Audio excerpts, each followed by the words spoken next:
How to play every tank in Overwatch 2 2025 edition. The overwhelming majority of these guides are brand new compared to last year, and of course, I've got the best hazard guide you'll find on YouTube. Also, check out my coaching. I always say it's backed by Spyro, but that's for good reason. Anyways, I hope you enjoy, and be sure to share this with your friends to drastically raise their IQ. If there's one thing you take away from this video, it's this. D.Va has 4 main playstyles: marking, diving, peeling, and bunkering. In terms of when to do which playstyle, aggression and ease are the 2 main factors. In other words, if there's an aggressive DPS like a Sojourn or a Soldier on an angle, mark those heroes. If there's a Baptiste or a Zen rotating out in open space, dive that hero because they're easy to kill. If there's an Ana throwing a nade while the monkey jumps in, mark the Ana by eating her nade, then you can peel for your backline. Also, do not waste your boosters. I highly recommend watching that section.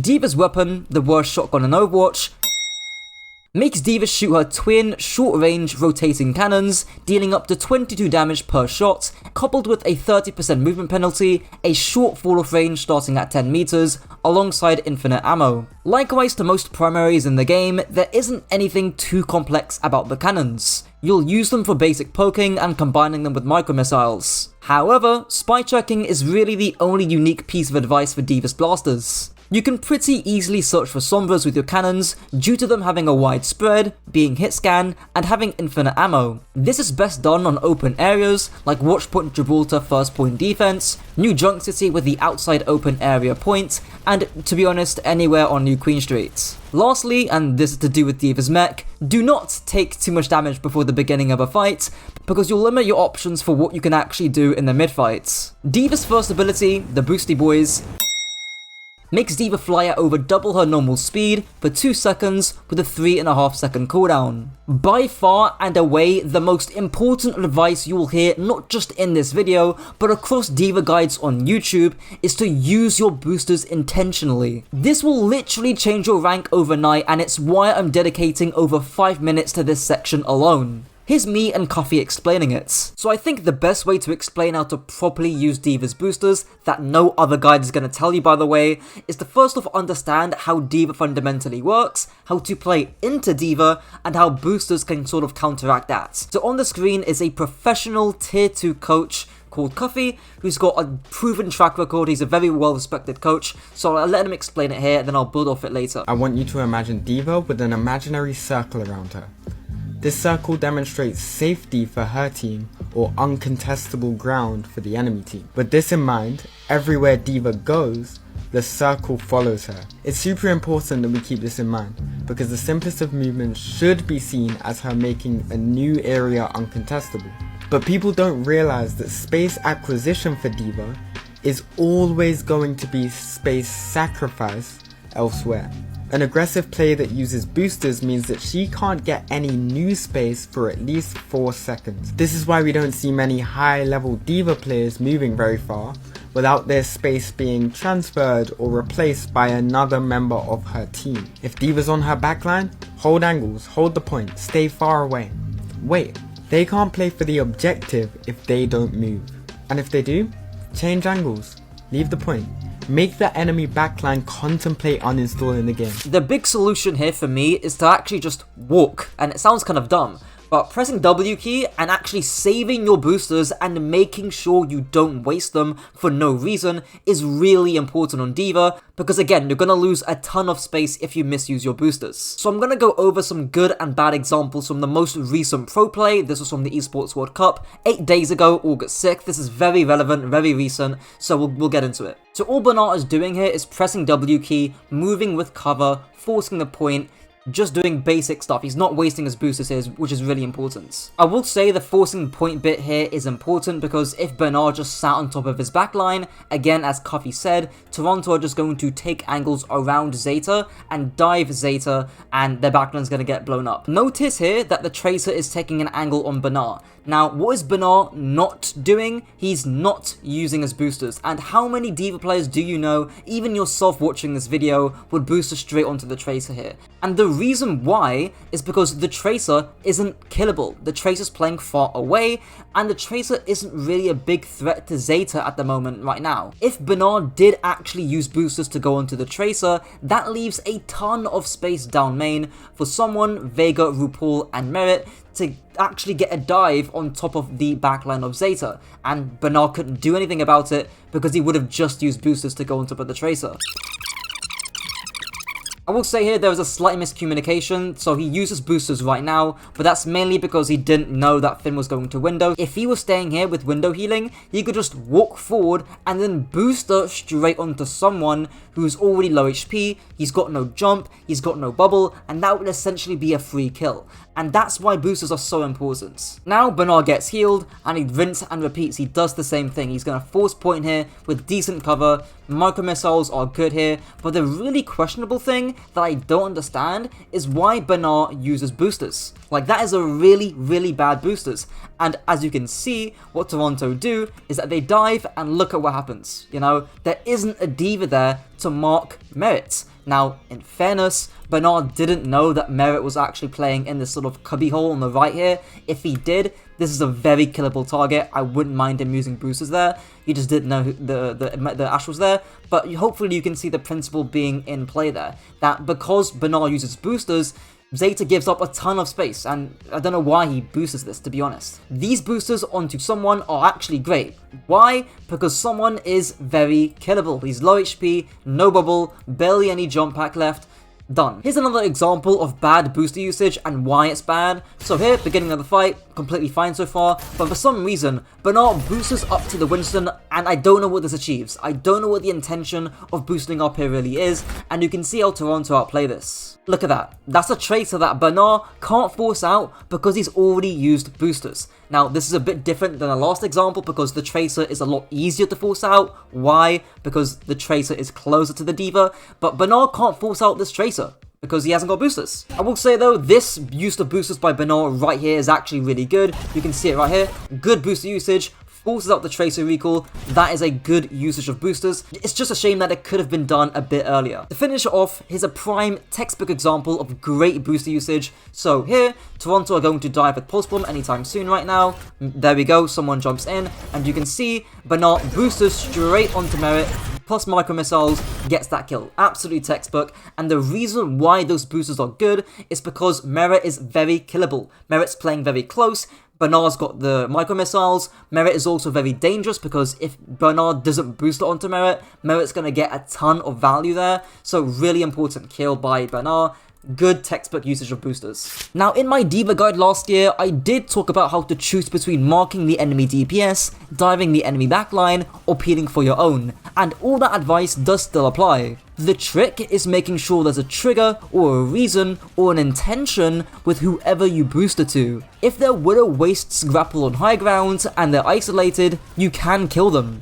If an Ashe decides to swing wide while her tank dives in, mark the Ashe. If they're all clumped up, drop on the backline, burn them with missiles, and then fly back to high grounds. If that section was a little bit too dense, I do recommend rewatching it because it's super important Diva macro that you just won't see elsewhere. If you're Plat, Diamond, or Master, I can already tell you that this is probably what's holding you back. Lastly, a niche use of boosters is for the knockback, to knock heroes off high grounds. It is very niche, but I kinda have to mention it. Diva's second ability, the mid missiles, makes her fire 18 missiles dealing a total of 153 damage with a cooldown of 7 seconds.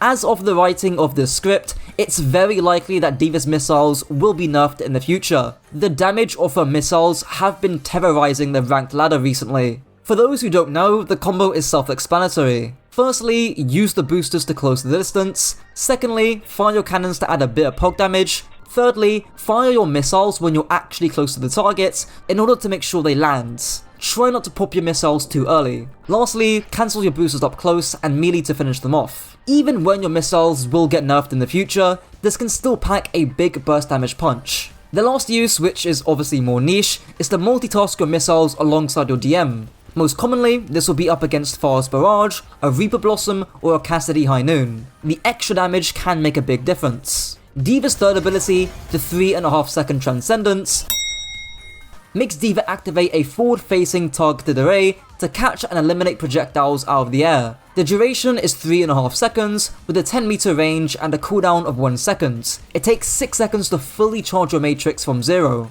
Let's break Matrix down into a few key uses. The first common use of Matrix is to use it selfishly when boosting or diving in to absorb damage on entry. This is probably the most common usage by far, and it's gonna overlap with some of the other uses. It's great for soft engaging or when you're just walking to take space, kinda like Bernard did in the last section. It's also great for holding space for the same reasons. The second and admittedly obvious use is for selfless aggression. If your Pharah wants to barrage, it's standard practice to DM her during the barrage. The same can apply to Blossom, High Noon, or even protecting your Symmetra when she's on high beam charge. Again, it's all about aggression. The third use here is going to be to relieve aggression. This is when their Pharah barrages you. It's when their Tracer wants to hit a pulse bomb, or if their Sojourn wants to pop an overclock, you better be there to eat it. Again, this links back to the whole aggression thing and the whole marking thing with boosters. And lastly, avoid panic matrixing when either a teammate is out of position or when you're out of position. For instance, say your Zen is getting dove by a Tracer, time your Matrix in line for when Tracer finishes her reloads.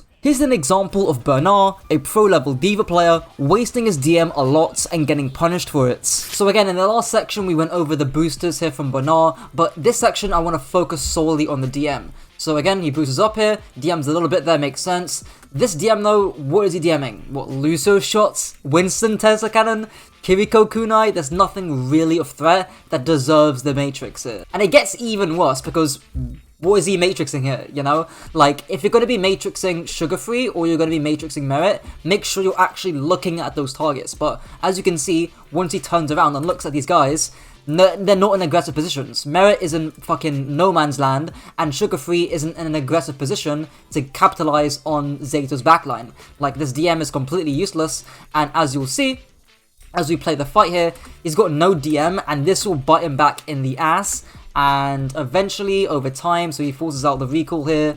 As you can see, he's got no DM, and he actually needs it because Merit is in a lethal position, but because he hasn't got enough DM, he gets demeched and has to use self-destruct there. So, as you can see, the DM will bite your ass back in the long run as the fight goes on. It's super important to intentionally use it, and not just DM thin air. D.Va's ultimate, Kim Jong-un's secret weapon, makes D.Va self-destruct her mech, dealing up to 1000 damage in a 20 meter radius with a 3-second fuse. Of course, in my last guide, I went over 5 different types of bombs, but they're all kinda niche. Still though, here they are. The first is the angled bomb, which is boosting in the air at a 45-degree angle, then releasing the bomb when just over a quarter of your boosters have been used. Honestly, you should never really do this, because it's only useful for catching squishies off guard. There are some decent spots like this Gibraltar one, so if you want to find more, you can use the workshop code on screen. Secondly is the nosedive bomb, just boots into the ground and immediately bomb. Again, I don't really see the use of this in an actual game,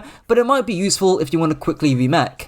Next up is the air bomb. Simply fly vertically or at a slight lateral angle and detonate your bomb when about half your boosters have been used. This maximizes the coverage of your bomb, and it's decent on open maps like Junkertown. Might be useful for zoning space during overtime. Next up is the stationary bomb, which is just standing still, pressing Q. It's not that complex. Funnily enough, you're gonna do this one most of the time, and I'll get into why. And the last niche type of bomb is the drop bomb. This is bombing at the edge of a high ground, then shuffling the bomb with your own hitbox off the edge, which should catch everybody underneath the high grounds. The best examples to do this are when the enemy team are pushing into your space. So for instance, on Gibraltar first point attack, at the very end when the enemy team are trying to touch the point, you can bomb off the high grounds. Another example is on Junkertown second point defense, where the enemy team are likely to be pushing underneath you. Now onto a few do's and don'ts.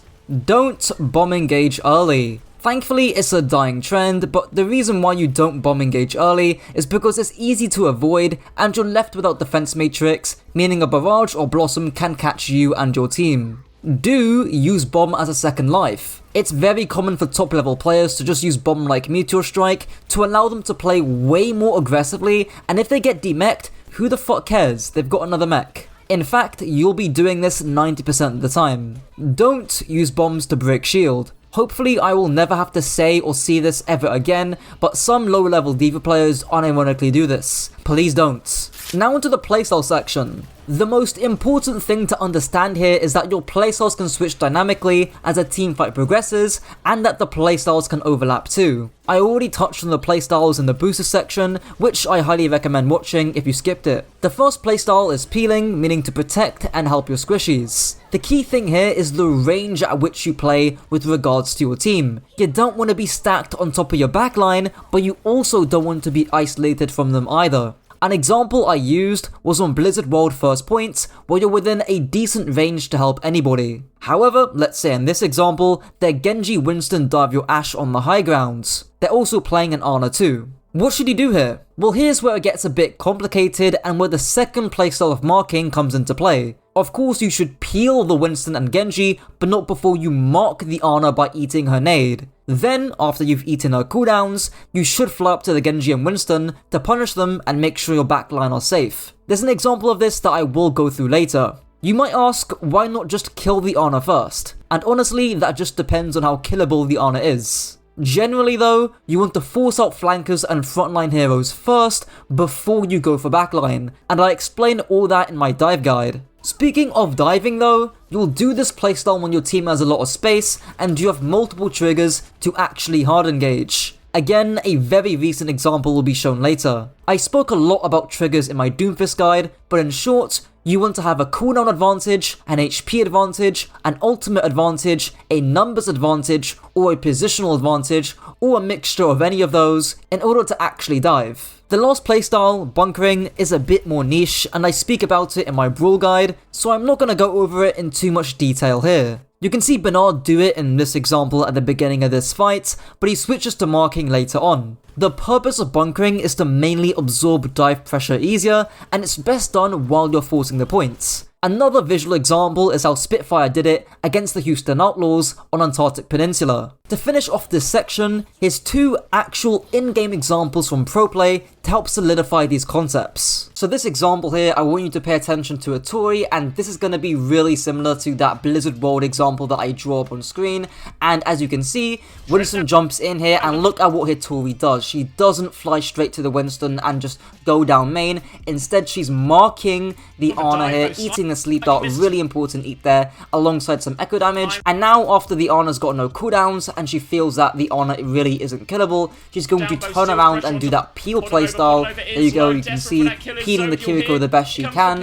Unfortunately, the Kiriko ends up dying, but she does manage to get the trade onto the Trace there and eventually. Just for reference, Pac really should be forcing out Zodial here on the Tracer instead of trying to go for the backline here. But as you can see in this fight, Hitori does that marking playstyle initially and then switches to that peeling playstyle once she's marked everything that she needs to. The nade, the sleep dart, the echo damage, that kind of stuff. So on to the final example in this video, and this is a super recent one. Again, as you can see, 2 hours here on August 16th, and I want you to pay attention to what Tread does here on the D.Va. So as you can see, he's just forcing frontline, forcing out Hardy, doing a very similar thing to what Bernard was doing back on Colosseo, and that gives him time for Zodial to land a post bomb, and it doesn't stick, but it hit Sparker, and that gives a trigger for Tread onto the D.Va to actually boost it in onto Funny Astro. Again, the trigger being that he's got a number advantage. He's a 5v4 right now. He's allowed to actually dive in here.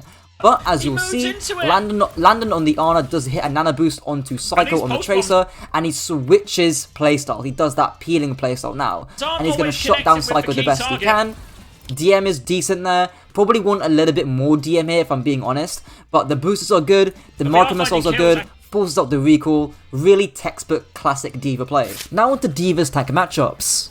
D.Va vs Doomfist. Doom can't hold space as well as Winston can, so if you're able to force a frontline duel, that's going to go heavily in your favour. It's kinda like playing D.Va into Winston, but the trade-off is that Doomfist has much higher burst damage, and a defense matrix isn't going to do much to an empowered punch. Instead, try and mark other targets on the Doom's team, and avoid feeding him punch with your missiles. D.Va vs Queen. You actually have a decent frontline matchup into her. Queen hasn't got any armor, so you can burst her down, you can eat her knives fairly easily, and Queen's damage into you is halved because of your armor. Forcing out Shout is pretty key here, but don't get carried away shooting the Queen. Remember, your angle control is still much better than hers, but of course, if she's on top of your backline, a Matrix might help. D.Va vs Orisa. Orisa wants to do her spear spin fortify spear spin cycle to gain space for her team. When she does that, ignore her. Focus on marking the Reaper, the Genji, the Ashe, or whoever's getting value out of the space she's creating. Abuse high grounds and abusing distance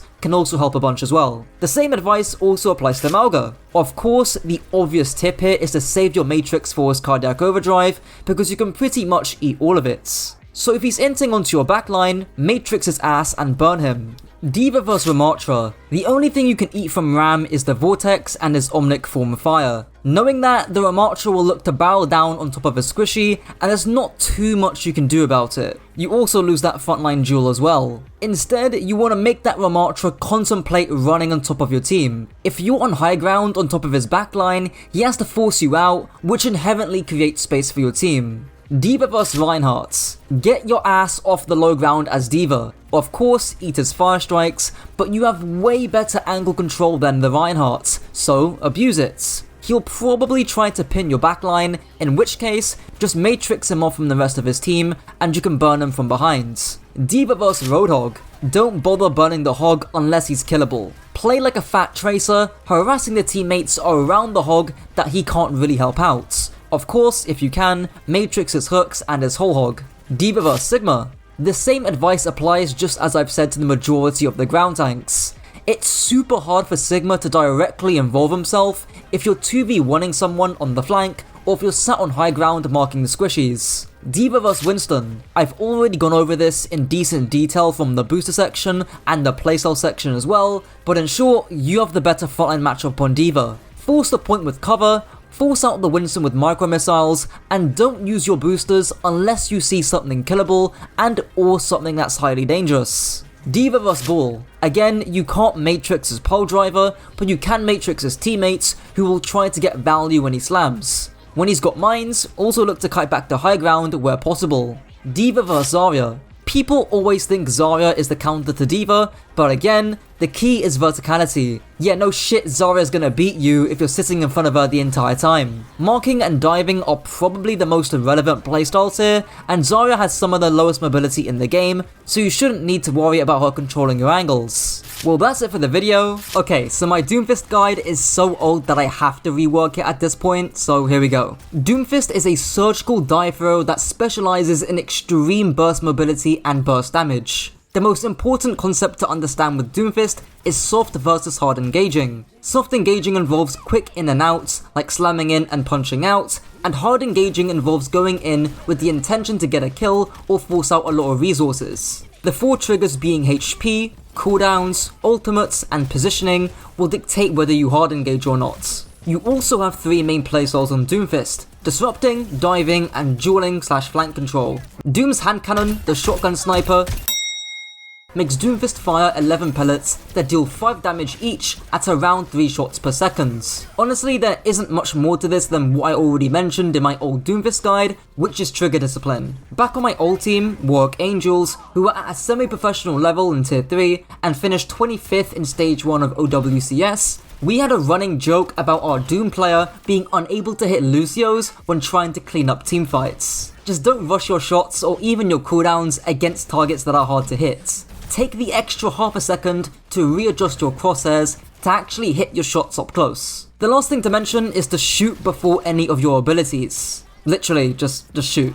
It's 3 damage and you'll gain another shot by the time your ability ends. Doom's first ability, the Randy Orton special, makes Doom slam the ground, dealing 50 damage to those hit by the slam with a cooldown of 6 seconds. I thought I'd also mention your passive, which gives you 40 shields for every target that you hit with one of your abilities. It gives you 75 in Meteor Strike instead. The number one thing for Dooms to understand with their slam is to know when and how to soft engage and hard engage. This is the most important section in this video, so you might need to replay this part. The best way to explain the difference between soft and hard engages is through risk and rewards. Soft engaging is low risk, low rewards. You're going in to get some ult charge, maybe get a bit of space, maybe force out a cooldown or 2, that's it. The normal soft engage on Doomfist looks like slamming in, then punching out. Now a hard engage is typically medium risk, high rewards. In some cases, it might be high risk, high rewards. This time, you're usually going in with the intent to get a kill or to force out a disproportionate amount of resources like space, cooldowns, ultimates, or HP. The normal hard engage on Doomfist usually involves either Empowered Punch, Meteor Strike, or both. So when do you do either soft or hard engages? How do you know when to hard engage? This is the thing that is likely stopping you from climbing. Thankfully, it's quite simple. There's usually 4 factors here. The first and simplest one is cooldowns. I just mentioned it, but if you have Empowered Punch, that greatly increases your lethality and your rewards. The second factor here is ultimates. Again, I just mentioned it, but if you have Meteor Strike, that greatly increases your lethality or rewards. The third factor is HP. If the enemy team are low on HP, or maybe you're up against a Reinhardt who has no armor, or maybe you have a ton of passive overhealth to use. This can again increase your rewards or decrease your risk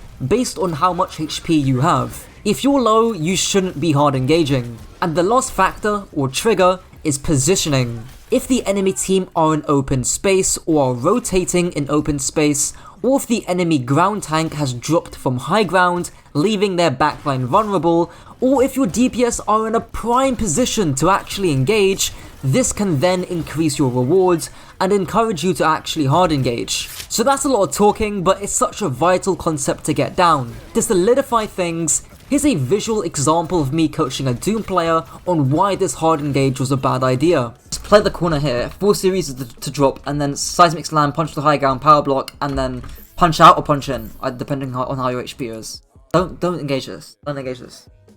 Like, what do you see here? You haven't got empowered, and then Orisa golds and you still go in anyways. Like, there's no trigger. There's no trigger here. In more scenarios, right, if your Venture was like engaging from here, your Tracer was engaging from here, then that would make more sense. Because that's a natural trigger. You've got a positional advantage that allows you to hard engage like this. Now, if you wanted to contest a Hanzo, you could slam up here, and then draw his attention, drop down. Fine, that's a soft engage. If you want a higher level example or a proper example of a Doomfist soft engaging, here's one from Get Quaked On. Also, notice his slam placement. He's not slamming out an open space, he's slamming to a corner. And there's Orisa right here. Okay. I don't want to stay on the bot to fight Orisa. She's not going to die if I do that because she has Kiriko and Ana heals. This Orisa is not going to die, so I need to go into their back line for a few reasons. One, I want to distract their supports so they don't heal the Orisa, which, like, I'm going to strip away Orisa's resources, which is what keeps her alive. And then I'm also going to be pressuring Widowmaker because Widowmaker in top 500 lobbies is a pain. That's what I try to do here. I go straight into their back line. And you could see the spot that I land in, I'm landing where I can play around cover. I'm not landing out here in the open. I'm landing right here, and I'm just going to play around cover. I don't need to like fully commit with my abilities. I'm just kind of just distracting them, letting them know I exist in their backline and I'm shooting at them. Just to build on that a bit more, I made a video on aggression, and basically the idea was that you can play aggressively, but in safe ways. That angle that Get Quaked On was playing is an aggressive angle, but he's actually very safe because of the cover and how he's playing it. If he just stood in front of the Orisa, I would argue he's at more danger even though he's playing a more passive angle. Another thing to mention with your slam is that if you're going to engage with your punch and slam outs, you might want to consider slamming to a different angle instead of slamming from main. For example, on Basan Downtown, you could drop from the high ground, punch in, then slam out in the direction of the cinema. This gives you another angle to engage from, instead of going back main to points. Also, I need to mention this, but you can obviously cancel your slam with your block to get insane verticality, and you can cancel your slam with punch for similar reasoning. You can also fully charge your punch, then slam afterwards to gain insane horizontal mobility. You'd primarily use either of these options to get out of spawn quicker. It's great on maps like Icon World Second Point, for example. Before I continue, just a quick coaching plug. People like Spyro have approved of my coaching, so that's how you know it's good. Check the top link in the description to join my Discord for more details. Doom's second ability, One Punch Man, makes Doom charge his Rocket Punch to deal up to 115 damage in total with a cooldown of 4 seconds. It can also be empowered, but I'll get onto that later. Because Doom is a very holistic hero where all his cooldowns are interlinked to each other, it's hard to give any advice specific to his punch. As a result, this section is going to be mainly tech related.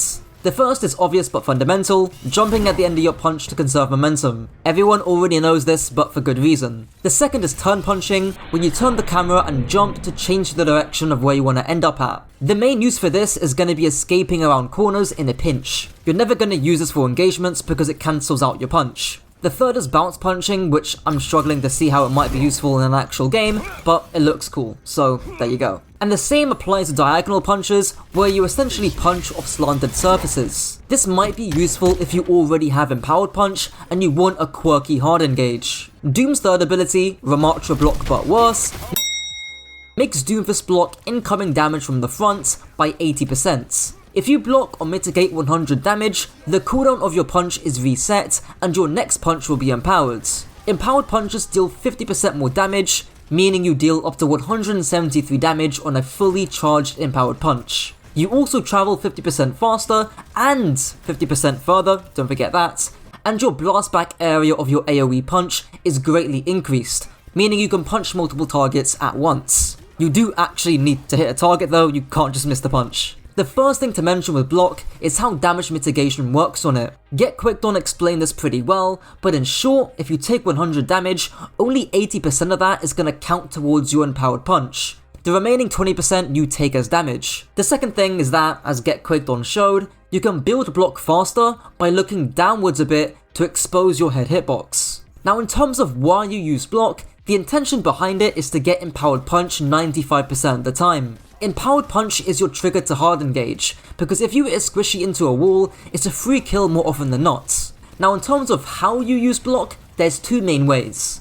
The first is just charging at a distance, which you want to do against heavily ranged comps, and especially against projectile based heroes. Hanzo Storm Arrows, Ryan Fire Strikes, Symmetra Orbs, Zen Orbs, Pharah and Junkrat spam, Sojourn spam, there's so much stuff, that's what I'm getting at. Just make sure you're playing a corner while you charge that punch, because you don't want to get forced out or get CC'd. The second is charging block while you're already engaging or while you're already in. Now there's one issue with that obviously, which is that you're vulnerable to stuns or CC. Honestly, cast nade, even Brig stun and rally. As a result, here's me explaining how to adapt your playstyle to that comp, and it does link into some of the soft engage stuff I talked about earlier, as well as some macro stuff later on. Not to mention when you're playing against like Brig, Ana, that kind of comp, that comp loses or will not have as much map control as your comp, right?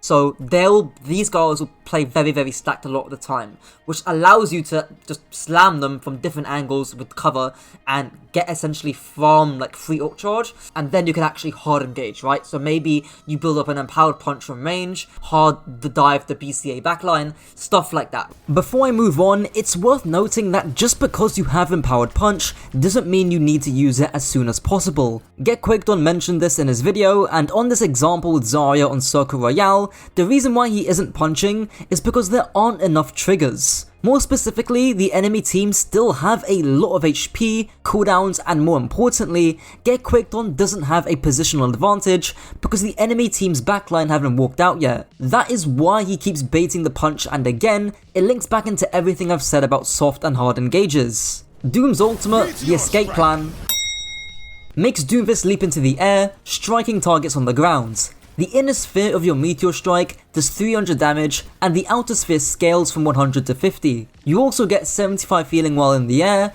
your cooldowns charge twice as fast, and you also deal a 50% movement slow to targets you hit, and you get a free empowered punch when you land back down. So I know there's probably some tech on Meteor Strike, but the main thing here is just using it as a get out of jail free card. You will have the choice to either escape to live to fight another day, or to keep going in with the extra HP, cooldowns, and empowered punch, and as you might expect, that choice will come down to triggers and whether it's a soft or hard engage. If the enemy team are low while you're in Meteor Strike for example, you probably should keep going in. Now onto the playstyle section with Doomfist. Here you have three main playstyles, and the very important thing to understand is that you should switch playstyles as the fight progresses, as you'll see. The first is Disrupting. This one is a bit comp specific, but it essentially involves slamming in and out of teams constantly in order to soften them up. Chipsa mentioned this in Spylo's guide, where you would commonly do this against the Lucio based comps with low range,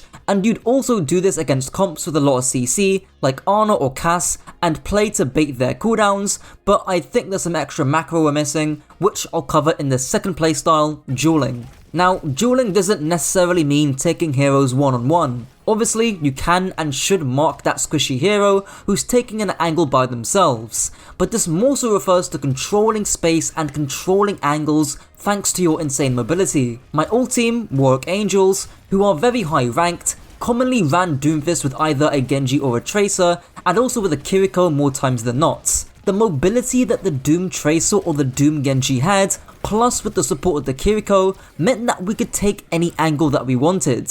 The last playstyle in this video is the dive playstyle. This is basically hard engaging on the enemy backline when you have enough triggers. For example, maybe you're playing up against a poke brawl bunker comp, so you disrupt them first with soft engages to soften them up, then you dive them when you have a clear trigger. Here's an example I made applying those three playstyles to one of your worst comps in the game. As you can see here, there's a Sombra, a Sigma, an Ana, a Cassidy, and a Brig. There's 3 forms of CC here, so we'll see how you can apply each of those playstyles in this situation.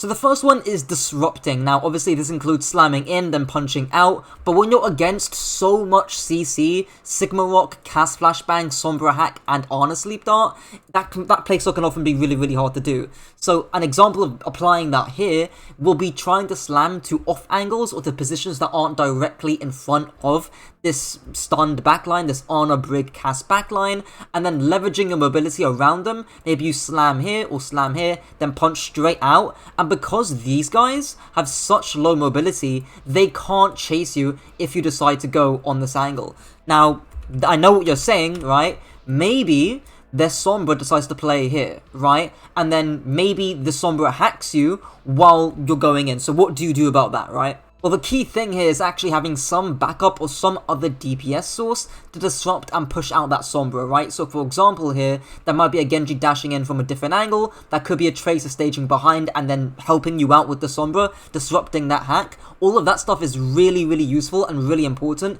to deny this person hacking you. Now applying the second playstyle, dueling, this one is going to be specifically designed to counter the Sombra, or how do you deal with that Sombra in this composition here. Now the first one is again leveraging your mobility such that to take angles, right? So again, we talked about the one around the statue, but maybe you want to slam around here, and if you know the Sombra's here, again you can 2v1 that Sombra with your Tracer, right? Now obviously Sombra's invisible, you're not going to know that, right? So maybe you slam up to here, you walk to here and to stage and try and get a soft engage onto the backline from an off angle, and if the Sombra hacks you, again that Tracer's right there to disrupt that Sombra and take that 2v1. It's so super important that you have some support on your off angles. Again, it doesn't even need to be a Tracer here, it could be a backline support, maybe an Ana's right there as direct LOS to you. Again, could be shielded off by the Sigma, but this could be a Kiriko, it could be a Weaver playing here or playing here, right? There's different examples of that, but the underlying point is that you're forcing a numerical or quantitative overload on the Sombra, such that, again, you're able to take that kind of map control. And obviously, the last playstyle, diving, that one's a bit more intuitive, right? If you've got triggers, as I've spoken about many times throughout this guide, if these guys are in open space, or maybe they're rotating out onto the point itself, they're trying to cap it, they're in open space, they're very easy to dive. Maybe they're already really low because you forced them out with a bunch of soft engages, and they haven't got stuff like, again, HP, Flashbang, Nade, Sleep Dart, those kind of abilities.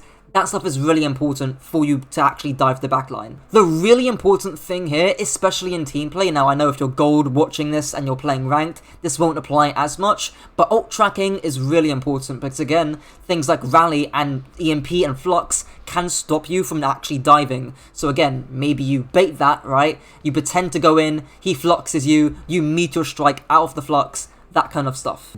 The second to last thing I want to talk about with Doomfist macro-wise is ebb and flow or baiting ultimates. I made an entire video about this, you can check that video out in the top right for more details. And then your Doomfist will go in, and his intention will not be to get a kill. His intention going in, just force anything, force an ultimate. And once that happens, this guy can fuck off and doesn't need to go in. We force Visor, great, 1-0 off the boards. Now all that needs to happen, in fact, you tell me, Andreas, what do you need to do? Live. Live, right? You can make an argument that if you punch away and then seismic back on point and then, you know, power block, they're probably going to rock you and you're not going to live. But hopefully you buy enough time for your Sojourn and for your Genji to get value here. And lastly, before I talk about tank matchups, please do not overextend. Yes, it still happens in top 500 lobbies. I see Doom players feed and then waste their Meteor Strike just to try and get a kill. It's not worth it, bro, trust me. Now onto tank matchups. Doom versus D.Va. This one is skill dependent and mostly depends upon how D.Va uses her boosters. D.Va hasn't got as much aggressive or burst value as you, but she has way more sustain and team utility, being able to peel DPS. The key thing here is being able to pounce on targets and duel targets that are too far away for D.Va to help out. On top of that, you want to dive targets after D.Va has used her boosters. That is your trigger, and again, links back to that soft hard engage thing. For example, if she flies to her own angle and leaves her backline vulnerable, that is a possible time for you to go. Doom versus Queen. The initial inclination is to say Queen counters Doomfist because you have no armor, which makes her shotgun pretty effective, and she can pull you back in your knife while you're power blocking. Those are valid points, so again, you need to be leveraging your mobility by controlling the space around the Queen. Doom versus Mauga. So I thought I would redo my Mauga section. It's 3 AM at night, but I don't think I went over it in as much depth as I could have. The first thing to go over is actually a pro game. This is probably the most recent game at the highest level between Mauga and the Doom comps. So as talked about a lot throughout the entire guide, Doom will soft engage onto the core of Space Station, as you can see. Chase there, slamming in, getting a bunch of shields, punching straight out afterwards as well. Slam right there you go. Punch Funny Astro into the wall because why not, you've got cover to play around as well. And you'll notice that Chase again slams in right about now. It slams in. If I'm being really nitpicky, he should be playing to the right side and just strafing to the right.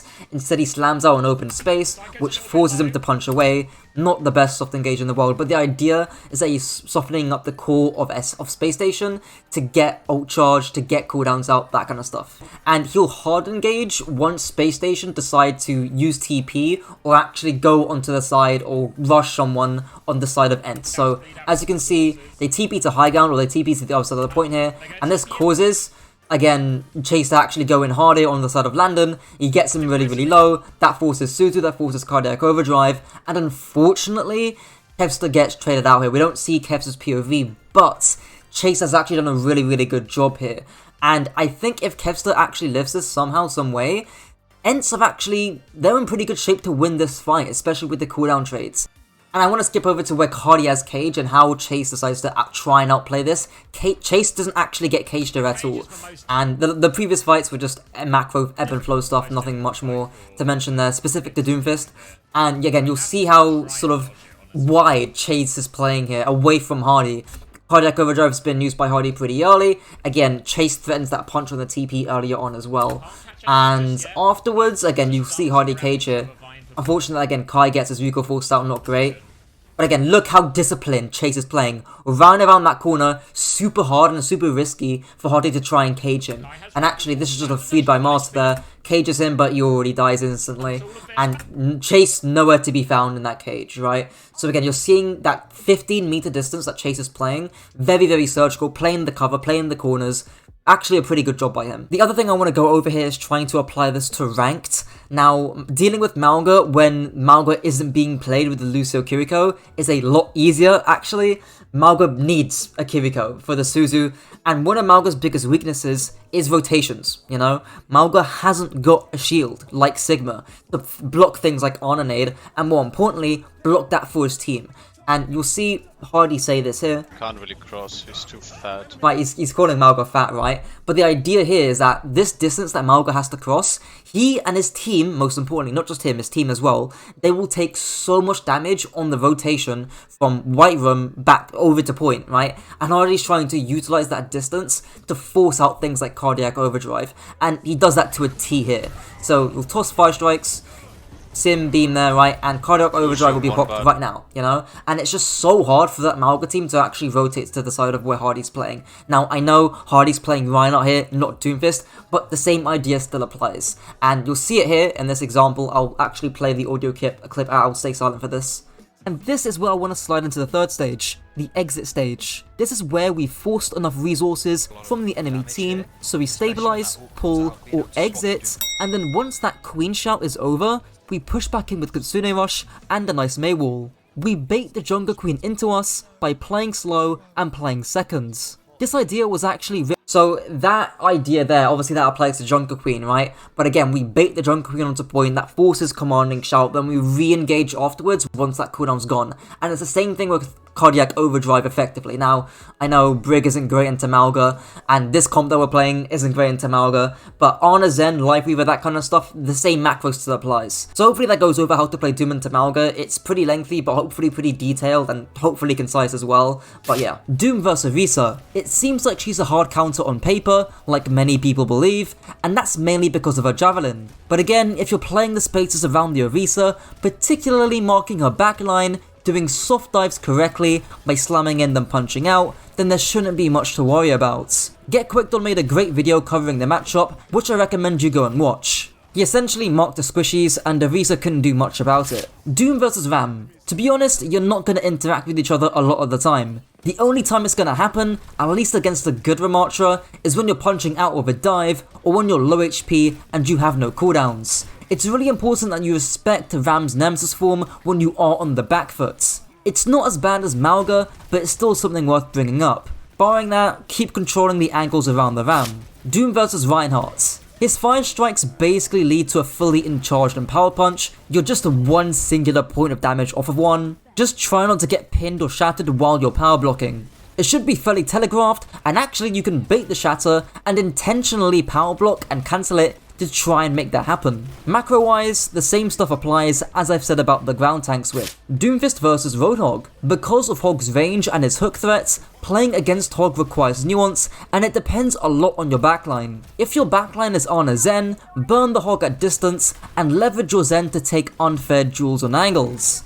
If your backline is Lucio Kiriko, however, you need to disrupt and whittle down the Hog over time, skirmishing for a trigger that allows you to hard engage. Doom vs Sigma. This matchup is actually fairly similar to Hog, with the main difference being that Sigma is a lot better into Doom on a Zen than Hog is. However, unlike Hog, Sigma struggles at forcing you out or interacting with duels out of his effective range. Abuse the openness on maps like New Queen Street, and abuse high grounds like on King's Row 3rd Point. Doom vs Winston. Okay, so this one I talked a lot about a few months ago when analysing some pro play. To put it in the simplest, easiest terms possible, if Winston jumps on a squishy target on your team, you can punish that Winston by punching him out of bubble. Because of this, what Winston is going to try and do instead is walk onto you and brawl you like a Reinhardt. And he can beat you because he has more sustain. To counteract this, your team needs to take more angles around the Winston and to force the Winston to come into open space when he's trying to brawl you. Here's a visual example on Ilios Lighthouse. Hardy would actually jump the Echo and then try and force the Echo out, which makes logical sense until you realise that Doom can just slam up 2v1 and punch the Winston out of his bubble, and then the Winston feeds and dies. So what Hardy did was just play like a Reinhardt almost, play like a brawl tank. Actually just walk forward and take and hold space because Winston's better at holding space than Doomfist is. So what do we do when that happens? I think really the key thing is we have to play for our angles a lot more. But if you play a really, really deep angle, that puts the Winston in a rock and a hard place situation. Where now, say Gasuch or Hardy or whatever Winston is in the predicament of, oh shit, this Echo's in a really aggro spot, I need to jump the Echo to clear her out, but Hardy knows that if he does that, Andreas is going to clear him out too. So, but then again, right, Hardy needs to, he can't really stay here because Echo's in a really tough position. So you put the enemy Winston in a rock and hard place situation. Again, on this map, I wouldn't specifically advise that because it open space, right, and the angle is pretty open anyways. But on gardens, right, where on point, you've got lots of little bits of cover, that's something you can absolutely do. Doomfist versus Wrecking Ball. another skill dependent matchup. Your advantage here is that you have a bit more burst mobility and burst damage compared to Ball, but you have significantly less individual sustain. Neither of you are also going to interact with each other as well. Just keep in mind that you can slam Ball's mines and that you want to be controlling those flanks quicker than he does because of your burst mobility. Doom vs Zarya. If Zarya is on high charge and their map is narrow, she definitely has the advantage. But if she's struggling to get charge and you're playing on a map that doesn't benefit her in any shape or form, like New Queen Street for example, then she's going to be on the short end of the stick. Focus on baiting out bubbles with slam, then once she's low on bubbles, HP and or energy, that can be your trigger to go in. That's it for the Doomfist guide. This video is like 3,000 words in script and I'm editing this at, what time is it?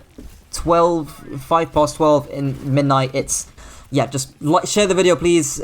Yeah, bye. This is the complete hazard guides. A 5,000 word script, not only condensing ideas from some of the best pro Overwatch coaches, but getting their ideas firsthand too, with exclusive interviews from professional coaches Coffee, Capitology and Whistle. Spino was also supposed to be a part of this, but unfortunately he was ill, so as a tribute, I'm using his music in the intro. But you want to know the best part of this guide? It's gonna be easy for you to understand. If you're gonna leave this video with one thing, let it be this. The best hazard players won't just know how to play fast, looking for one-shots all the time, but they'll also know how to play slow, using wall more defensively, stalling with their cooldowns, and soft engaging on the enemy frontline. That is a decent bit of terminology, but I strongly recommend watching sections 2, 6, 7, and 8 for more details. The weapon for hazards, Queen Shotgun but low-key better, makes hazard fire bursts of spikes that deal 7.5 damage each for a total of 75 per shot. Your DPS is also one of the highest for tanks at 150. Like most shotgun primaries in the game, there isn't too much to talk about specifically with your gun. The only special thing is that it's very important to getting your one-shot combo off, which we will talk about later. For now though, the key thing is to actually land your shots with trigger discipline. Just like Doomfist, Junkerqueen or Hog shots, trigger discipline is just when you take time in between your shots to line up your crosshair instead of firing at max speed. Especially considering your shotgun has a faster fire rate compared to Queen, please do take your time lining up your crosshair. The last thing I'll say about your gun is that it's vital in forcing out the enemy tank and forcing them to make a move. In this example, pay attention to how many shots Bernard hits on Kalios. He basically chunks off all of Kalios' armor in the pre-fight, whereas comparably, he is still on full HP. This ends up forcing Kalios to make a scuffed engagement. Hazard's second ability, the Sparta Spear, makes Hazard leap a distance of 15 meters. During any point in the leap, you can perform a slash, dealing 80 damage on hit with a 6 meter range. The cooldown for the ability is 5 seconds, but it starts the second you activate the leap. I'll also include your Vault passive, which allows you to scale walls in a lesser manner compared to Genji, Hanzo and Kiriko. The max distance you can climb to is 6.5 meters, which also includes a jump. Firstly, I'll go over the bits of tech. The first is the B-hop, where you hold your jump after you land to get a few extra meters of distance. You can also couple in your slash too, and even if you don't hit anyone, you also gain a few extra meters. Pretty useful for just traversing spaces, or even making sure you actually land the slash. The next part is chaining your wall climb. Credit goes to Capitology for this one, but essentially, this is where you constantly chain your wall climb animation to be able to see past certain high grounds. He gives an example of Belosria doing this on Renasapi, and this allows him to scout where the enemy team are coming from without putting himself at much danger. One other example I found myself was on Samoa, and potentially engage on people that are overextended. In general, this works best on vertical maps where there's more high ground to use. Okay, so here's some more examples of that wall climb tech thing that I just mentioned. Here you can see Belosria actually using the roofs of Ilios to consistently wall climb on them, and he actually gets a good engage here. So there your wall climbs right there, and he engages anytime now. I'll talk about this engage later in section 7D, so stay for the video for that. On Hollywood, he uses the rooftop here at the beginning of the fight, like this, as you can see, just dancing over the rooftop, and eventually, I believe he goes onto the enemy Kiriko. There, he goes on the Kiriko anytime right now, and this is a really good one, where it's so gimmicky, but You can see how this actually links into section 6A, I believe, where he's playing, or Zarya is playing, an aggressive but safe position, where if anyone walks in this little rotate, if anyone rotates in this open space, he can jump and punish them immediately, but he himself is not punishable. Zarya is very safe playing this position, so again that links into section 6A. You can also reset your wall climb with leap, but I think most people already know this. Obviously, this becomes most useful when scaling very tall high grounds where your normal wall climb won't be enough mobility. There's also using wall climb to get a slightly better angle for your wall. On flat surfaces, it's actually somewhat hard to be precise when landing your wall. However, if you're able to wall climb to a piece of high ground, it makes landing a good wall 10 times easier. And lastly, do keep in mind that your slash has got the same mechanics as every other melee ability in the game. In other words, you can swing your crosshair across your screen to extend the hitbox of your slash and hit targets that might be out of range. It is a bit hard to show because of the leap, but hopefully you get the idea. Now I need to mention your one-shot combo. Pitch perfect combo is to shoot, use your leap, then shoot just before you slash, then shoot again for a third time and land the melee. Of course, you're not gonna hit all your shots, but even if we exclude that first shot, this combo can do 270 damage, assuming all your shots land, and they're all body shots. There's 3 important things to know about your one-shots: when to do it, when not to do it, and what to do instead. Knowing when to one-shot is honestly pretty easy. Usually, you'll see a punishable target that's within your effective range, like this Kiriko on screen, and then you can go for the combo. So, as you can see, the main factor that tells you to one-shot is the distance the enemy team have away from you. This links into section 7A about diving and dueling. However, against better players, they will try and bait you to go for the one-shot by playing super wide and aggressive angles. Right now, we see that most with Sojourn in the current meta, and you can see Hidden doing that in this fight here. If Bernard goes for the one-shot onto Hidden, he'll just slide back up to the high grounds. So, if you're Hazard, how do you beat this? Well, let's get some wisdom from Capitology. Being able to read when people are trying to just bait you, like if the Sojourn is just jiggle peeking a corner a little bit, right? Like they're trying to get you to go in so they can punish you. If teams are baiting you and playing slow, like you don't have to do anything. And understanding that, and not rushing that, and you're comfortable with not always trying to just reach and one-shot that backliner, you're fine just shooting frontliners, farming your ult, looking for walls in your angles and stuff. Then being hard to punish will equate to being hard to beat, it'll be really easy to win. Thankfully, we can see Bernard do exactly what Capitology says here. He plays slow with the block and gets a good wall onto Kalios. After he forces Kalios out, and Hidden is forced to go back to the high ground after eating a railgun shot, then Bernard can finally go for that juicy one-shot.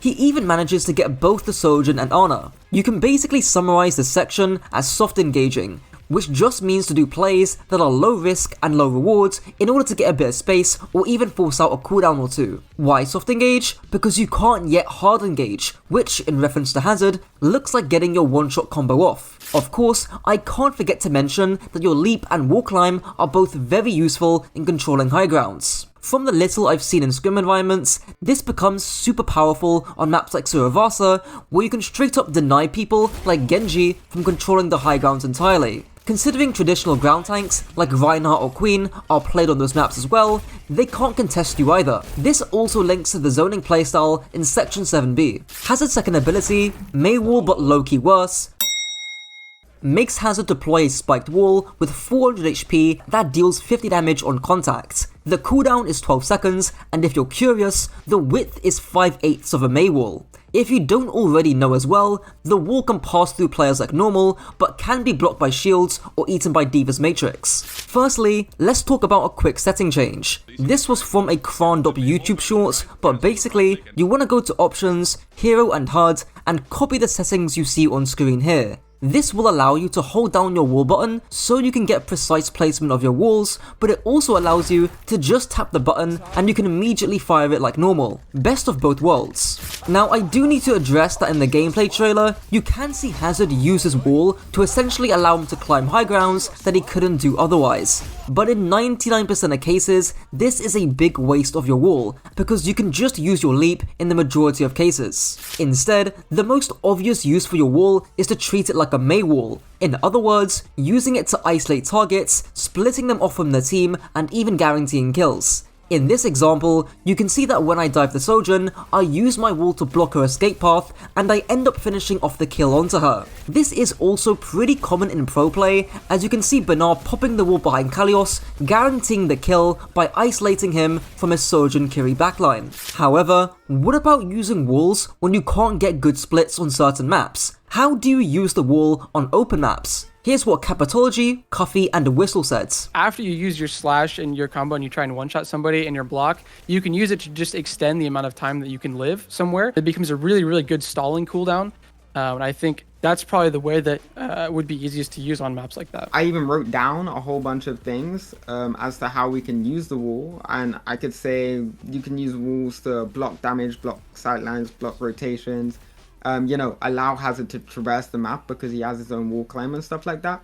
Zone people out, set a tempo, force our own engagements. So yeah, even though punishing is like a huge part of the comp, that doesn't mean that it's the only way we have to use the wall, Because Hazard's wall has the boop and the damage on it, right? If the enemy tank is kiting, even in open space, if you can get the wall behind them, it's pretty meaningful.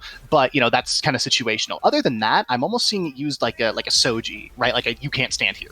So in short, you can use it defensively to prolong your engagement and just be a thorn in the enemy team's side. Capitology referred to using it as a Winston bubble, and a Whistle referred to it as a disruptor shot, but that's the overarching use. To give an example, you can see Bernard use the wall to zone the enemy backline, again similar to a Winston bubble or disruptor shots. This use heavily links into the zoning playstyle in section 7b. Cuffy did also mention that your wall could be used for rotations. For those who don't know, rotation just means to go from point A to point B. To give a common example, you could pop your wall here on Midtown to rotate to the left room. Very similar to how you would use Sigma Shield or Ram Shield. Another use is to block LOS. This is a bit more of a general use, but Whistle alluded to it in my call with them. Like early 2021, Ana, Lucio, Rein meta, right? Where Mei was very good. And because Ana was the meta support, even in open space, you could just wall right behind the tank as they were kiting, and it would get a lot of value. Because, nowadays we have BAP. BAP just jumps over the wall, who cares? But with Ana, that was really, really significant. As you can imagine, this works best against Ana, who hasn't got the mobility to maneuver around your wall. Your third ability, a power creep to ram block, makes Hazard block for up to 3.5 seconds, reducing incoming damage by 75%. You also fire spikes to anyone who comes close at a DPS of 70. Thankfully, the block isn't that complicated. One of the most common and easiest uses is to use the spikes of the block to finish off kills. Referring back to that Bernard example, you can see that as soon as he finishes the one-shot combo on the enemy Lucio, he activates his block to basically guarantee the kill on the Lucio. Now in reality, only be the single aggressive use of your block. It's your only source of damage mitigation, so don't get caught wasting it because you can't aim your shotgun. Obviously, the block is primarily used to sustain yourself under immense pressure. I will say, one bit of advice similar to Ramattra's block is that you can choose to block specific bursts of damage, like a Riptire for example, and then go straight back to dealing damage. You really want to minimize the amount of time you block because there's a billion other things that you could be doing on the hero. The ultimate for Hazard, Heavy Rain, makes Hazard rain down spikes that immobilize enemies hit for 2.5 seconds. The spikes themselves deal 90 damage, and they can travel through walls. Maybe the most obvious, but definitely easiest use of Downpour is to use it in the mid-fight to punish characters that don't have movement cooldowns. Especially right now, all the characters in the current meta do have mobility to avoid your spikes. However, later into the fight, they're more likely to use things like Power Slide or Kiriko TP, which you can punish. In this example, you can see Bernard force out the Kiri TP and almost immediately pop his spikes after, chasing her down for the kill. Bernard in general does this use quite frequently. He does it here again after the Kiri pops Suzu and her TP, getting a list of 3 kills. Of course, If you're playing against targets who've got low mobility and you know will die if they're hit by the spikes, then you can use it more as an engagement tool. However, the second use of your spikes is actually to kite engagements. In other words, if the enemy team are running in with something like Blade, you can pop your ultimate to spike them in place and give your team time to retreat. The only half-decent example I can find of this is from Zarya, who is directly behind the enemy team and spikes them the second he hears the blade being used. While most of his team is already dead by this point, he ends up finding 2 trades. This doesn't just have to be against Brawl Dive comps too, of course. This can be against Ram or Ryan comps, but do be wary that Ryan can block your spikes if he looks up with his shield. Now into the positioning section, and there's quite a bit to talk about. Firstly, something that all the coaches talked about was abusing positions that make it very hard for the enemy team to clear you, but also to where if they don't clear you, you can easily punish the enemy team.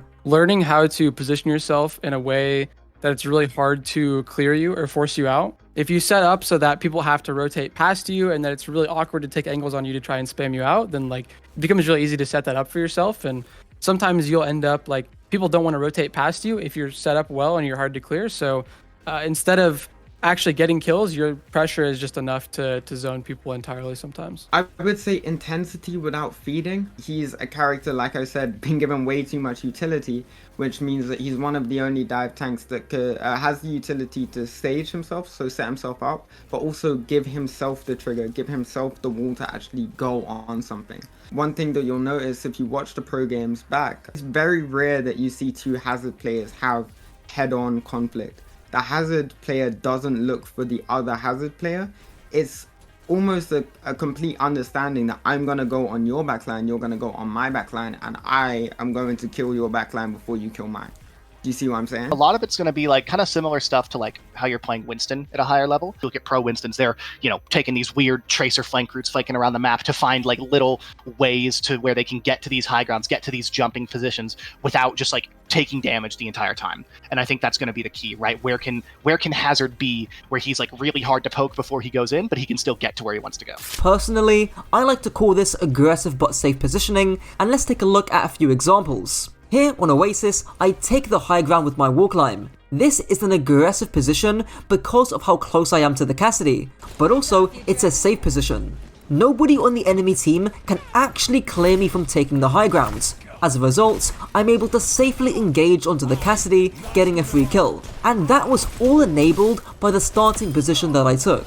Another example, going into a custom game, might be on Hollywood first point attack. You can safely threaten the high ground by playing underneath, and nobody can really force you out. If someone does go to your left side, you can easily wall them off and engage onto them. This leads me onto the second point of punishing enemy rotations on hazards. This basically means that when the enemy team move out in open space, you look to punish that with your one-shot combo and your wall. That Cassidy example would count, but here's yet another by Zarya. He sees the Mauga Genji rotate to his backline and attempt to engage with the blades. However, he punishes them with the spikes, eventually killing both the Genji and the Mauga. Lastly, I need to talk about triggers.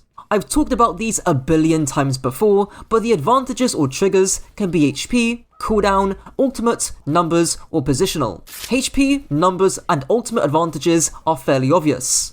You can hard engage your backline on low HP, or you can hard engage in a 5v3, or you can hard engage if you've got an ultimate like Nanoblades. Cooldown advantages are simple in theory, but hard to pull off in game. Ana is commonly seen as one of your hardest counters on hazards, because she can easily sleep or nade you. And that's precisely why you need to be soft engaging in order to force those cooldowns out before you dive her. A lot of players will play any sort of dive tank and just assume that every single time we go in, we're looking for a kill. Let's say first engagement, we're waiting for a nade to be out, and then we're also looking for the sleep to be out.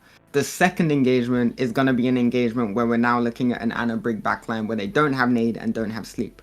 You know? As long as you hit an area where there's potential for you to drop, maybe live for a bit, maybe get healed up and then go back in, which isn't that difficult considering, which is like Hazard can climb everything. Yeah. You know? And yeah, basically just don't be greedy with it. Be a lot more patient. It's a cooldown trade game, and just make sure you're caring your life more than everything. Just make sure you're living. The last trigger that's hardest to spot is positional. Again, if a squishy is playing out in open space and you're within range to punish them, then do so. I've also talked about what to do when you don't have a positional trigger in section 2C. Essentially, try your best to not get baited into hard engaging an enemy Sojourn who in reality might be a little bit too far for you to actually get that one shot off. Now onto the playstyle section, and there's 3 main playstyles that you need to take note of. The first is the traditional dive playstyle in air quotes. As talked about beforehand, this is typically looking for a one-shot type of play, as well as looking for aggressive walls, which are referred to as hard engaging. If you want to hard engage, you will need certain triggers or advantages, which I've just talked about in section 6C. I also want to mention dueling here too. This does also involve your one-shot combo, but the difference here is that you're usually going on more split targets, or helping your teammates win their own duels. Referring back to that Banar example, something that either Hazard could do is help their respective Genjis win their duel, either by getting a good wall, getting good damage off, or threatening either Genji with a leap.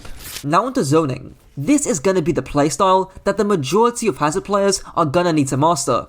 Zoning is the act of restricting enemy space for as long as you can. Some other coaches, like Capitology, also call this the stalling playstyle, which is perfectly valid too. So, when do you actually zone or stall? Well, the first case is when you just can't hard engage. If you can't reach the enemy Sojourn or the enemy hitscan, then simply holding or restricting space, both with your wall and block, is often the most ideal thing you can do. In fact, here's a textbook example from a Grandmaster tank player on the team that I coach, where he decides to do that dive playstyle, but in reality, he needs to be doing that zone playstyle because he can't reach the enemy backline. There's 2 things, right? You can walk them up here and then soft engage this or soft pressure it and then drop back down, or if you're gonna leap, bunny up to this place over here so you can drop down immediately. Because I don't want you getting stepped on needed by the Ana. Like you're out in open space here, you know?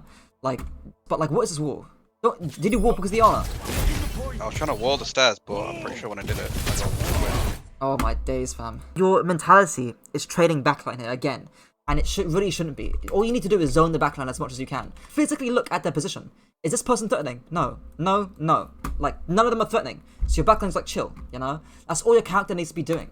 So we've wasted all our armor, we've wasted all our block, now the Sojourn is actually doing shit, now we actually want to clear the Sojourn, but we can't because we're half HP with no cooldowns. Like, now you need to be walking up here, fucking walling off the fucking Sojourn here, blocking the Sojourn. Rug needs to be wasting more time against the Nano Sojourn. You've got block and a wall, and you should have had armor there, but you wasted it all because your mentality is just trading backline. Before I continue, if you've made it this far, I would greatly appreciate if you checked out my coaching. It's the best valued coaching on the market, so if you want to climb, click the top link in the description. The last playstyle I want to bring up is the Brawl playstyle. At its most simple level, this is just shooting the enemy frontline and trying to force them to make a play. Again, we saw Banar do this at the start of New Junk City, but this playstyle is great to do against Doomfist, Queen or Roadhog, basically tanks that don't have armor. For extra clarity, I would also count shooting Genjis, Tracers, or just flankers in general under this Brawl playstyle. For example, we can see Milgaru force the Tracer recall out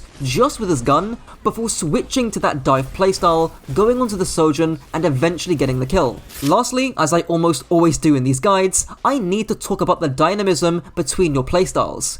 In other words, it's not like you just pick one of these playstyles willy-nilly and boom, you automatically win games. You need to know when to switch between playstyles as the fight progresses. Now, choosing between either playstyle, especially the zoning or dive playstyle, isn't always straightforward. One thing you can do is to just use your leap, see if you can realistically reach a target, and if you can, then you can go for that dive playstyle. If not, you can default to just zoning or brawling. Okay, so future Kajor coming in here, I'm going to add this to the dynamism section because I think this is a pretty good example of switching playstyles as the fight progresses. However though, I want to play this Capitology clip and it basically explains what this playstyle's change is and how to do it and why it works so well. And now we know Hazard just used his jump. We can now go past him, right? And one of 2 things is going to happen. Either we're going to go past him these people are going to back up, right? And then we're going to turn around and we're going to kill the Hazard in a late fight. Or we're just going to, these people are going to be too close and we can just kill them, right? Basically, the two options you just described there was the first one where you zone the backline entirely and then you turn around and punish the enemy tank. That is like a zone into a brawl playstyle. Or the second option, which is to, again, zone these characters, but they're actually killable, so then you go from a zone playstyle into the dive playstyle. Now, in this example, the enemy team are playing Junkerqueen instead of the Hazard here, but the principle still stands. So as you can see, Velocity is doing that jump tech talked about earlier, and right about now, he's going to engage on the enemy backline. Now, this is just zoning, because he can't actually kill and dive these characters. They're too far away, the Lucio boops him away, so what does he do? Is him and his team actually turn around after he's zoned the entire backline and punish the Queen. And you can see that right about now. It gets the Queen really, really low, forces out TP, forces out Suzu, and gets a massive HP advantage. Now obviously the Queen doesn't end up dying for this, but it does end up forcing out the beat, it ends up forcing out the Kasune Rush, and because of this massive advantage, Pokerface ends up winning this fight. So I would call this, or the way I would call like this specific technique of going into the zone to the brawl playstyle, I would call this the turnarounds, where effectively you zone the enemy backline and you turn around to punish the enemy tank and go into that brawl playstyle. So hopefully that gives a little bit of nuance and gives a good example showing that off. Now onto the tank matchups. Hazard vs D.Va. The biggest issue with D.Va is that she hasn't got as much bite or kill potential that you do. Now, D.Va will obviously just eat your shots, your wall, and the spikes from your spike guard, so how do you manage to pull off your one-shots?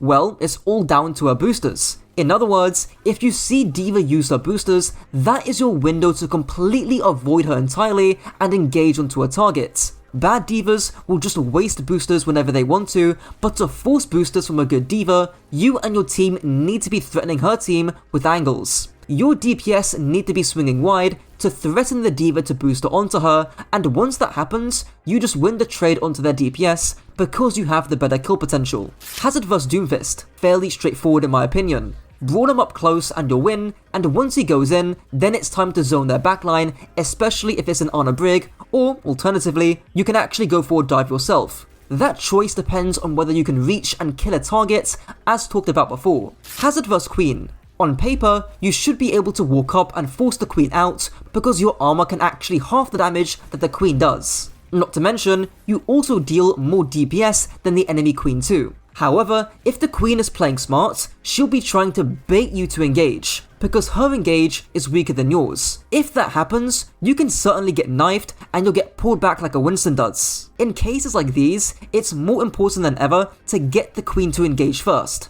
Simply, you can do this by applying frontline pressure from different angles. Hazard vs Mauga. Now talking to Capitology, he actually said that Mauga is one of the hardest counters to Hazard, and here's why. Mauga with Echo, or like with a really, really high amount of raw damage, Mauga can kind of just break through the blocking damage in a way that a lot of other comps or tanks have a hard time doing, and especially because if you're able to pin the block, like if you bait the Hazard to go in, he blocks to keep himself alive, you can just pin that block and it becomes actually possible to burst him in a way that most other comps can't do. So how do you beat Mauga? Well, two things. Firstly, your team needs to bait the Mauga to engage, and secondly, you need to be diving squishier targets. In the first fight, we can see Milgaru's team bait pretty well, and we know this because the Mauga Reaper Rush catches nobody. This makes it fairly easy for Milgaru to dive the Reaper and finish the kill. In terms of diving squishier targets, we can see Milgaru try to reach the Kiriko, but he ends up getting booped by the Mauga pin. However, later on, he does get a successful dive on the enemy Sojourn when he's actually able to reach her. Hazard vs Orisa. Funnily enough, Coach Whistle talked about this matchup when talking about counters. I mean, it's kind of the philosophy of how you play D.Va versus Winston, right? It's not about peeling the dive, it's about stopping it from happening. And I think Orisa's in the best spot because she has a lot of very consistent pokes, she has a stun, right? I think in this scenario, the key is going to be avoiding the damage she outputs early on and trying to move past the Orisa onto her squishies with your much better kill threat. This is where Section 6A is going to be very important, because if you're able to put yourself in positions where Orisa can't punish you, you're going to have a very good time. Hazard vs Ramattra. This one is just Orisa but easier, since Orisa can actually stun you, but Ramattra can't. Just avoid brawling him when he's in Nemesis, zone the ram from his backline once he pops Nemesis, threaten squishies with your one-shots, And lastly, you could outbrawl the Ramattra after his form is over. Hazard vs Reinhardt. Clearly, Hazard loses in this frontline matchup, but you can poke and break the Rein shield early on. What I will say is that Rein players will actually be looking to zone your engagements when you go in and maybe even pin you too. So, playing around natural cover, high ground, or even your own wall can help prolong your engagement and avoid this pin. Do keep in mind that Reinhardt can zone for longer than you can, but you've got better kill threats. Hazard vs Roadhog. There is a lot of counterplay options that you have at your disposal. If the enemy hog hooks you in, you can actually win that frontline tank trade because of his massive hitbox and lack of armor. He's also hooking you closer to his own team, which in a way kinda does you a favor in terms of reaching the enemy backline. Shouldn't be too hard for this one, just don't get tunneled on burning the hog if there's a Sojourn who needs to be dove. Hazard vs Sigma. People often list Sigma as one of the tricky matchups for Hazard, but I think it's more of a skill matchup.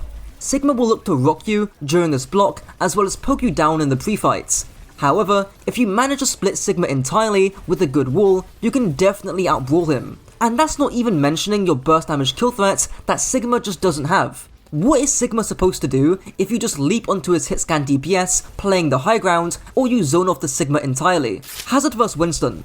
Zoning is most likely going to be the key thing that you're looking to do. In almost all cases, Winston will be played with an Ana plus a hit scan, so if you just tunnel on focusing down the Winston, you're gonna get naded or completely burned by the enemy hit scan.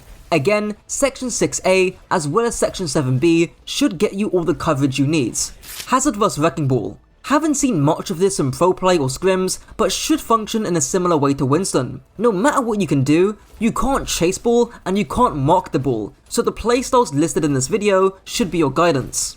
And last and maybe least, Hazard vs Zarya. In a similar manner to Echo or Mauga, Zarya can output a ton of raw damage onto you. Not to mention, she's one of the few heroes who can actually peel for her teammates if you do decide to go for that dive playstyle. So, how do you beat a good Zarya? Well, the key is to bait or force out her bubbles. Maybe you jump a target and don't slash them at all. Maybe you get a good wall on the enemy Zarya and completely outbrawl her. Maybe you do that zone playstyle at the beginning of a fight, track her bubbles, then switch to that dive playstyle when she's got less bubbles available. For the last section, I want to go over Hazard's best and worst synergies, both in terms of maps and characters. His best maps are ones with his tight, narrow chokes, doorways or enclosed rooms to get clean splits off with your wall. These maps also include a little bit of high ground to utilize your mobility over the other ground tanks. Some examples would include Suravasa, New Junk City, Hanoka, or King's Row. Some of Hazard's worst maps are ones that are very open, where it's hard for him to get consistent value with his wall.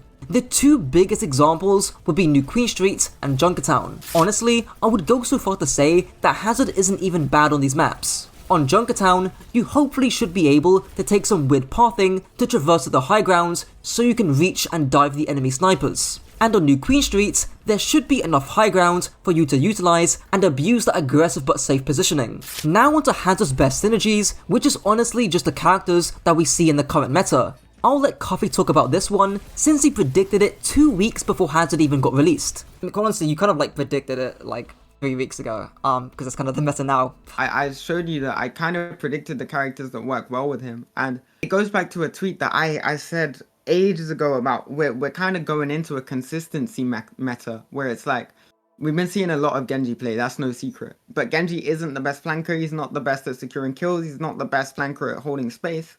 He just does everything well. He can play for poke play style, he can live decently well, live on his own, live with other people. And then Sojourn is another character that's consistent all the way throughout the fight. Hazard is the tank equivalent of Genji. He just does so much. He can just do so much. And in terms of Hazard's worst synergies, it actually more so depends on the enemy comp instead of you specifically. For instance, if the enemy team are running a Hazard, playing immobile characters like Ashe, Cass and Brig become especially hard due to how easy it is to punish you if you end up getting walled. Low mobility characters in general that can't support Hazard's engages aren't also ideal, but to be frank, I'm not going to sit here and tell you that you've automatically lost your games if you're playing Hanzo Ashe with Hazards. And lastly, I do want to future-proof this guide, so I'll try and provide further resources. Firstly, All the interviews with the coaches will be uploaded on my second channel and they will be timestamped, so check those out on the top right if you want to see the full interviews.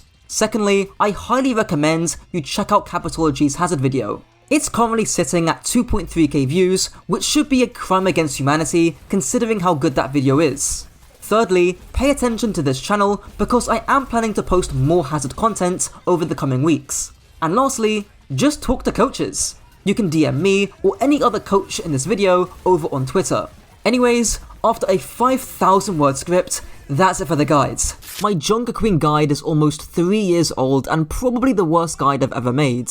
Let's change that. Junkerqueen's unique selling point, or USP, is her knife. Landing or not landing knives can be the difference between carrying on Queen or just being mediocre and getting ran over. Look to path or rotate in the mid-fight to land knives on squishies, and take your time with not only hitting the knife, but landing your follow-up combos too. Use commanding shout to enable or disable aggression, avoid passing through open space to prevent taking tons of damage on entry, and use rampage in the mid-fight to revert enemy aggression. Queen's weapon, the TF2 Scout Scattergun, is a short-range weapon that deals 80 damage on body shots with 8 shots in a clip.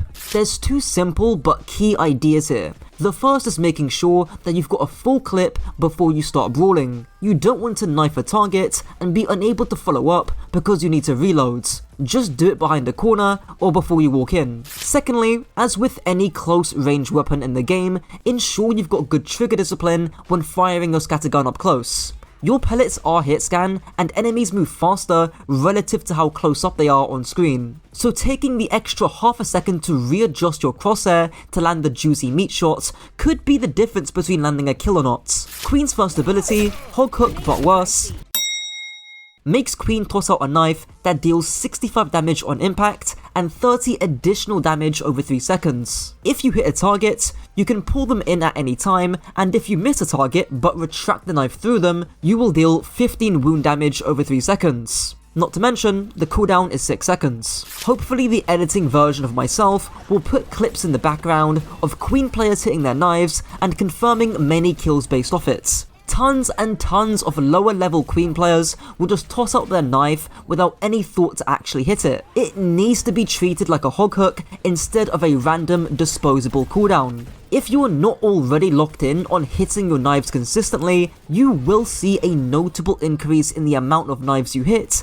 just by focusing a little. I might as well get your passive out the way too, called Adrenaline Rush, which currently heals back 225% of the wound damage that you deal. Because your sustain is a passive ability, I can't really give much actionable advice when it comes to getting the most out of it, but what I will say is that this becomes even more of a reason to actually hit your cooldowns, which will start triggering your passive healing. If you hit a knife, that is a free 67 healing. Now onto the combos. The first is to shoot, knife, start your axe swing animation, then retract your knife and hit your axe, followed up with a shot and a melee. You don't have to hit every single part of this combo, but if you do, you can deal up to 370 damage excluding wounds, or 455 damage including wounds, and that's not even mentioning headshots. You can see Jumpin do this combo here, and while he doesn't hit a single shot, the reason why you carnage before you retract the knife is just so you don't have to wait for that long ass carnage animation. Of course, you can carnage after, so that you don't waste it in case they use an escape cooldown after your knife retracts. The more simple combo that you will likely be doing is to shoot, then knife, then retract it, and land a shoot plus melee combo. On paper, this does up to 265 damage, excluding bleed, and up to 310, including bleeds. This is especially useful to do if you haven't got carnage, as you can see Crocs do here in this example. In terms of usage, it's really not that complicated. Knife is one of those abilities that are simple in conception, but just because it's simple doesn't mean it's easy. One of the most common questions about knife is, who do you actually knife? Is it worth knifing the tank, the support, or DPS? Well, the answer, which you're not gonna like, is that it depends. Generally speaking, you want to be knifing more killable targets, or targets that if you do knife, you know you're gonna force a key cooldown out of. For example, against this enemy comp, knifing the Lucio or Juno is generally going to be pretty hard due to their hitboxes, mobility, and where they might be playing. Hitting a knife onto an Ashe can be great, but she might be hard to hit depending on where she plays. That primarily leaves us with Mei and Ram being the most reliable knife targets on the front line, and generally, Mei is going to be more killable than Ram. If you hit a knife onto a Mei, you're more than likely going to force out a cryo, or even her wall, both of which are great trades for knife. Conversely, maybe there's a Kiriko in the enemy team and you need to force out Suzu, so you're extra attentive to hit knives on overextending Kirikos. As you can see, it's context dependent. There's some other bits of knife micro, like keeping the knife in the enemy so you can move around and retract it to pull them in a place they don't want to be in. I'm sure I'll put an example of this in the background.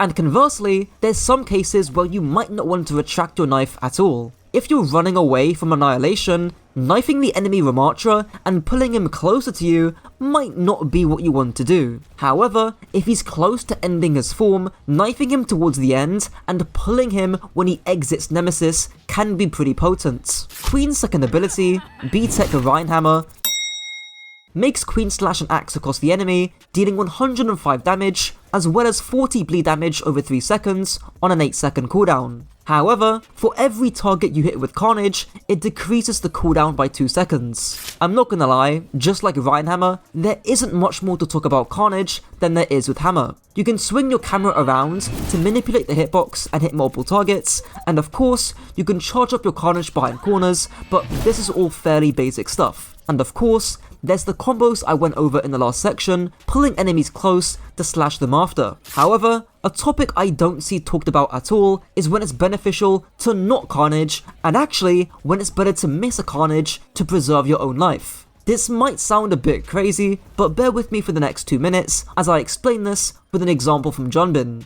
So I was watching Junbin's POV and I noticed a very subtle mistake that has got 2 very damning implications. Firstly, because this is from Junbin, right, who's playing on the best team in the world, so if he's making this mistake, then you are as well. And secondly, it's so subtle that you might not even notice it, or you might misattribute it to something else, right? So we'll play the clip here, and I'm not going to say anything because I want to see if you guys can actually spot it.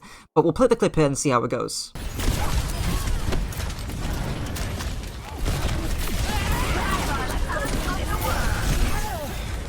Right, so what's the mistake that Junbin there makes? Now, initially to some people it might just be like, oh well, he shouldn't have crossed the gap forehead because he gets his shout forced, he's in open space, he's not in a good position, yada yada yada, right? But that's kind of hindsight, because in reality, like, if you're Junbin here and you're full HP with full cooldowns, right, basically full HP, maybe you could have waited a second, who cares, right?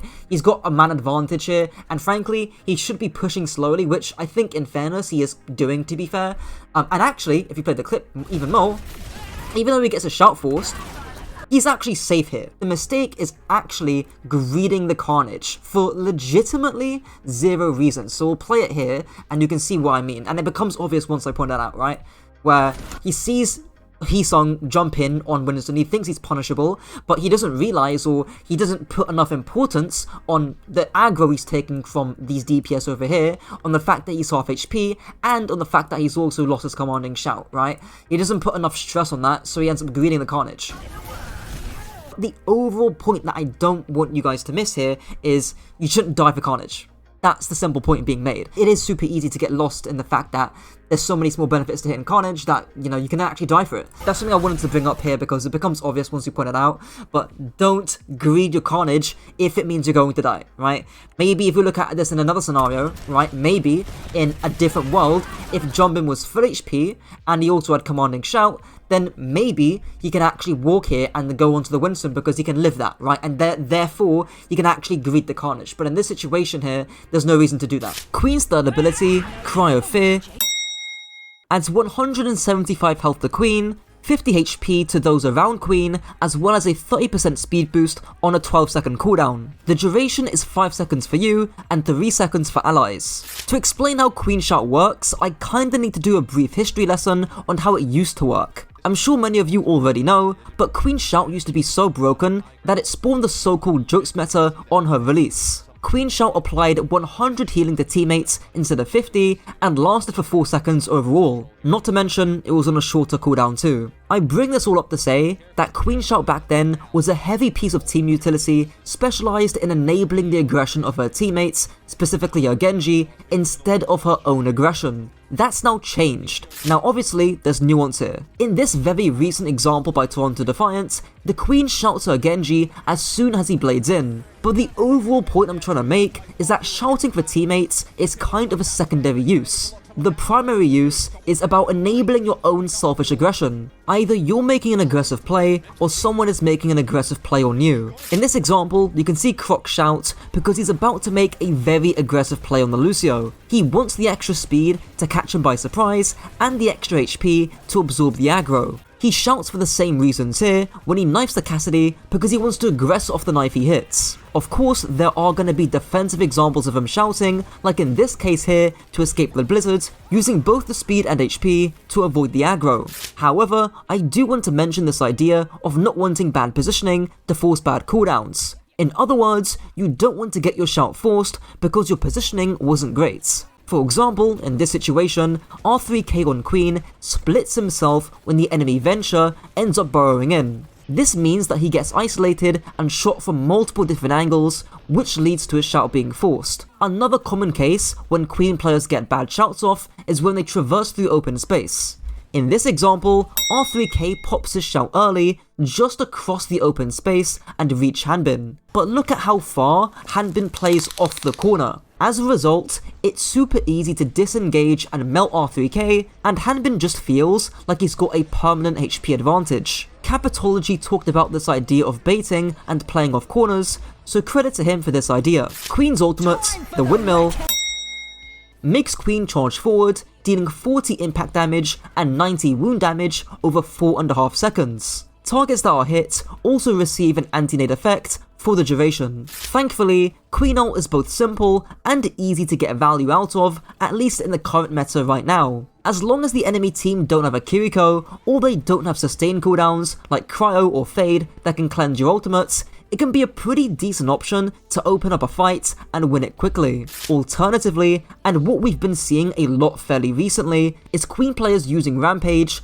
to revert aggression from the enemy team. If the enemy team push with Orbital Ray for example, you can pop Queen ult to slice through the healing. You can see Crocs clutch an entire fight because of how potent Queen ult can be, but I do want to briefly break down how and why this works. So anyone who's watched my content for some period of time will already be familiar with these triggers or advantages, but in short, they are ult advantages, they are positional, they could be cooldown based, they could be numbers based, and they could also be HP based. Now, I would argue in this scenario, every single one of those triggers or advantages applies to Crocs in some kind of way.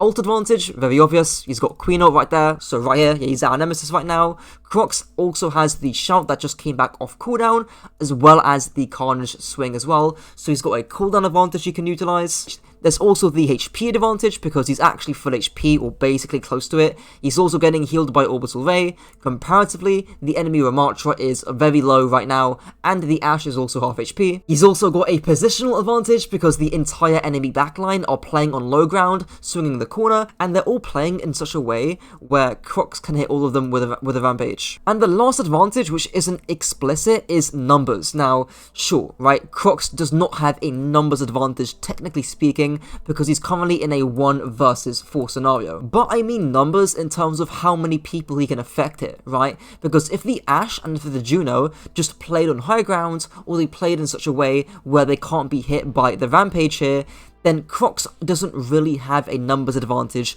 that he can utilize, because he can never reach the Juno or Ashe if they're playing high grounds. So with all of this in mind, Crocs eventually pops the Queen ult here, and clutches the fight, getting 3 easy kills, or fairly easy kills there. That was actually a very good knife hit onto the Juno, but the Juno would have died regardless. Of course, I have to talk about Suzu and trying to outplay it. Generally speaking, the most common way is to pressure out a single target so much that it forces the enemy Kiriko to pop Suzu on themselves, which allows a free Queen ult. If you knife an Ashe, and the only way of saving them is to use Suzu, then the Kiriko is forced to make a choice. Use Suzu, in which case you just Queen ult after, or the Kiriko lets them die, in which case you're at an advantage anyways. Your team can help in this too by popping their own ultimates, saving Rampage for later into the fight, where the Kiriko is less likely to have the Suzu. Onto the penultimate section, being macro based around compositions. Now I don't want to tread over old ground, but I think one of the biggest challenges Queen players face is crossing open space without getting too many resources forced out. I just briefly brought this up too in the commanding shout section. I've also talked about this beforehand in my Brawl guide, and Queen is especially bad at traversing open space, considering you haven't got a shield or a fast moving stomp ability. I talked about 4 ways you can overcome this, but they're all fairly team related, and I am aware of the audience that's likely watching this video. Still, I think it's a useful resource, so skip the section 4b of that video if you want to know more. Instead, I want to focus on something that you can do yourself in your own games, which is pathing around the enemy team to specifically avoid open space. Here's future me talking about it here. The second he sees the Ramattra turn the corner like this, like he shows the hitbox of Ramattra, he immediately knows he doesn't want that smoke, because this is all open space that is incredibly hard for the Queen to cross, right? If he moves from where he is right now to that corner, he will die. So what does Crocs do? He drops off and he's like, you know what? I don't want that smoke, right? I'm all chill there. Now, maybe that's a little bit of an over-analysis there, considering his cast does die, but I think that reasoning is sound. This is a bit more favourable, right? This is a little bit closer, but you can see there's some decent amount of distance between himself and the enemy Ramattra, and he knows that he's going to lose that brawl trade if he walks forward and tries to brawl the Ramattra. So again, he lives to fight another day. Doubles back, there we go. And then this angle becomes significantly more free, and of course I used this example a little bit earlier. You can see right now, this is exactly what Crocs wants. Very short sightline onto the Lucio, very easy to punish him, and again avoiding that entire clot of open space that he otherwise would have had to pass had he gone through main. Now onto the tank matchups. Starting with D.Va, and the key is paying attention to her boosters. More specifically, whenever D.Va wants to do something, like dive a target, she's missing out on using an aspect of her kit, like peeling her backline. Her boosters indirectly tell you what gaps you can be punishing in her play. For example, if she flies to an angle and leaves a squishy vulnerable, go and duel that squishy. You should almost never be finding yourself brawling D.Va up close unless your comp is built for it. Your damage gets halved because of her armor, you've got no armor yourself, and she can eat your knives too. Now onto Doomfist. Of course, it's easy to say that Queen beats Doom, especially because he's got no armor to mitigate your shots, but do be wary of charging his Empower Punch with your knife. Greeding the damage isn't always better, but if he's using block as a last ditch attempt to live, then knife can be quite disruptive. When he exits Meteor Strike 2, you can time your knives for an easy hit. Now I know Hazard isn't officially released yet, and there's very little data on how Hazard plays as a whole, but I do have some juicy, pioneering theory by the one and only Coach Coffee that might give us an insight into how this matchup plays out. Now I don't want to give too much away, but from what I've heard, Hazard plays and occupies a similar position to D.Va, in the sense that both heroes can do everything. And considering Hazard has got less armor than D.Va, no way of mitigating his knife, a block similar to Doomfist without the burst damage of Doomfist, I am a bit more inclined to say naturally, Queen plays well into Hazards. Now Queen versus Mauga. Historically, this one should favour Queen, because the hitbox you have onto Mauga is significantly better than the hitbox Mauga has onto you. Knife him around corners to try and force out a bad stomp early, and or knife him after he lands a stomp to disrupt his engage. I do want to briefly bring up this clip of Toronto Defiant juggling aggro, so to say. In this example, Toronto's Genji plays close enough to his Queen, where as soon as TVNT pops his cardiac overdrive, Sugarfree can deflect in front of the Mauga, so the Mauga stops shooting, meaning he gets no lifesteal. This ends up relieving a lot of pressure off of the Queen, who can then continue to brawl. Queen versus Orisa. In a vacuum, this matchup is heavily Orisa favoured.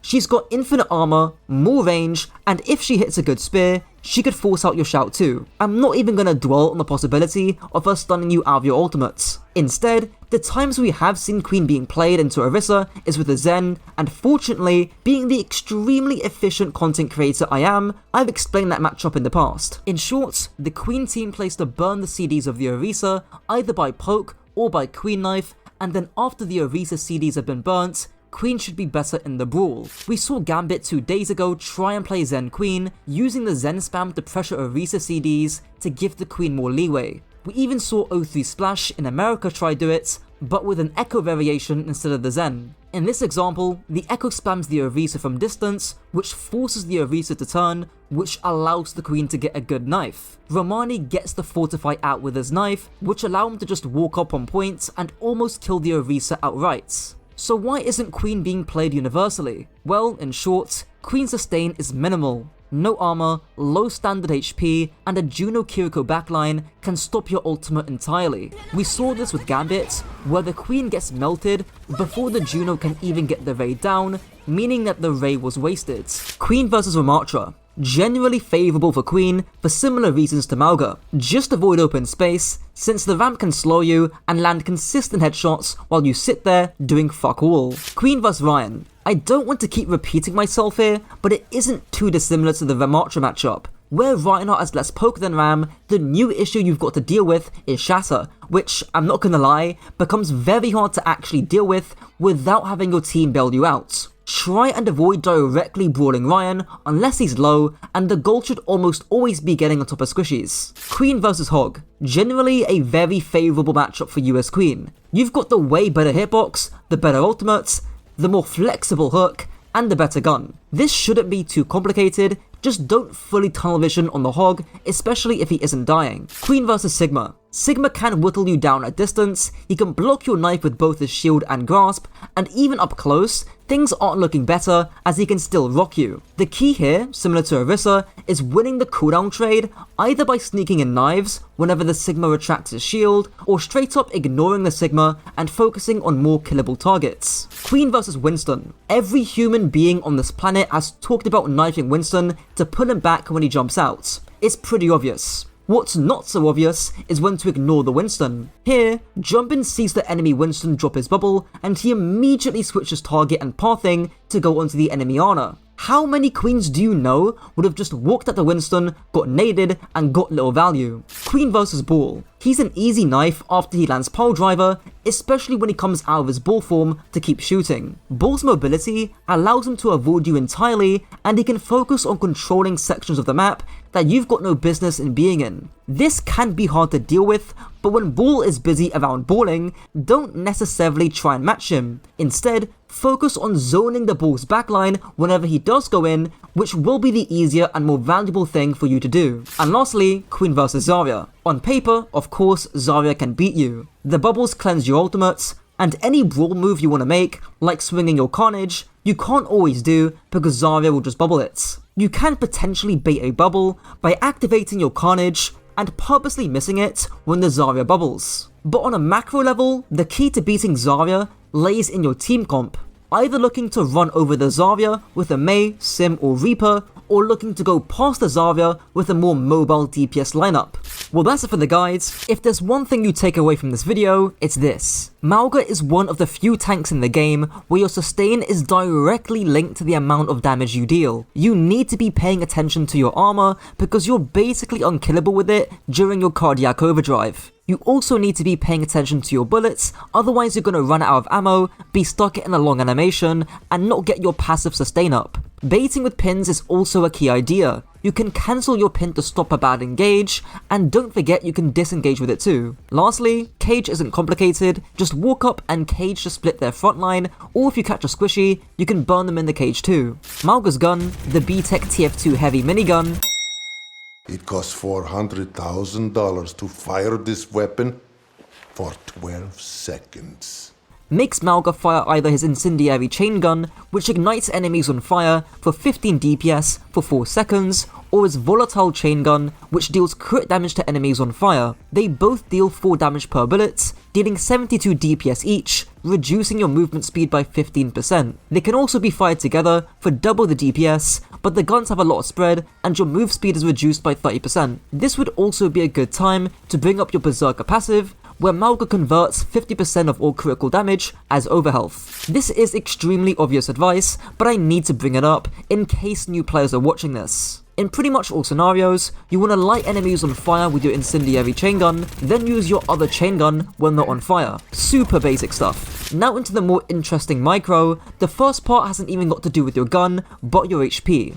The armor you have on Mauga is super valuable because it drastically reduces the rate at which you take damage. And the biggest mistake I see most Mauga players make is engaging without armor. Take this example from a Grandmaster Mauga player who you'll recognize if you watched my Brig video. In this case, the Mauga engages because he thinks he can punish the Brig, but he's not paying attention to his lack of armor. This means that over time, even with Cardiac Overdrive, he'll lose the sustain game and you'll end up dying for it. The penultimate thing I want to touch on with your chain guns is actually target priority. Because of Mauga's hero design, you kinda need to be shooting the enemy tank to keep your sustain up. But there is a little bit of nuance here. If you see a killable target, like an overextending Brig, especially if other players are shooting that Brig, switching target can be a valid thing to do. And lastly, I want to touch on your reloads. Mauga has, I'm pretty sure, the longest reload at the game at 2.2 seconds, and since you gain overhealth from crit damage, the last thing you want to happen is to be busy reloading while you're in the fights. Just simply reload before you're about to go in, and generally speaking, just look at the bottom half of your screen so you can check your HP and ammo counts. Mauga's first ability... Guys, we gotta come up with another plan. They got a tank. Makes Mauga charge at the enemy team with a 50% damage reduction. His max charge range is about 28 meters, and you can also do a stomp that deals 150 damage on the inner radius or 75 on the outer radius. You also get 30 damage if you collide into someone while stomping, and the cooldown is 5 seconds. Do note that this ability is very overtuned at the moment, so don't be shocked if the numbers change from this video. Now there's 2 main uses to your stomp or pin, as some people like to call it, to either hard engage or soft engage. Hard engaging or hard stomping is what you'd normally think of. Stomping on one or more targets, getting that massive damage off, and basically one-shotting the enemy team. Soft stomping is a lot more subtle though. Most commonly, this will be running, but cancelling your pin somewhere in the middle to a piece of cover, or running through the enemy team, and instead of committing, you end your stomp back to your own team. So when do you do which pin? Well, hard stomps require certain triggers or advantages to be in your favour. If you've watched my videos before, you'll know what the triggers are, but basically, they can be HP, cooldown, positional, ultimate, or numbers based. HP, which we talked about in the last section, refers to how much HP not only you have, but the enemies have as well. If they themselves are low, then that can give a sign to maybe stomp in. Cooldowns can also be a trigger. If the enemy Ana doesn't have Sleep Dart or Nade, then that can be an opening to go in. Same thing with ultimates too if you've got Cage. Positional triggers can refer to punishing bad enemy positioning, or if your team has especially good positioning, like your DPS being set up on good angles. And lastly, numbers generally refer to how many people are alive. For example, you're more likely to hard engage in a 5v3 compared to a 5v5, but numbers can also refer to how many people are engaging with you. If a Genji and Venture are diving with you onto a single Baptiste, then that's technically a 3v1. Here's a great example of that from Smurf. Somehow, Fielder hits a Sleep Dart onto Ghost. This gives Smurf a trigger to engage because he now has a massive positional advantage because the Baptiste is stationary, a numbers advantage because the Baptiste is basically AFK, and a HP advantage since he's full HP when he stomps on Ghost. Here's a more recent example from Hanbin in the recent Stockholm finals. You can see his team pinging the Brigitte, who's playing close enough, so that's a positional trigger. He also has his Cage, so an ultimate trigger, and his Reaper is going in, so a numbers trigger. With that now out the way, when do you soft engage and why? Well, you typically soft engage when there's small advantages that you still want to push, but not enough of an advantage that allows you to hard engage. And in terms of why they're good, soft engaging does 2 things. It creates space and diverts attention because people don't want to get stomped, so they'll be looking at you. Secondly, it allows the rest of your team, especially your DPS, to walk up and take space precisely because they're looking at you. Here's an example that I go through from a coaching session that I had with a Grandmaster Mauga. Yeah, what's the issue with this? I fucked up. I fucked up so hard. Got the ass out of position, tried to make a play, and then she coach guns away. And then Zarya has another bubble for the backline, and they have an Ana. It's just like bad play. So like literally in that like sentence there, you mentioned the Ana, which is like a numbers thing because the Ana can still help the Ashe. You mentioned the Zarya as well, so that's a cooldown related thing because she still has bubble. There's also a positional thing going on here because while the Ashe is kind of split, she's not really that split. Like the Kiriko can still help her, the Zarya can still help the Ashe, the Ana can still help the Ashe by backing off and you know healing up from behind, all that kind of stuff there. So like the key thing to understand is that there's no trigger for this. If the Ashe was like 1 HP and you knew the Kiriko didn't have Suzu, or you knew the Ashe didn't have Coach Gun, then maybe I could see this working out. But that being said, the Stomp itself isn't terrible, because what you should have done is cancel it here. You literally get out a bubble here for free, you LOS the Ashe, you LOS the Kiriko, you end the Stomp here, and then you can pop a Cardiac Overdrive if you want to, and then melt the Zarya after she's popped this bubble. I've never thought about the cans, like, to force bubbles. That's something I've never really thought about, actually. Mauga's second ability, the worst designed ability in Overwatch, makes Mauga take 40% less damage, and 100% of the damage you deal, you get back as healing for 3 seconds. The effects are halved for teammates, and the cooldown is 12 seconds. Honestly, this ability functions pretty closely to Fortify, with the added quirk that teammates can get benefit from it too. Just like Fortify, there's 2 main uses: defensive or aggressive. A defensive example is the obvious one. You'll stomp in, either miss or hit the stomp, and you'll pop Cardiac Overdrive to absorb the damage you take on entry. In other words, it kind of functions like an oh shit button. Now in terms of aggressive uses, they tend to be a bit more nuanced. There's a massive misconception that people think you can't use Cardiac Overdrive first, and you should save it later in the fights. If you see triggers to get value out of it now, then using it is very reasonable. In this example, in the literal first fight of the Stockholm Finals, you can see that as soon as the Reaper comes into frame, Handon pops the Cardiac Overdrive to aggress onto Junbin. The extra sustain that the Mauga and Reaper gets means that Junbin gets his HP pretty low, giving Team Falcons a massive edge in this fight. Barring that, it is important to note that you can still die in Cardiac Overdrive, especially if you don't have any armor. Just to do some math, if you fire both chain guns while in Cardiac Overdrive, considering one of your guns will be getting guaranteed crits, you'll be dealing 216 DPS. That's 216 HPS in Cardiac Overdrive,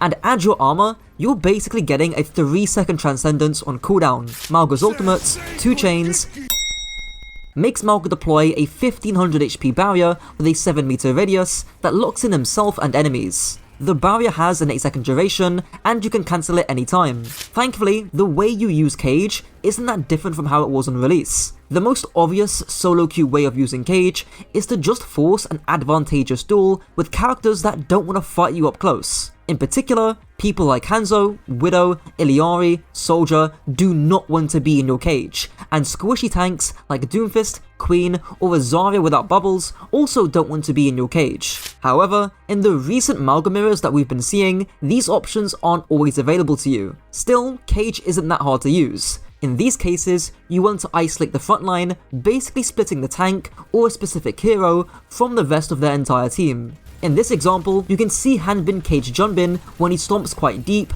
isolating Junbin for a decent period of time and winning the HP trade. However, you don't have to just isolate Mauga. You can cage a Brig, for example, who's pushed up quite far. What I will say is what you don't want happening is to cage the entire enemy team, because then you become isolated yourself. Cage is all about isolation and forcing a clear numbers advantage onto the enemy team, creating a 5v3 instead of a 1v5. Lastly, building off that point, I want to talk about cage cancels. It's not that complex, but if you're getting overwhelmed in your cage, you need to cancel it and leave. Christopher, former head coach for SSG, talked about this briefly in the most recent episode of Uncoachable. I'll play the example he talks about afterwards. Watch one of the matches. The one I watched was Falcons versus Nightmare. That was the one I watched. Like there was this one fight where Infected intentionally caged, and they did the tech where you break the cage when the enemy beams, because you don't want to fight in cage against beam, but if you trade cage for beam, it's considered a win. Cage, take a look at where Infected is standing. He's so excited to pop this. That's a 3-person cage, just end up charging away though. Now onto Mauga's positioning and playstyle. With positioning by far and away the most important aspect with not just Mauga, but ground tanks that don't have shields, is pathing. For example, you can see here that Smurf decides to path on the low ground to the left instead of on points because he'll take way too much damage on main. This allows him to get a good engage on top of the Cassidy, and he enters with pretty much full HP. This does lead me onto playstyle, and while I do have a complete brawl guide, I will briefly cover the different Mauga playstyles. The first is just burning frontline. Of course, you'll be doing this generally to get your HP back, but this is especially good to do against weak frontline tanks like Doomfist or Winston, who, if you burn early on, they'll be forced to give up space. However, it's important to not get tunnel vision on these targets and to know when to switch playstyles throughout.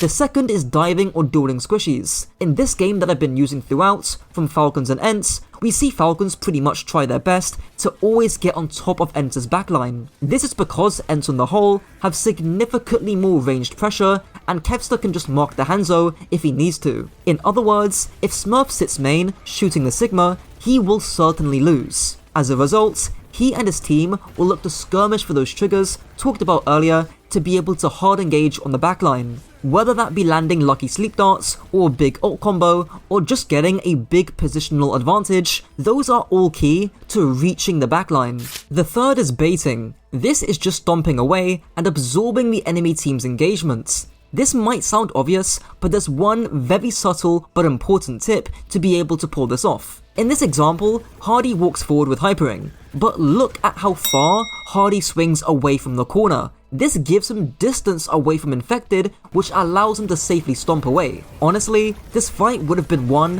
had SSG just not blown their Juno ult the last fight, but the principle of baiting around the corner with distance still stands. Now onto Mauga's tank matchups. Mauga vs D.Va. In the past, this matchup used to be a lot more equal, but now it obviously favors D.Va. She can eat the whole of your cardiac overdrive, fly away to high grounds that you can never reach, and half the damage you do thanks to her armor. So what do? Well, most of the time, it's either going to be stomping and running the D.Va over, or doing that bait playstyle to force the D.Va to fly away, or looking to dive for a backline with stomp. The boosters here are the important thing, as they're the cooldown that can give you a trigger to do either of those playstyles. Mauga vs Doomfist. Not a complex matchup, just melt him in the pre-fight, force him to leave his power block by threatening with your stomp, and solo cage him when he doesn't have punch. Mauga vs Hazards. Now, you'll probably be watching this video when Hazard releases, but thankfully, I talked to Tier 2 professional coach Cuffy to understand how Hazard works. Without giving too much away, he basically told me that Hazard functions like D.Va in that both heroes can do everything. And considering Hazard doesn't have an ability that just eats your overdrive, it seems fair to assume that you can burn Hazard more easily compared to D.Va. You can also stomp his block too, or force it out just by fake stomping. The only major concern for me is that good Hazard players will try to avoid you at all costs. So if you're able to burn him early on, likewise to Doomfist, or stomp him whenever he tries to go in, he'll certainly struggle. Mauga vs Queen. Typically, this matchup is worse for you, as Queen's hitbox is much smaller than yours. She'll also be looking to bait you to walk through long distances and open space. The key to beating Queen is to clear out any angles her team is holding by using those soft pins that we talked about earlier. Here's an example from Tier 2 Coach Capitology, and the full video will be in the description. You need to abuse your neutral. Walk up, use your CDs if you have to. Use our Mauga pin to do something like this, right? Like I want to pin to maybe an area like this where backline backs up and I clear their bait, right? And when I say clear, I mean like acknowledge that this team is baiting and make them honestly bait, right? They're not baiting from here. I'm going to threaten that engage, really like pump fake them, you know?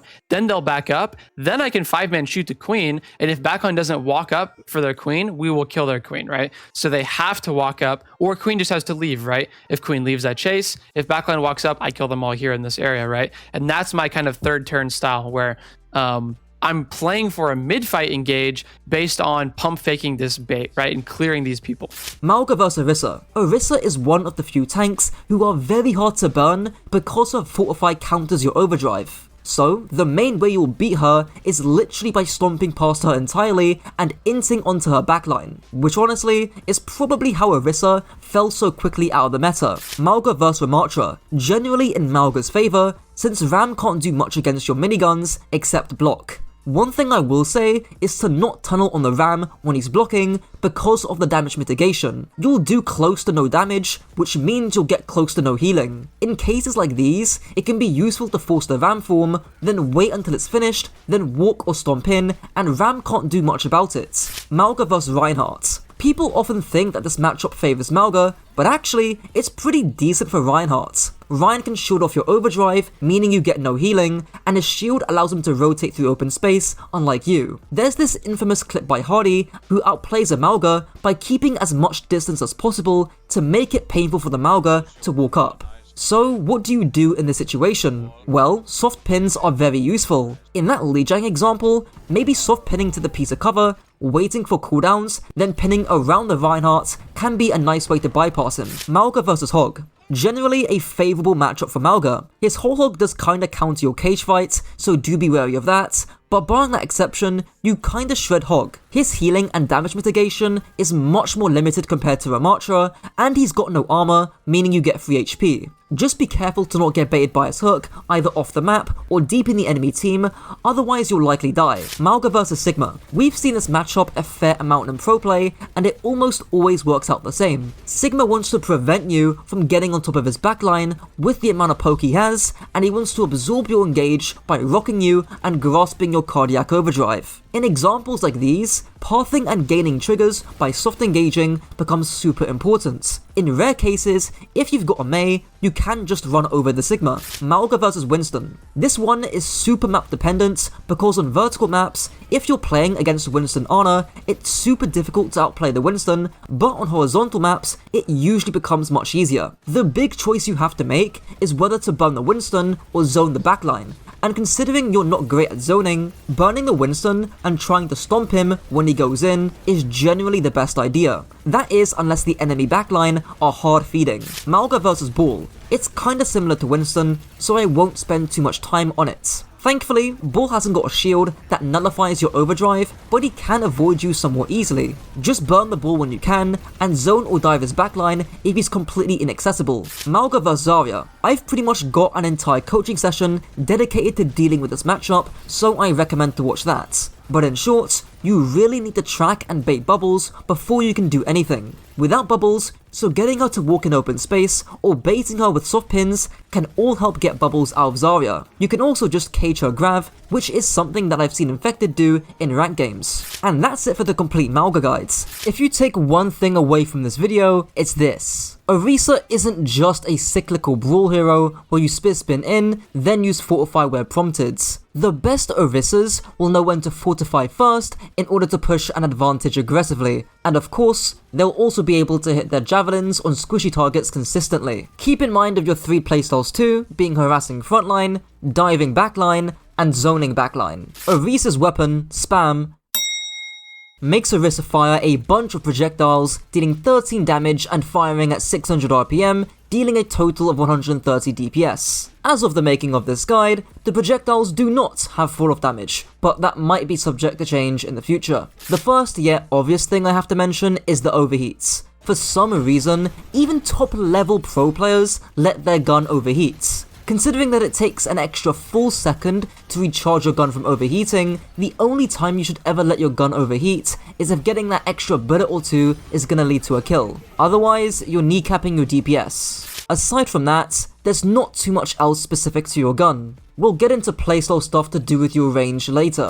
Orisa's first ability, the Beyblade, makes Orisa spin her javelin in front of her, dealing up to 100 damage in under 2 seconds, as well as increasing her movement speed by 50% and by 20% for 2 seconds after the ability is used. The cooldown is also currently 8 seconds. The main use behind Spear Spin is to engage or rotate aggressively. Rotate just means moving from point A to point B. You deny most forms of damage while spinning, allowing you to close the gap without too much risk. In my old guide, I showed some examples of Orisa players doing exactly this, and to this day, it's still nothing revolutionary. However, we have been seeing more creative uses of Spear Spin, in particular for displacements. Now there's two forms of displacements, environmental kills and zoning or isolation. Getting environmental kills is pretty self-explanatory, as you can see here with TVNT almost getting the enemy Ashe off the map.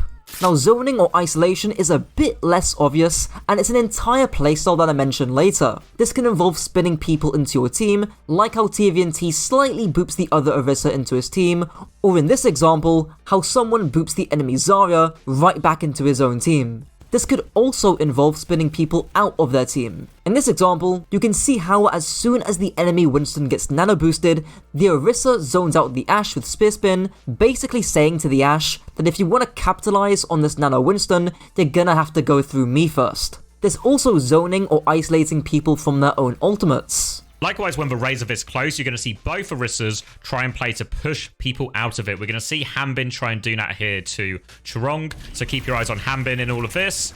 You're going to see he actually manages to push and separate Chorong. In theory, this should mean they are winning the raid trade because they've got to play out of the raid. This makes Chorong very vulnerable. It also means there's now more complicated things for Crazy Raccoon to do because they're trying to push forward, but they also have to worry that Chorong doesn't die behind them. And in theory, makes it very difficult. Hanbin's made a good play here. Lastly, don't forget that Spear Spin can also be a great disengagement tool. In this example here, the enemy Juno pops her ultimates, and TVNT pops a Spear Spin to disengage. You get that movement speed while also eating projectiles. Simple enough. Orisa's second ability, the Olympic Thrower, makes Orisa throw a javelin, dealing 80 damage on impact, and an extra 40 damage if they hit a wall. It can also deal up to half a second of full stun, paired with a 6-second cooldown. Javelin is one of the simplest abilities in the game to use. However, just because it's simple doesn't mean it's easy. Most of the time, you're going to be looking to throw your javelin to hit squishy targets in the mid-fights,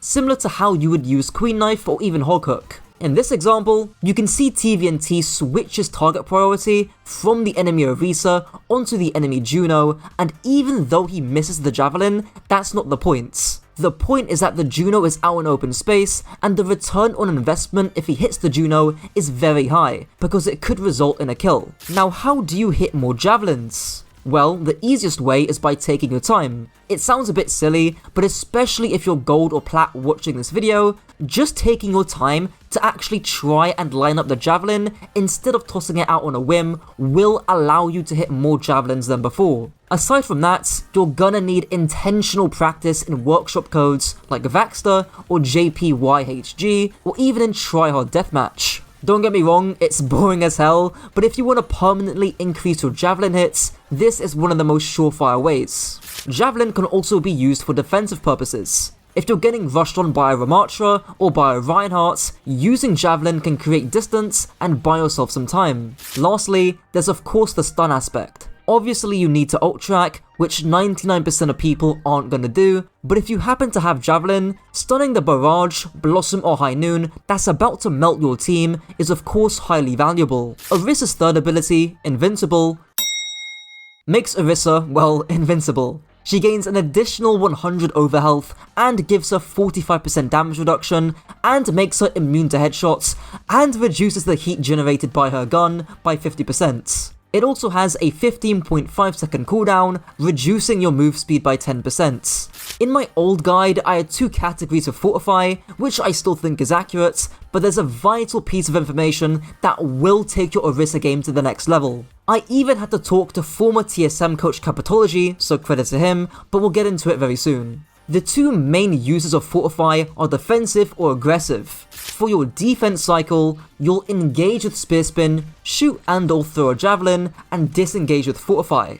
Do note that you don't have to waste Fortify here, only if you're taking a ton of aggression. For your aggressive cycle, there's two variations of this. The first is actually the exact same as the defense cycle, but you just keep walking with Fortify. The second and more counterintuitive usage is fortifying first, then spear spinning after. So why would you ever want to use Fortify aggressively, or even use it first? But before that, I need to explain the big Fortify misconception. As Capitology described it to me, the issue is that the overwhelming majority of Orisa players, even at the professional level, think that they always need to use Fortify seconds, or that they need to use it later into the fights, especially when fighting another Orisa. I really want to hammer in this point, because even top level Orisas in Grandmaster and even on teams make this mistake. So here's an example by Capitology himself. Nice spear. Genji deflect forced. Do we spin? Oh my god, we're spinning? Nice. Shoot Zeb. This is a one fight right here if you just gold and walk in and kill everyone. Stop being afraid. Okay, the Discord. And you lost your advantage. I can tell Monkey Happy has the same thing a lot of the other tanks have, like around this level. Is like, oh, if I use my CDs better than the other tank, then I'm doing a better job than them, right? But like, I'm seeing so many missed opportunities. Like if you gave me this VOD with names off, I would say this is Monkey Happy or Solo. So when is it actually okay to fortify first and go aggressively? Well, there's 5 triggers or advantages that you should be looking for. The 5 advantages are cooldowns, HP, ultimates, positioning, and numbers. To break this down, we'll go over Capitology's example again. In this instance, the Orisa has a massive HP advantage over the other Orisa, and he also has a notable cooldown advantage, with the Genji having no deflect as Capitology says, but also no dash, no spear spin, and no hypering to disengage. I'm gonna go through a few more examples, and I'm sorry if this is boring, but this is so important. It will literally get you an entire rank increase, if not more, if you just master this concept down to a T. In this example by Solo, one of the tanks Capitology mentioned, he and his team managed to get the Cassidy very low. Because he's got that HP advantage, he should keep walking with Fortify so that he gets the kill, but instead, he walks back, likely because he wants to use his gold seconds. Now his team does secure the kill, but only because the Pharah hits a direct, plus concussion, plus torpedoes, so he's pretty lucky. Now going over an example done right by one of the best EU tanks in the world, KSA. And if you're interested in seeing how he overcame Twisted Minds, you can click on this video here in the top right. In this example, he fortifies first, even though there's no clear trigger or advantage. However, it ends up working out and he gets the kill on Yubi. So why does it work? Well, there's actually 2 triggers here. If you check the ultimates before the fight, SSG have a clear ultimate advantage and KSA is without a doubt aware of this. Secondly, KSA has a positional advantage. Not only is Yubi close to him, he's also in open space. Add this together, and because KSA pushes that advantage with Fortify, he ends up getting the Mei Cryo out, which is exactly what he wants because he can then Terror Surge for a free kill. Just to give one final example, here's one for myself coaching a Masters Orisa player. The sim is right here, you know, she's like really close to you and she's low HP.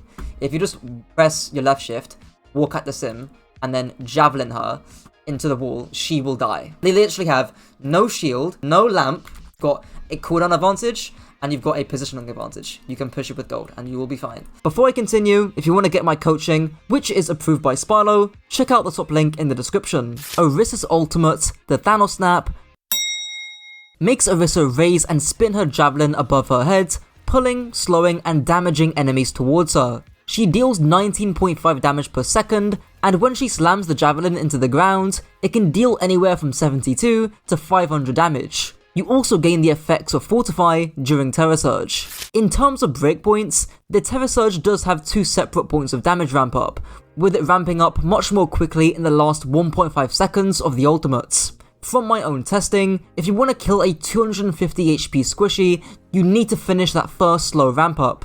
There's also the age-old tip of not stacking your Fortify on top of your Terror Surge. Either Spear Spin, then Terror Surge, then Fortify afterwards, or after your Fortify ends, you pop Terror Surge to get an extra Fortify and to buy back some time to get your next Fortify. Honestly, there isn't that much groundbreaking advice to Terror Surge. The main way you'll be using it is to punish aggression or positional mistakes made from the enemy team. You could also use it to drag back certain heroes. For example, if you Spear Spin on the enemy Ashe and she coach guns away, you can drag her back with your Terror Surge and she can't escape it. There's also the ult combos. Terra Surge Blizzard, or Terra Surge Juno ult, or even Terra Surge Blade can easily secure a fight win. You can use the pull effect, kinda like an Overwatch 1 halt, which functions similar to a mini grav. For the penultimate tip, I want to talk about timings. Generally, you're gonna be using Terra Surge in the mid-fight because usually enemies want to be closer to you, but more importantly, enemies won't have cooldowns to prevent or escape your Terra Surge.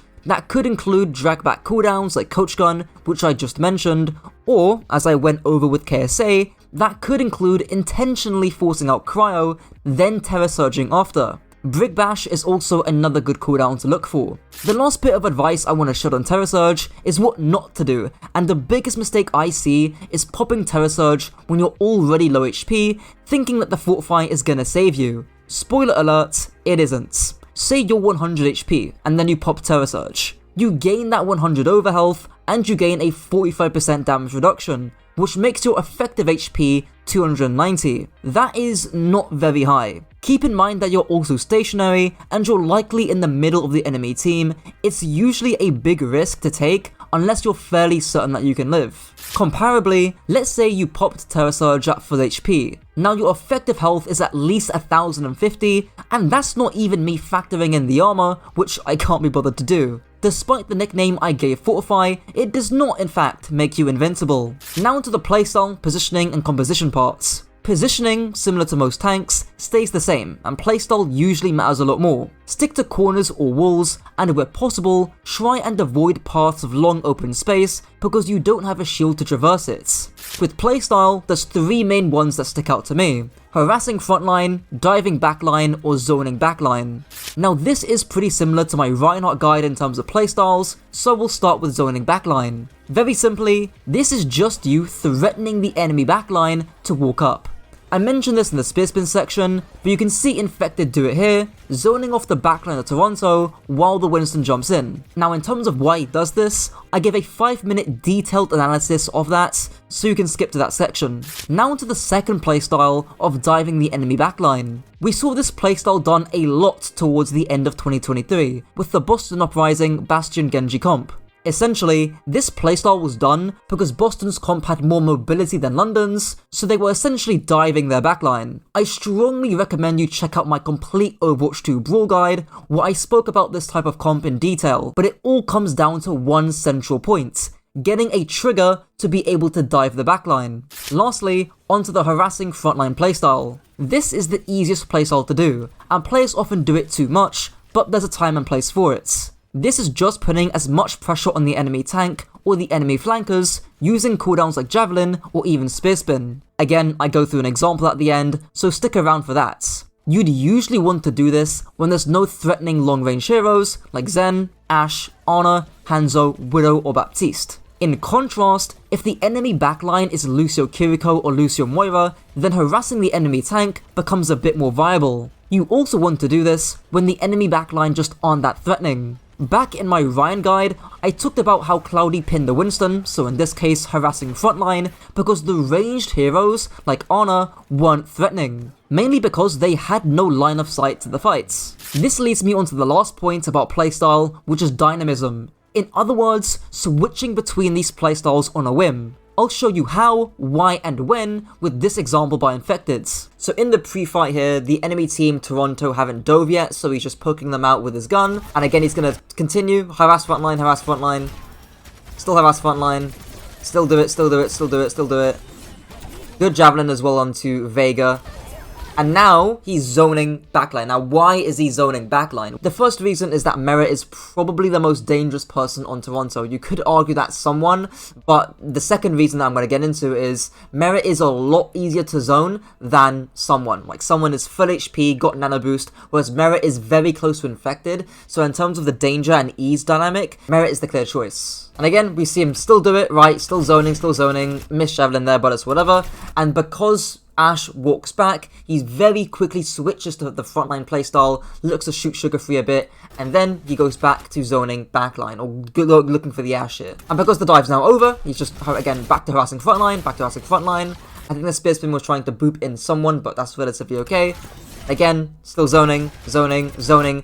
Notice how he's zoning when Merit is walking up, right? And every single time Merit walks back, he goes back to switching to that harass frontline playstyle. Okay, so here, the enemy Ashe bobs, the enemy Winston jumps in, and because there's too many angles for the Infected to deal with, he actually chooses to give space and back up here all the way to point, which is completely reasonable, right? Because he can't hold this corner. He'll get shot from the Ashe, the Bob, and the Winston, and maybe even the Tracer who's coming behind him. Like, he'll need to give space here.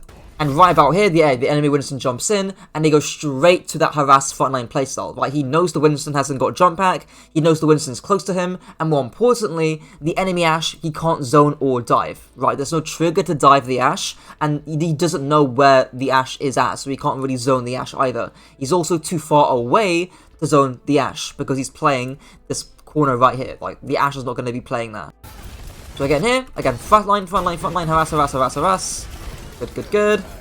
And now, after the Winston's jumped out, and his cast is high nooning, now he's got a trigger to dive the enemy Ashe. Again, this is super important to understand and to sort of grasp it, right? So even though he's down 1 in terms of the picks, he knows that the Winston's low, so he's got a HP advantage, his cast is high nooning, and the Bob is about to end, so he's got an ultimate advantage, and he's also got Terror Surge, so again, adds to that ultimate advantage there. So we'll see him try and dive the enemy Ashe. Like, spear spinning onto the Ashe, and then he forces the coach gun with the spear spin. I believe he tries dragging it back, but he fails. Yeah, that's a bit unlucky there, but it's fine because Zarya is, again, about to dive the enemy Ashe. So Terror Surge is still fairly decent, sucks in sugar free, and zones the Ashe. So after he gets that kill on Merit, he goes back to that harass frontline playstyle. Again, why? Because this guy is fairly easy to kill, and there's no one else who's playing a very aggressive angle because he's killed the most aggressive person on the enemy team. Unfortunately, he misses the javelin there. Pretty unfortunate, but again, the principle or the idea or the intention of going for that Winston when he's low is all sound. And I believe, right here, he chooses to go straight onto Vega. Again, why? Because someone is not killable, because he's in Primal and he's diving away, so he can't really harass someone. I think RuPaul as well is playing in the building, so he's not that accessible, he's not that easy to kill or dive. So all that's left is Vega, who's directly in front of Infected. Again, there's a positional trigger here, because Vega is isolated, and he's getting his cooldowns back. So there's a cooldown trigger or advantage here going for Infected. And that ends up forcing out Vega's outburst, and then he starts playing cover. Goes back to harassing frontline. Again, nothing else to do really. So I know that was a lot to go through and digest, but I've broken it down into 3 key stages here. So in the pre-fight, when the Winston Tracer were trying to take angles and stage, that is when we saw that harassing playstyle come to fruition. And in terms of why he was doing this, nobody else was playing aggressive. There was nobody to zone or nobody to dive. Only in the mid-fight, so when we saw the Winston jump in and the enemy Ashe and Ana walk up, that is when we start to see the zoning playstyle. Every single time that we saw the Ashe being zoned, he would immediately switch back to that harassing playstyle. So he would start shooting the Winston, start shooting the Tracer, and then once the Ashe starts walking back up, he would then switch back to zoning. So you could even say like these things were interchanged like this. Only late into the fight do we start seeing that dive playstyle onto the Ashe and even the Illari. Why was this? Because there were triggers, right? Mainly ultimate triggers and HP triggers for Infected's team. And you could even say that after he was finished diving the Ashe and Illari, we start back here in the pre-fight. He was shooting the Winston, rotating to point, shooting the Winston again with Rally at the very end as he is right now, and then again that cycle repeats. Now going over Orisa's matchups against the rest of the tank heroes. Orisa vs D.Va. Of course, Orisa wins the frontline matchup thanks to her sheer sustain. However, if D.Va manages to get on top of Orisa's backline, that's when Orisa can feel like a bit of a struggle. If it's just the D.Va diving your backline, you might want to look to focus down the D.Va, but if it's a more coordinated dive, looking to dive or zone backlines, like discussed earlier, would be a more viable option. Orisa vs Doomfist. If you can poke or pressure out the Doomfist actively before he even goes in, you and your team never have to worry about a dive. Doom's low HP, lack of armor, and decent hitbox should make this possible. Keep in mind that your Javelin does charge his power block, so it's not always a good idea to Javelin him if he's just gonna survive it and get a free punch. Orisa vs Queen. Believe it or not, but we've actually seen some teams trying to use Queen Zen to counter Orisa. The theory behind this is that the extra poke and the Queen Knife forces the Orisa to use cooldowns, and once Orisa has used her spin and fortify, Queen eats her up in the brawl. The key thing is not getting your fortify forced out by her knife, and to pressure out the queen early to minimize her brawl power later on. Orisa vs Mauga. Obviously a favourable matchup for you, considering your fortify is a counter to his overdrive. Just be careful to not get it forced out too early, or if the Mauga stomps on top of your backline, since he'll want to avoid you. Orisa vs Ryan. Everyone will tell you that Orisa counters Ryan, and individually, sure. However, tons of Orisa players get tricked by just tunneling straight onto the Ryan. If the Ryan is smart, he's gonna sponge all your damage with his shield and win the War of Sustain. Keep in mind, you've got two other playstyles, and the diving backline playstyle, or just diving isolated targets, will likely be needed. Orisa vs Hog. Nothing too complex here. Hog is one of the few tanks that you can seriously harass because of his hitbox, complete lack of armor, and the fact that you can deny his hook with spin, as well as using javelin on breather. If the enemy DPS end up being an issue though, try your best to mark, zone, and dive them. Orisa vs Sigma. The way you play into Sigma is similar to how you'd play into Ryan, just a bit more difficult, considering Sigma can poke you out, unlike Ryan, and more importantly, he can rock you as spear spin. If he keeps you at distance in front of himself, you're going to lose. So instead, look to either clear the angles around the Sigma, or to clamber on top of his backline. Don't be afraid to fortify first, then spin after. Just make sure that if you're doing that, you're getting something out of it, like a ton of space, a big HP advantage, or a big cooldown advantage. Orisa vs Winston. Honestly, just watch the infected example. You'll harass the Winston early on, zone his backline when they become a big threat, and dive his backline when you have a trigger or when the enemy Winston is on the back foot. Orisa vs Ball. Again, not gonna say too much for this one. It's like an easier Winston matchup, considering you can javelin him before or after he pops Piledriver. Orisa vs Zarya. Now on paper, yes, Zarya is a quote-unquote hard counter to Orisa, but Zarya's big weaknesses are in her own self-sustain and her own lack of mobility. Orisa Mayfara will melt a Zarya. Orisa Genji Tracer will melt a Zarya's backline. Don't get deterred if they run Zarya, just look for weaknesses you can exploit with your own comp. Well, that's it for the guides. If there's one thing you take away from this video, it's this.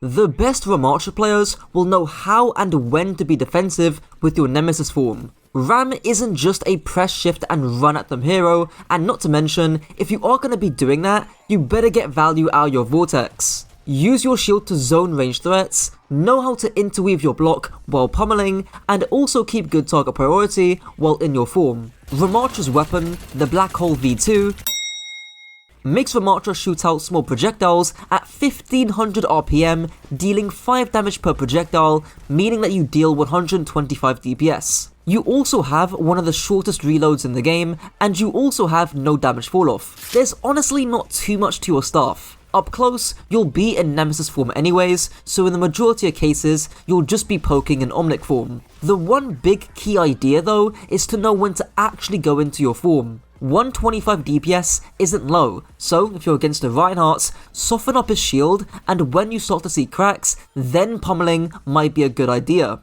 If the enemy Mei has blizzards, then staying in your Omnic form to shield yourself during her blizzard, then popping your Nemesis the moment you're about to be frozen can help guarantee survival. Speaking of your Nemesis form, Ramattra's alternative form, Big Ass Hitbox, makes Ramattra transform into a bigger Omnic with 300 added armor, lasting 8 seconds, changing your attacks into pummels, allowing you to block incoming damage by 75%, and also giving you a 20% move speed buff. Since your pummels and block are one-dimensional and work in tandem with your form, I'll also include them here. Your pummels deal 65 damage, dealing around 108 DPS, and they can also travel through shields. By far, the most important thing to mention with your form is target priority. It can feel very tempting to just pummel at the enemy tank and get that satisfying visual and sound feedback. However, if there's other squishier heroes within your reach, please do go for them. The example I always love giving is from Atlanta Rain in this fight,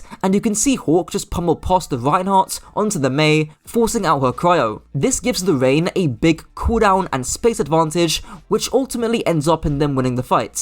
Speaking of your block, it seems quite intuitive and basic on paper since you get a flat damage reduction. However, you can actually proactively use block. In other words, look to block sources of big burst damage. Sojourn Rails, a Soldier Helix, Hanzo Storm Arrows, Junkrat Concussions, etc. This also includes weaving your block in between your punches, which you'll see a ton of round players do. As a general rule of thumb, whenever you lose all your armor in Nemesis, I would stop blocking to gain back HP, so you can continue to pummel afterwards. You become significantly squishier the second you lose your armor, meaning you can get bursted down more quickly than you think. This advice applies especially to tanks like Mauga, but also to Ryan and Ramattra. Ramattra's second ability, Mids, makes Ramattra deploy a temporary 1000 HP shield with a 13-second cooldown. Thankfully, I've distilled your shield usage into 5 key uses. Firstly, line of sight. This means that you want to use your shield to block lines of sight from the enemy team. In this example, you can see that as soon as the enemy Winston looks like he's about to go in,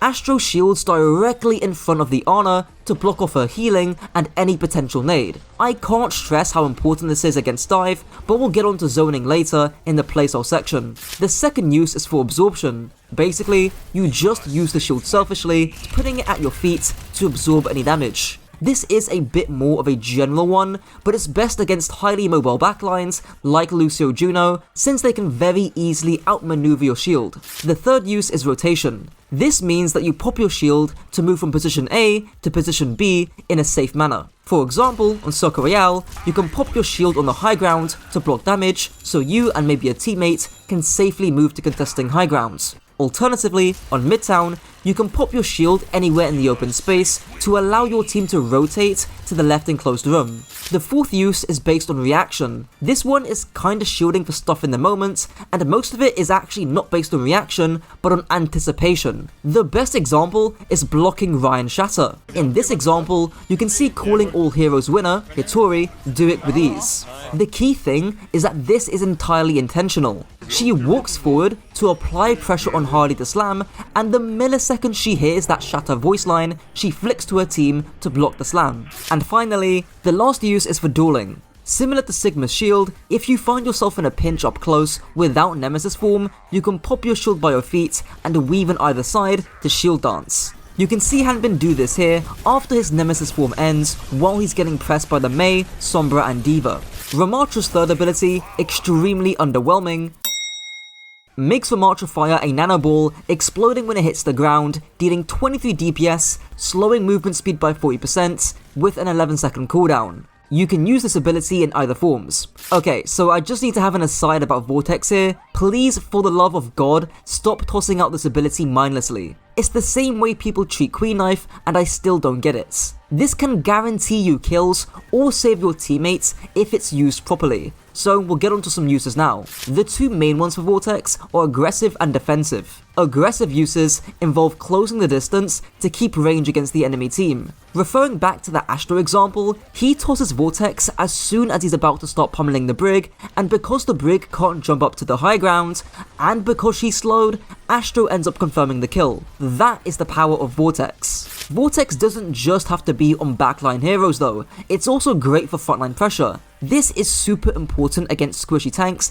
that lack armor, like Doomfist or Queen, but also movement heroes in general, like Winston or even Hazards. You can see Astro here actually fuck up Kellen's jump entirely, which ends up in yet another kill. Of course, the defensive uses for Vortex aren't too complicated either. If a nano boosted sped up Hazard is running at you, by all means, toss the slow at your feet and keep running. You could also use it to zone off flankers or just any hero in general from pushing certain areas. In this example, Hanbin backs off to the right corner after he kills the Brig. He then sees the Mei wanting to push him, so he zones off the corner with Vortex. Arguably, it even switches into an aggressive use as he ends up forcing out the Mei Cryo too. Ramattra's ultimate, lazy ass design, makes Ramattra enter Nemesis form, creating an energy swarm around him. The duration is between 3 and 20 seconds, with the ult dealing 30 DPS, and don't forget that it also refreshes your armor even in Nemesis. The last bit is honestly the most useful part about Annihilation, almost functioning like Doom's Meteor Strike, where it gives you a second opportunity to keep going in. In this example, you can see Hanbin try and punish Violet,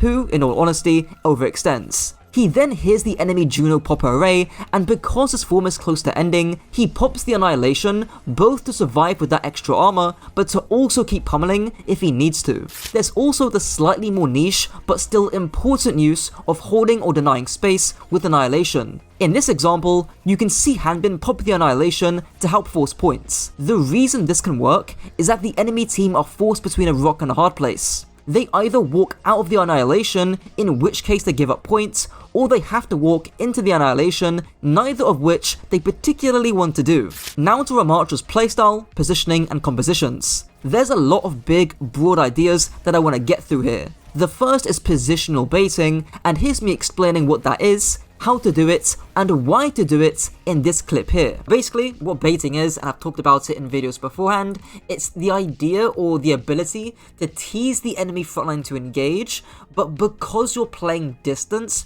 you easily absorb that engage, and we'll see what I mean here in this example. So many Ram players will just stand on cart right here, maybe they'll poke the Ram a little bit, but because they're not ult tracking and because they're not smart or they don't know what's going on, what would happen if you stand on cart here is you're going to get walled by Alpha E, you're going to get blizzarded, and then you're going to get pushed with Rally, and you're going to die, right? But Hanbin, he's better than that, right? And you can see what he does here, where he actively plays the high ground. He's standing on this little bit of high ground here.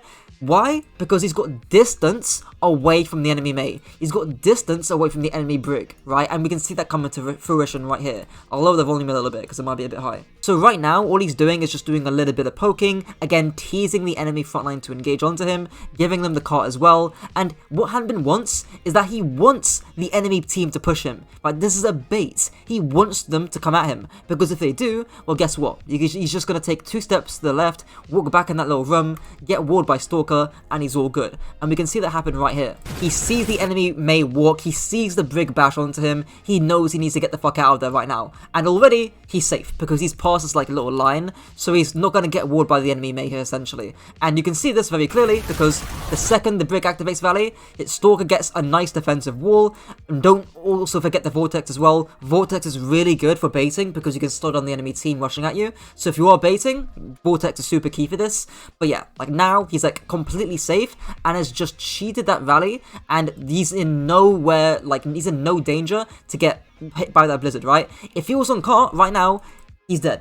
Like, he's straight up dead, he gets walled, he gets stuck in the Blizzard, he's cooked. So hopefully I've shown that, you know, baiting is really, really important, especially in Ramattra, how to do it here as well. And one thing that the enemy team or Hanbin could have done here alternatively, so this would be an alternate bait, is actually play this corner right here. Because if you play here, you've still got plenty of distance away from the enemy team, and then you can use the jump pad to escape back to you. So either one would have been fine here. I think Hanbin just likes playing the high ground here, so it makes it a bit harder for the enemy Brig and Mei to push him. But either one works. Don't stand cart here, don't stand this corner, you'll get cooked. The next idea is zoning. We've seen this done before by Astro, where he zones the enemy on a Brig while the Winston dives in, but in general, zoning ranged backline heroes is super important. And it doesn't always involve turning your brain off and walking in. Here's an example of what I mean. So hopefully this example is fairly straightforward, but you get the reasoning behind why Hanbin is doing what he's doing. So as you can see, he pops Nemesis, Hopper kills Flora, you can forget that, but with the man advantage, he pushes the backline, and notice what he does here. And now a lot of Ram players would just see this kill, be like, oh, I've got one, I'm going to int in, and I'm just going to go as far as I can to try and greed the kills on this enemy backline. But that's not what Hanbin does, right? I should actually slow it down here to make it a little bit more clearer. But as you can see, he doesn't go in, he blocks and plays this left corner, right? Now, why does he do that? Well, there's 2 options here, right, off of doing what he does. It's either the enemy team walk into his space, in which case he can just stop blocking and pummel them, right?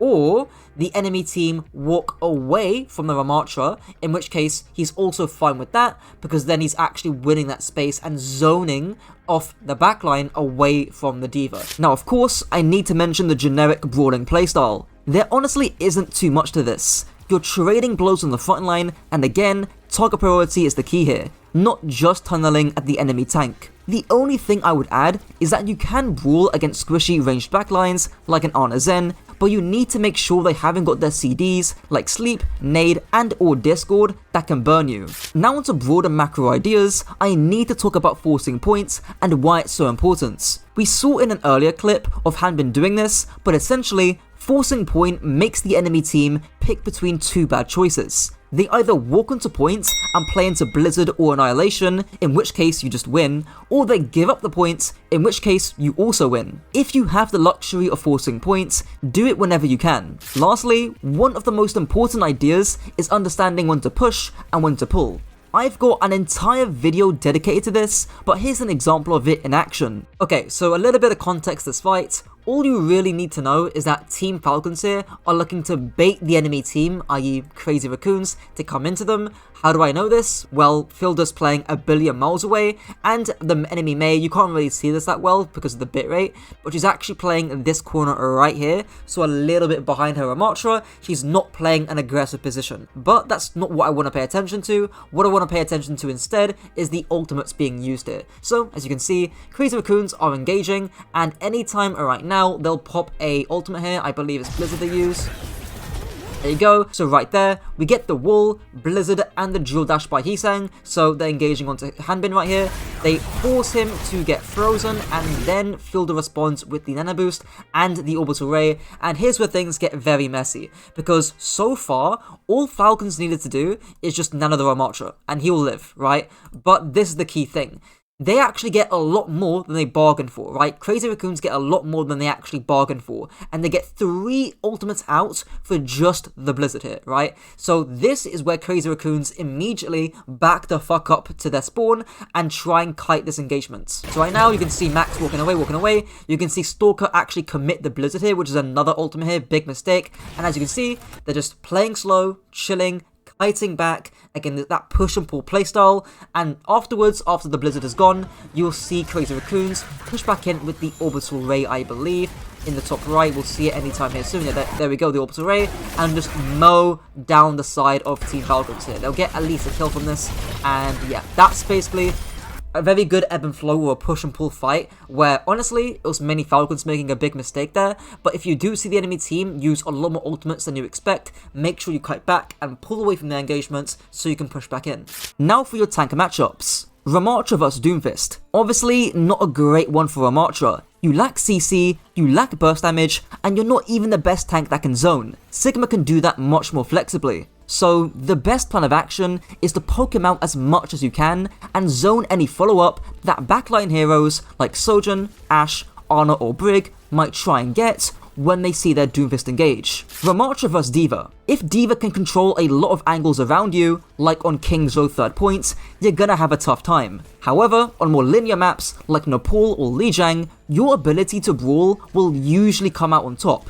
So, what do you do on good vertical maps for D.Va? Well, forcing point is one of them, zoning backline is yet another, but also just forcing the D.Va between one of 3 options. If that D.Va has to choose between diving your backline, peeling for her own backline, or helping out a flanker on a duel, then you're already a step ahead. Ramattra vs Queen. Now I did talk about this in my complete brawl guide, but as you can see in the background, if you can force that Queen to walk through a big clot of open space, then you're doing a good job. She even dies in this example too. You can dome her head hitbox with your slow and your Omnic Form staff, which will severely kneecap her sustain in the long fights. Ramattra vs Hazards. Hazard is a very new hero at the moment, but the key idea is that you've got the better brawl phase than he does. Poke him out from the start, and if he stays on the front line, then you can pummel him and win that trade. If he's a good Hazard, he'll either split you off with his wall, or he'll go onto your squishies. In which case, vortex him if possible, zone his backline, and block if you need to. Ramattra vs Mauga. Isn't this one fun? While Mauga technically has the better matchup into you,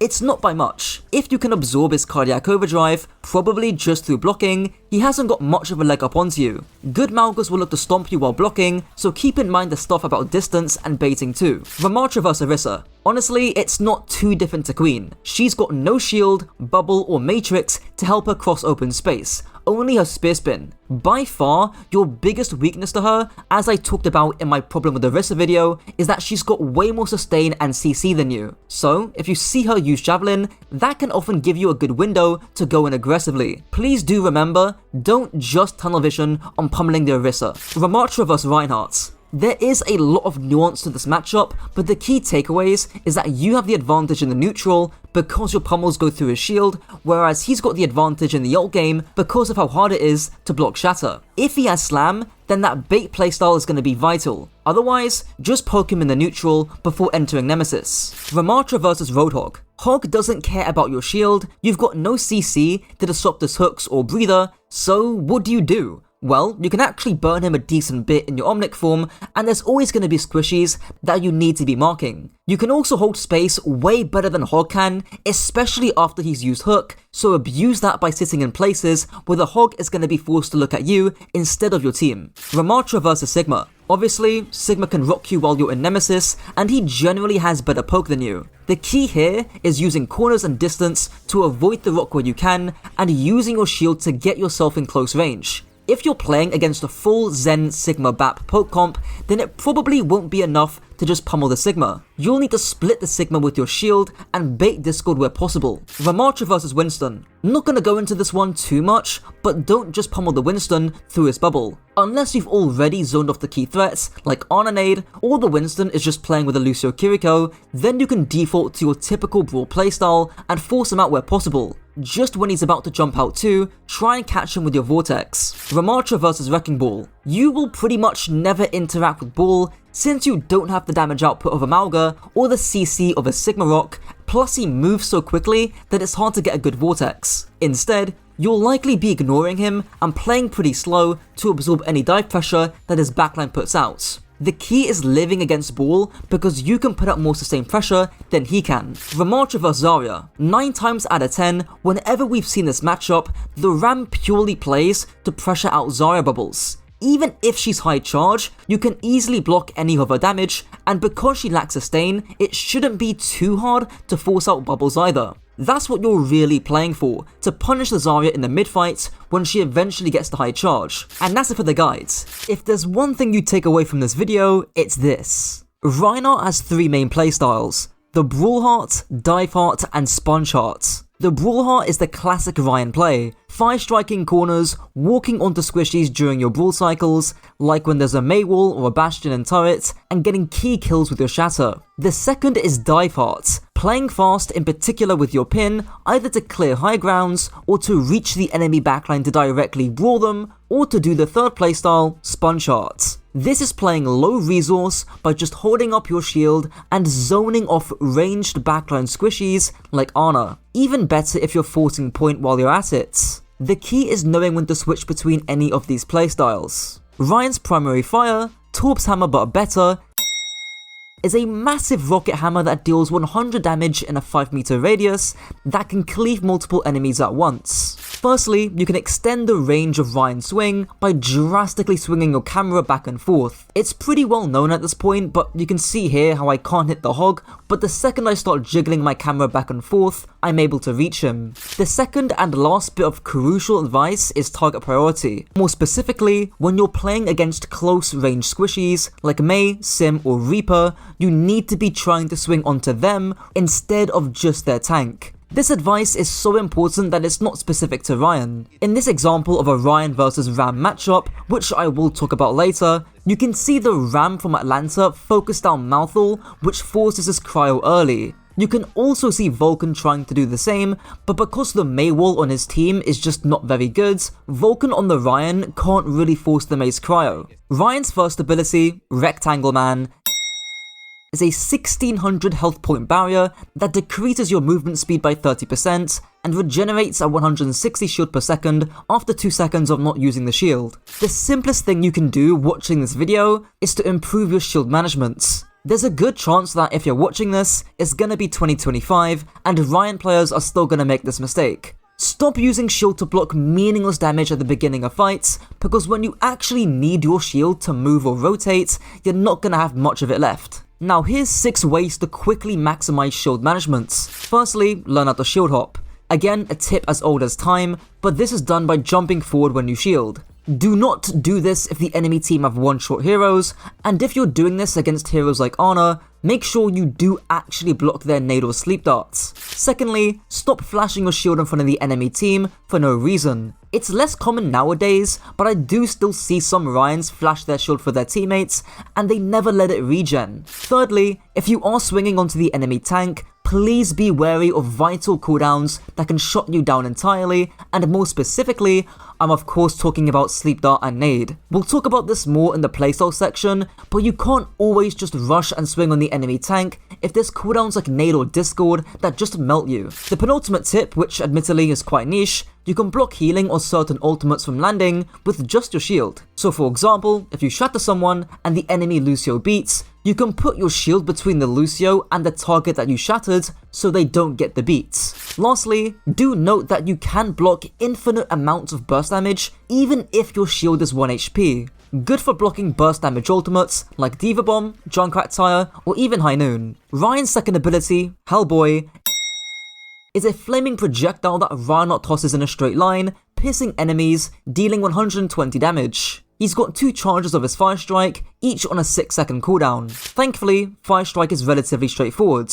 In the majority of cases, just Fire Strike around corners, because corners are the hotspots of the map, meaning that's where most players are playing around. The best part, you don't need mechanical skill to aim at a corner. And of course, you also want to try to cast your Fire Strike before turning a corner, then you toss it after the cast time is finished in order to minimize how much your hitbox shows. You can also do that Fire Strike swing combo, which has been talked about for eternity. One massive tip with Fire Strike is actually knowing when not to use it. For example, if you know the enemy Reinhardt has Shatter, don't Fire Strike in front of him unless he's super low. It's just not worth the damage in 99% of cases. Another case is when you don't have armor. It's a good general principle that if you don't have armor, you shouldn't Fire Strike because you won't be able to pull up your shield in time and you'll take a ton of damage, if not die. The key thing here though is about aggression. Of course you can Fire Strike on low HP if you're not tanking any aggression, but chances are if you're already low,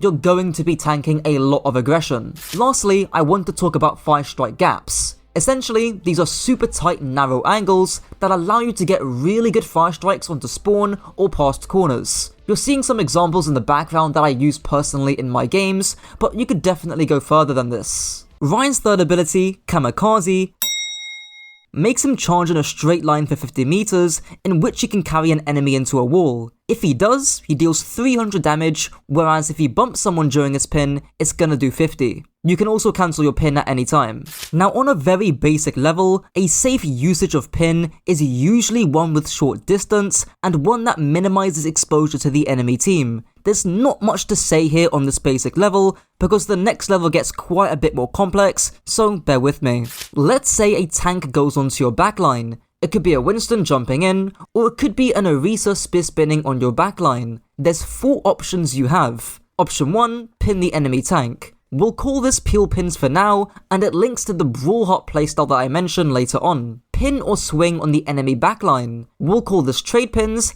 and it links to the dive heart playstyle. Option 3, no pin, just shield off the backline. We'll call this no pin, and it links to the sponge heart playstyle. Option 4, have a mixture. For example, doing either option 1 or 2, then moving to option 3. This is a very difficult and contextual question to answer, and you might not think that this is important, but I guarantee you that this question gets raised multiple times in every single one of your games, but if you struggle with this, don't worry, I give a broken down visual example in this section of the guides. The first overarching factor is how easy the targets are to kill. If there's a Kiriko right in front of you in swing range, you're likely gonna focus her over the full HP Winston in your backline. There's some factors here though that can make the same target much harder to kill. The first is high grounds. If their backline is on low ground, then doing option 2, where you pin onto them, is a lot more feasible. However, if they're playing high ground, then that option becomes longer and more costly, so doing either option 1 or option 3 would be best. The second sub factor is mobility. Simply put, you're never gonna reach a Lucio Juno or any backline that has a Lucio or Juno in it most of the time. This can also involve backline heroes with verticality, like Baptiste or Lifeweaver, who even if you pin onto them, they can just leave and pop over to high grounds. The third sub-factor is sustain. If there's an over 1000 HP primaling Winston in your backline, pinning him isn't gonna do much unless there isn't anything else better to do, like shielding off their backline. The same goes if there's a fortified Orisa walking on your backline. If the tank is just unkillable and they're not even that dangerous, option 1 is likely out the picture. You can see an example of this with Cloudy's Ryan guide half a year ago, where he just ignores the Orisa and chooses option 3, basically just not pinning and shielding off the enemy backline. But why did he choose option 3 and not option 2 of just pinning straight into them? Well, that leads me into the final sub-factor, which is what I call the 5 triggers. If you've watched my Doomfist guide, this will be familiar to you, but in short, the 5 triggers are positional, HP, cooldowns, ultimates, and numbers. So what do I mean by those 5 triggers? Well, let's apply them to Cloudy's situation. Firstly, there isn't a positional trigger for Cloudy here to pin onto anyone. What a positional trigger might look like is the enemy Ana or Kiriko being isolated.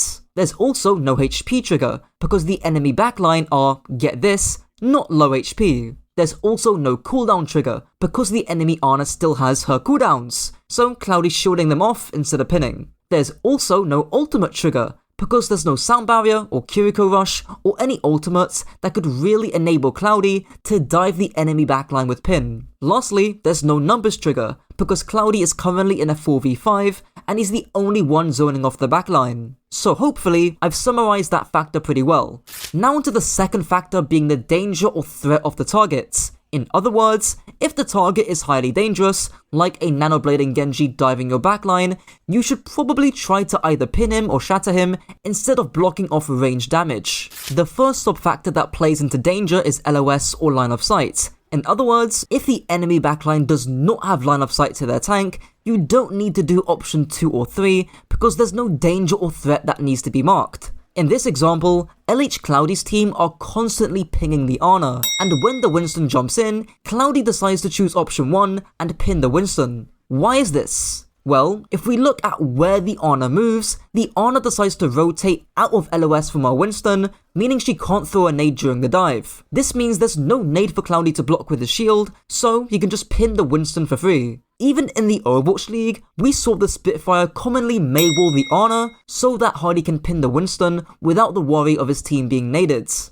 The second sub-factor is the range of the enemy team. Characters like Ana, Zen, Hanzo, Ashe, and more either have big sources of range damage, like Ashe shots, Hanzo arrows, or Zen orbs, or they've got big sources of ranged utility, like Nade, Dynamite, Sleep Dart, and Discord, that need to be blocked off with your shield. So option 3 is usually the best course of action here. If you're playing against the Lucio Kiriko backline, there is nothing to shield, so option 1 or 2 become more attractive. The third sub-factor kinda links onto that, but if there's key cooldowns or abilities that you need to block with your shield, don't go on and pin the enemy tank. Conversely though, if there's a Nano Blade or a Nano Blossom or some kind of big ult combo that is melting your backline, pinning that threat away and even using Shatter for it, instead of being a big rectangle man, is more than reasonable. The fourth sub-factor is the abilities and ults from your own team. If your team has a tanky backline, like Brig, Ana, Cassidy, they're usually okay, so you can spend your time doing option 2 or 3 unless killing the enemy tank is super easy and doesn't endanger your team.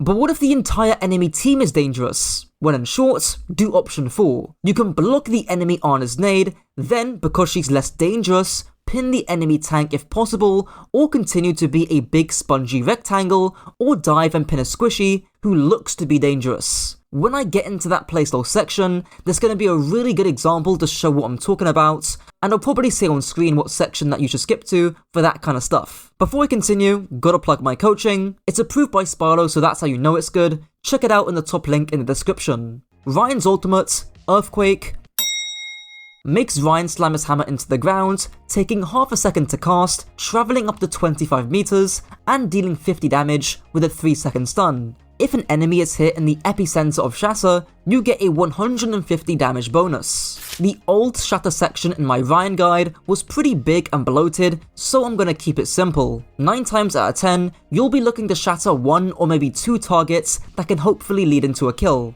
Usually, they'll be overextending targets, or targets that are completely oblivious to a shatter, but the bottom line is that if you shatter them, it should hopefully lead to a free kill, or you force out some big support cooldown like Lamp or Life Grip. Cloudy showed an example of him hitting a 5-man shatter with that 25-meter range, but this isn't the reality in the overwhelming majority of scenarios, and he even said that himself. There's a lot of quickfire tips that I can give with Slam, so here's a bunch. Firstly, be decisive. Overwatch is one fast-paced game, and moments to hit shatter are fleeting, so even if you don't hit the slam, it's worse to hold on to it and regret losing a fight because you never even tried. Secondly, do not fire strike in front of the enemy Ryan when you know he has shatter. You can fire strike at distance, but again, don't greed it up close. Thirdly, be cheeky with your shatter. Find little nooks and crannies to hide behind to get a good slam from, or as Cloudy does, be unpredictable with your slam. Slamming very early around the corner isn't something that many players would expect, which is what he does here. Fourthly, if you've slammed multiple targets, the best course of action is to usually swing twice, then crouch fire strike. The extra half a second stun in Shatter means that you can typically squeeze in another swing, and the crouch makes sure that you can hit multiple targets who might be laying down. If you need to get an insta-kill though, pinning is just fine, and even better, if you pin someone at the end of your shatter duration, i.e. when they're about to come up off the ground, you'll get ult charge for that pin. Fifthly, track cooldowns before slam. Zarya bubble, fortify, fade abilities, and sometimes some other CC can block or interrupt your slam. Penultimately, shatter does travel underneath the payloads. Use this to your advantage. And lastly, play fast with your shatter when you're down ultimates. This is pretty advanced and gets into the realm of ult tracking and macro, but this can literally swing fights, so here's a textbook example for myself explaining this for my tab video. The point being is that they're gonna get 5 ultimates, we're gonna get 3, and if I just stand still on point and let them come at us, we're going to lose because they've got more ultimates. Knowing that, I decided to take matters into my own hands and to try and play fast with shatter. Now, micro-wise, I should have been playing closer to this corner to be able to get that shatter around the corner and for the epicenter of my shatter to actually hit the target, so I get that one shot. I think I was just a bit scared of taking too much damage early on, but the point being here is when I see the Cassidy, I walk forward and I shatter around the corner like that. I don't really get it on the sensor, again, could have been better micro-wise, but I do catch that Kiriko, and I do the swing, fire strike combo, and I get that kill. Now, you can't see my HP in the bottom left, but I am very low. I get down to like 38 HP there. You could make an argument that if I'm higher elo, this play doesn't work, and I think that's fair. But again, that's to do with micro. I think the actual plan of what I did, the macro stuff there, perfectly fine. Now into the playstyle, positional, and compositional section of the guides. I'm gonna glance over positioning very quickly because it's heavily based on your playstyle anyways, but please do the basics of sticking to walls and corners and not standing out in open space unless you're moving or rotating. Now beginning with the 3 playstyles. This was heavily mentioned in the pin section and was inspired by Cloudy, but I think I've made some slight improvements. The first playstyle is Brawlheart. This can be one of 2 things. Either the typical brawl mirror, where you're looking to walk and swing during your maze wall cycle, or you're looking to play the long fight and brawl with your sim. If you're not in a brawl mirror, this can just refer to walking up and swinging on the enemy tank, especially in dive when they've already dove and they're going to be on the back foot. The second playstyle is Dive Art. You might already be familiar with the term dive art from infamous Ryan players like Anton Coco. It can be funny to look at these clips and wonder why or how he's able to get away with these seemingly ridiculous pins, and that's what this playstyle revolves around. But in almost every clip he uses, he's got one if not more of those triggers that I mentioned beforehand. He'll dive backlines that don't have much CC to stop him, he'll pin isolated targets, he'll shatter isolated targets, and he'll often do this playstyle late into the fight when things become a bit chaotic. There's also a bit of extra macro here related to the dive art playstyle, which is using pin to clear high grounds. I know Dorado's getting a rework, so it's going to be less relevant, but it would be very common to pin across high grounds to clear them because you would often get shot from high ground if you didn't, and it'd be very difficult for your own team to take high grounds. But when is it not good to clear high grounds? Well, to put it very simply, if your team can do it without your help. In this example, Cloudy doesn't clear the high ground, and instead, he chooses to force carts, which I'll talk about later. But why? Surely he should just pin up the high ground and clear the Winston for his team. Well, he doesn't need to, because the Juno Bap on his team both have the range and the mobility to poke out the Winston, so it's a waste of time. To give a ranked example, Cloudy gives one himself in his own Reinhardt guide, where because his team have the mobility and range to do so, he can just force the point without having to clear high grounds. Now onto the last playstyle, being Sponge Heart. You can also call this Poke Heart if you like, or being a big rectangle man. This is where you play slow, demand little healing from your supports, because you'll just be holding your shield and hopefully zoning off those squishy heroes from distance. Now we've already talked in detail about when to do this playstyle in the pin section, because you're not pinning here. But what I didn't talk about is forcing points, which can be incredibly strong on Reinhardt. To give a great example, here, Cloudy pins on the points while the Winston jumps his backline, and he's just holding up his shield while he forces the carts. Now why is this so strong? Well, it forces the enemy team to make a move, or specifically, it forces them to look at Cloudy and pay attention to him, because if they don't, they'll just C9 the points. Now why isn't he pinning straight onto backline? That also forces them to make a move, and it also forces them to pay attention to Cloudy. Well, he hasn't got a trigger. He's basically got no armor, he's got no cooldown trigger, he's got no numbers trigger because his backline are occupied with the Winston, and he's got no ultimate trigger. Only later into the fight, when he's got a clear numbers trigger or advantage, alongside a cooldown and HP advantage, does he start walking on the backline. And this leads me on to the final bit about playstyle, which is switching between them. Even Anton Coco, a Ryan player who's often just seen as a massive meme, does this. In this example, he does that Sponge Heart playstyle temporarily, holding up his shield, and only when he sees the trigger of an isolated Ana does he shatter the Ana and get the kill. He's not just blindly pinning the Ana and getting slept or naded. To put it all together, here's a very in-depth example from Cloudy's gameplay. And this should hopefully show the dynamism in playstyles and when to switch between them. So I thought I'd look at this fight from LH Cloudy, of course, from the recent OWCS tournaments, and in this fight alone, he makes 6 playstyle changes, or there's 6 different playstyles that this guy does in about 20 seconds. Also, apologies for my PC whirring in the background that you're gonna hear. So to start off the fight here, Cloudy is just sponging. Again, he's looking to zone away that Ashe Ana during the dive, and the Winston is just a secondary threat. So you'll see Skytor jump in at any time right here.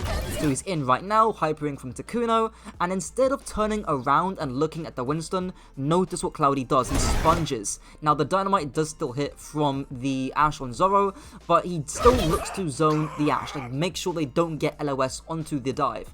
And you can see this works quite well, because Prash's nade, I believe if I slow it down here a little bit, you can see it just right there, not sure if you can see that, but it just goes over Cloudy's head, and it unfortunately does not hit anyone, which is really the key thing here. And that's mainly because each or either side that the Ana can go, either left or right side, Cloudy can mark and zone that angle, so the nade is going to get blocked anyway. So this nade gets pretty much no value. As you can see, it just hits the bus there. All his primary focus now is to make sure that he's zoning away the DPS from the orbital ray. So he's zoning the Ashe, pulls that coach gun really nicely. Now this is really key. He switches playstyle, so this is the first playstyle switch. He switches onto the Winston here. Why? Because these guys, the Ana and the Ashe, are no longer a threat. Prash has already used his nade, which is the primary threat, and Zoro has already used Coach Gun, and he's already used Dynamite, and he's got no angle. Like, if I go to Zoro's POV here, what is he shooting at? Nothing. Nobody. Basically the Juno, and that's it, right? So Cloudy just has to turn around and look at the Winston because he's easier to kill and he's a bit more dangerous than the enemy Ashe. As you can see here, he eventually goes for a slam here when the Winston jumps down onto the cart. Unfortunately, I think it's because Skytor jumps above the cart that the shatter doesn't hit. So Skytor goes into Primal because of that. Really unfortunate there, and we'll talk about that at the end. But because the Winston's into Primal, do you think Cloudy's going to still swing at the Winston? No, he's not. He's going to swing, toss a fire strike then one way, immediately switch back playstyles to the Sponge Heart Ryan. As you can see there, pops up his shield for Ghost, sponging the damage from Ashe and from the potential Ana as well. Now this is really important. Cloudy doesn't, and this is a mistake from Cloudy in my opinion, he doesn't stay in this sponge shot playstyle for long enough. He actually decides to make another playstyle switch to the dive art playstyle, deciding to pin onto the Ashe. And because of that, the dynamite, I believe, gets tossed in and it gets exploded by Zoro. Now, if you look at the Bap's HP here, because Cloudy doesn't shield off or sponge that Ashe dynamite, I believe Ghost on the Baptiste ends up dying. So if you look at Ghost's HP in the top right here, it slowly goes down. There you go, just gets finished off by the Primal there. So, bit unfortunate by Cloudy. I think he should have sponged for longer, and then once he blocks that Sleep Dart and the enemy Ashe Dynamite, then he can go for this pin. Still though, not too bad, and again, he switches back to sponging. So this is the 5th playstyle we're now on. He goes back to sponging, sponges the enemy Ashe, Coach Gun, and the enemy Ana's Nade. And yeah, from there on, he just keeps sponging basically. And from here, it's pretty much a done and dusted fight again. He keeps sponging, keeps sponging, keeps sponging. His Baptiste is dead, so he's got limited heals. And now, because it's really the end of the fight, it's a 4v5, not really winnable for the side of Cloudy's team. He decides to do one more last-ditch attempt, goes into that dive art playstyle, goes for the enemy Juno, misses the swing, unfortunately, or the first swing onto Takuno. I think if he just swings his crosshair to the right, then that hammer should hit Takuno, but a bit unfortunate there. Just hit the following 2 swings though, but yeah, it is what it is. So to just do a quick summary of what happened in that fight, and to also break down some of the mistakes Cloudy made, Cloudy initially sponged away the enemy backline in a decent fashion, the Ana Nade didn't land, and he zoned away Zoro and Captain Prash from that Juno orbital ray, and then he turned around, looked to brawl the enemy Winston. Unfortunately, he misses his shatter, but then he goes back to sponging when Ghost is low. Unfortunately, again, he should have sponged a bit longer to block the Ashe Dynamite, and potentially that Sleep Dart that Prash through at Cloudy as well. Then he goes to the dive art playstyle, pinning onto the backline. Then he goes back to sponging when he realizes that they're way too far away and he can't really walk onto them. Then he goes back to diving at the very end, when the fight's basically over and he's just looking for a trade. I think the useful thing when breaking down fights into this sort of format is that you can see specifically where the mistakes are made in each of those playstyles, right? Like, you can see that Cloudy made a mistake in the sponge playstyle at number 2, and stage 3 as well, in terms of sponging for longer. So, if you want to use this for your games, I think it's going to be quite useful. Finally, the last bit of this guide, tank matchups. Ryan versus D.Va. The key to this is paying attention to what D.Va is doing with her boosters. If she's using boosters to go to a certain angle, that leaves her backline vulnerable to be dove, or to be zoned and sponged. And of course, on linear maps like Lijiang, you're more than able to just outbrawl her. Ryan versus Doom. Doom is almost always going to be looking to avoid you. He'll be trying to abuse his mobility by playing around you and most likely going on your backline squishies. In which case, apply that advice from the pin section and you should be just fine. Ryan versus Queen. A lot of the time, you're actually going to be sponging the Queen from distance because she really struggles at traversing an open space due to her lack of a shield. It's something I talked about in my Brawl guide. Of course, if you're playing a Ryan May comp and you can just steamroll her, by all means, do that first playstyle. Ryan versus Mauga. Holy sponge. The advice I just gave to Queen applies here, but even more so. The example I always love giving is when Hardy played against Mauga on Lijiang and he sponged a ton, forcing the Mauga to walk through tedious amounts of open space, which forces his cardiac overdrive early, allowing Hardy to brawl later into the fights. Again, changing playstyle from Sponge Hearts to Brawl Hearts. Ryan vs Orisa. Again, unfortunately, they're gonna have to keep sponging. Either sponging the Orisa specifically from distance, or sponging her backline. Brawling isn't really an option unless she's got no cooldowns and you have a massive advantage. Ryan vs Ram. I'm gonna keep this one simple. Ram beats you in neutrals, since his punches have got more range and they go through your shield. However, when Ram doesn't have his form, that's when you can outbrawl him, but more importantly, pay attention to his nemesis form. Even though it's 8 seconds long, it's more like 5 to 6, because Ram players will usually play less aggressive towards the end of their form. You also beat Ram in terms of the ult game, because you can completely shut down his annihilation, so keep all that in mind when fighting Ram. Rein versus Hog. You can pretty easily outbrawl the guy on paper, and if the Hog has any sense, he's gonna avoid you to try and sneak some hooks past your shield, in which case, the latter two playstyles will be needed.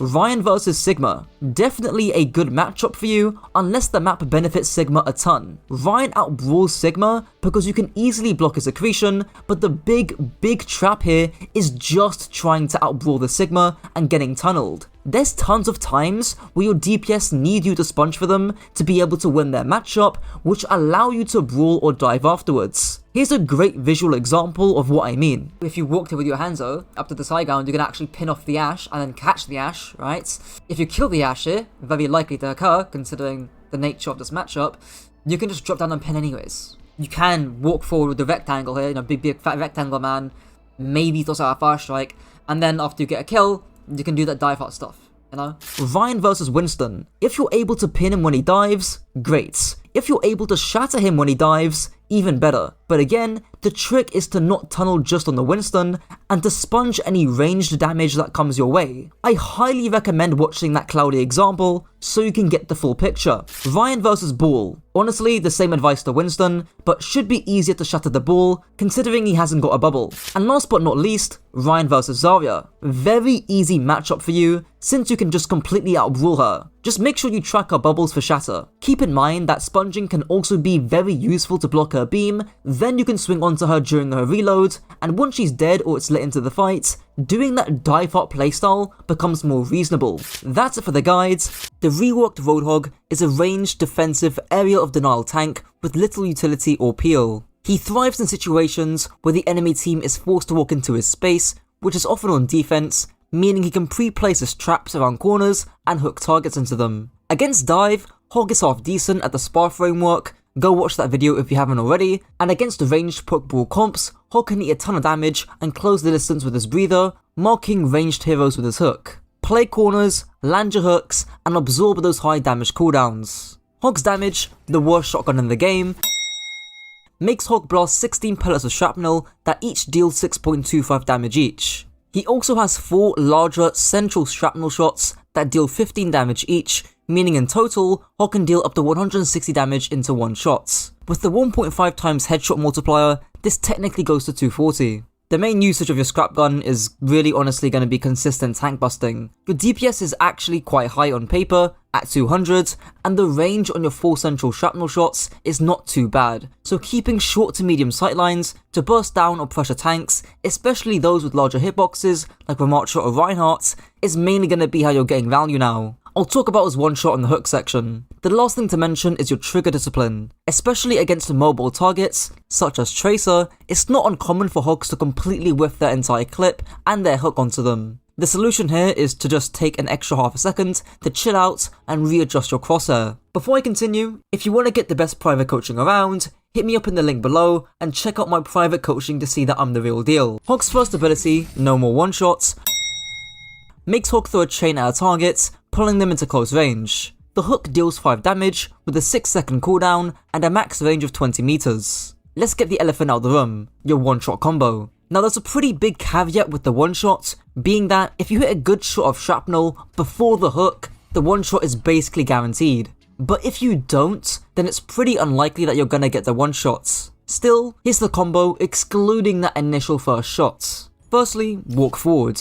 Secondly, throw and land your hook. Thirdly, place your crosshair at the target's chin, neck or upper body. This is very crucial as it maximizes the amount of pellets that hit both the body and the heads. The penultimate step is to walk forward a little bit, even after you've landed the hook, to again minimize the spreads, and then lastly, shoot your shot with your melee. There's one big clarification with your melee, which is, unless you're trying to confirm the one shots, don't melee. It just delays your second shots. This is especially important if you're trying to burst down tanks like Winston and Wrecking Ball. Still, even with all of this performed perfectly, you'll struggle to one-shot some heroes based on hitboxes and distance. Even walking for a bit too long after you've hit your hook can mean that you miss the shot entirely. I'd also like to emphasize the crosshair placements. This is so important, it can literally dictate whether you land the one-shots or you miss it by a slither of HP. There's this pretty old clip of my Hog guide talking about crosshair placement, which I still think helps visually. As you can see here, Griffo hooks the Ashe without pre-firing, which is his first mistake. However, the more overlooked mistake is that his crosshair is not placed on Ashe's upper body, meaning that half the pellets don't hit, which makes the Ashe survive. There's also turning your camera after hooking, which can drag the enemy almost 90 degrees either side. Now, the obvious use to this is to try and drag enemies deeper into your team, which can lead to more follow-up. But, as I mentioned in the pigpen section, you can actually use this to try and drag heroes directly into your pigpen around the corner. In terms of your target priority while you hook, you want to hook people who you think are easy to kill and or are dangerous. Before, easy to kill just meant whether you could one-shot them. Now that means whether you and your team can land significant follow-up on them and whether you get a better cooldown trade. For example, if you hook Queen and that leads to a shout being forced, that's a great cooldown trade. A 6-second hook for a 14-second shout is pretty darn good. There's also disrupting ultimates with hook since it's hard CC. Saving hook for Barrage, Blossom, Flux, Coalescence, or High Noon are obviously good ideas in order to shut down a potential play. Lastly, just make sure you have enough ammo to follow up on your hook, which just means checking your ammo counts every so often. You don't want to hook someone and miss out on one-shots because you forgot to press R. Hog's second ability, the 2.5 second Transcendence, makes Hog heal himself for 200 HPS with a 40% damage reduction for up to 2.5 seconds. I'm not gonna lie, Breather is very self-explanatory. You literally just pop it to tank enemy aggression, it's not that complicated.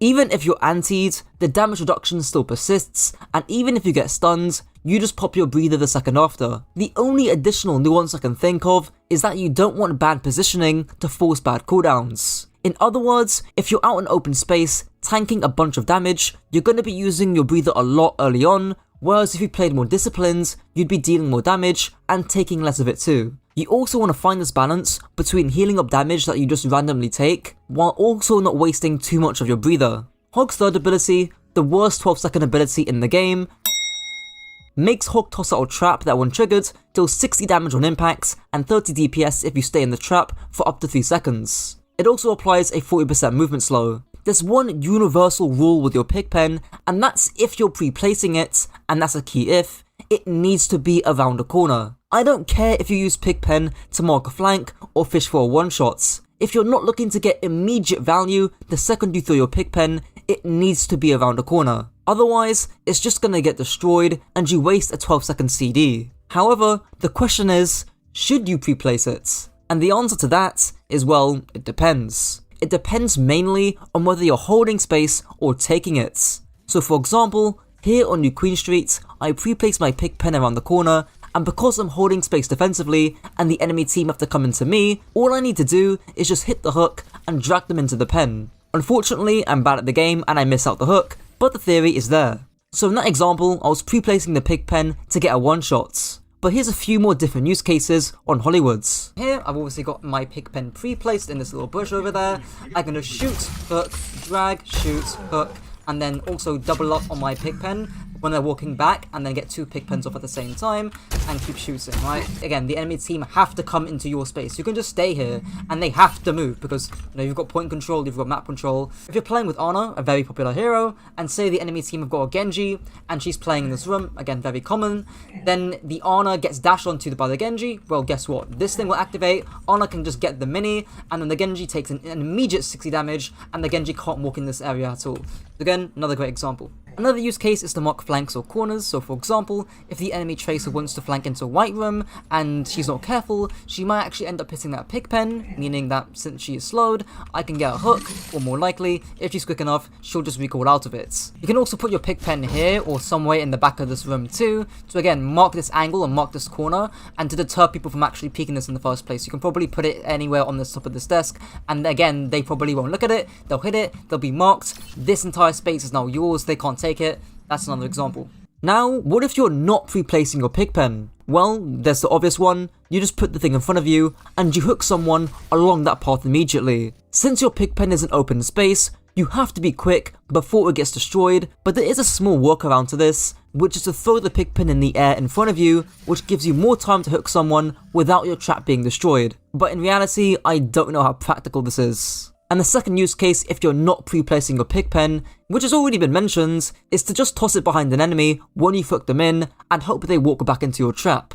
Hog's ultimate, the Terminator, makes Hog cram a mechanical device onto a scrap gun, churning out a stream of shrapnel, having the potential to deal up to 900 DPS, lasting for 8 seconds. I'm not going to get into the niche animation cancels, straight onto usage. Pressure relief. Especially if you're being aggressively dove, or if the enemy team are trying to walk straight onto you, with things like spear spin and lose your speed, Whole Hog can relieve a great deal of pressure and dish out its own pressure in response. Using Whole Hog against a Reinhardt who's super close to you, or to a Winston who's just jumped in, is pretty much a free kill. Linking onto this, Whole Hog also isn't a bad counter or displacement tool against nanoblades. You're guaranteed to force deflect, and you'll certainly buy time for your team to respond to the Genji. Lastly, you can use it to boop tanks or DPS into bad positions, or land environmental kills. But for the most part, you'll likely be using Whole Hog to finish off and or guarantee kills, thanks to the extreme damage up close. Now onto Hog's playstyle and positioning. Ever since Hog's one-shot got nerfed, his playstyle as being a solo flanker is pretty much dead.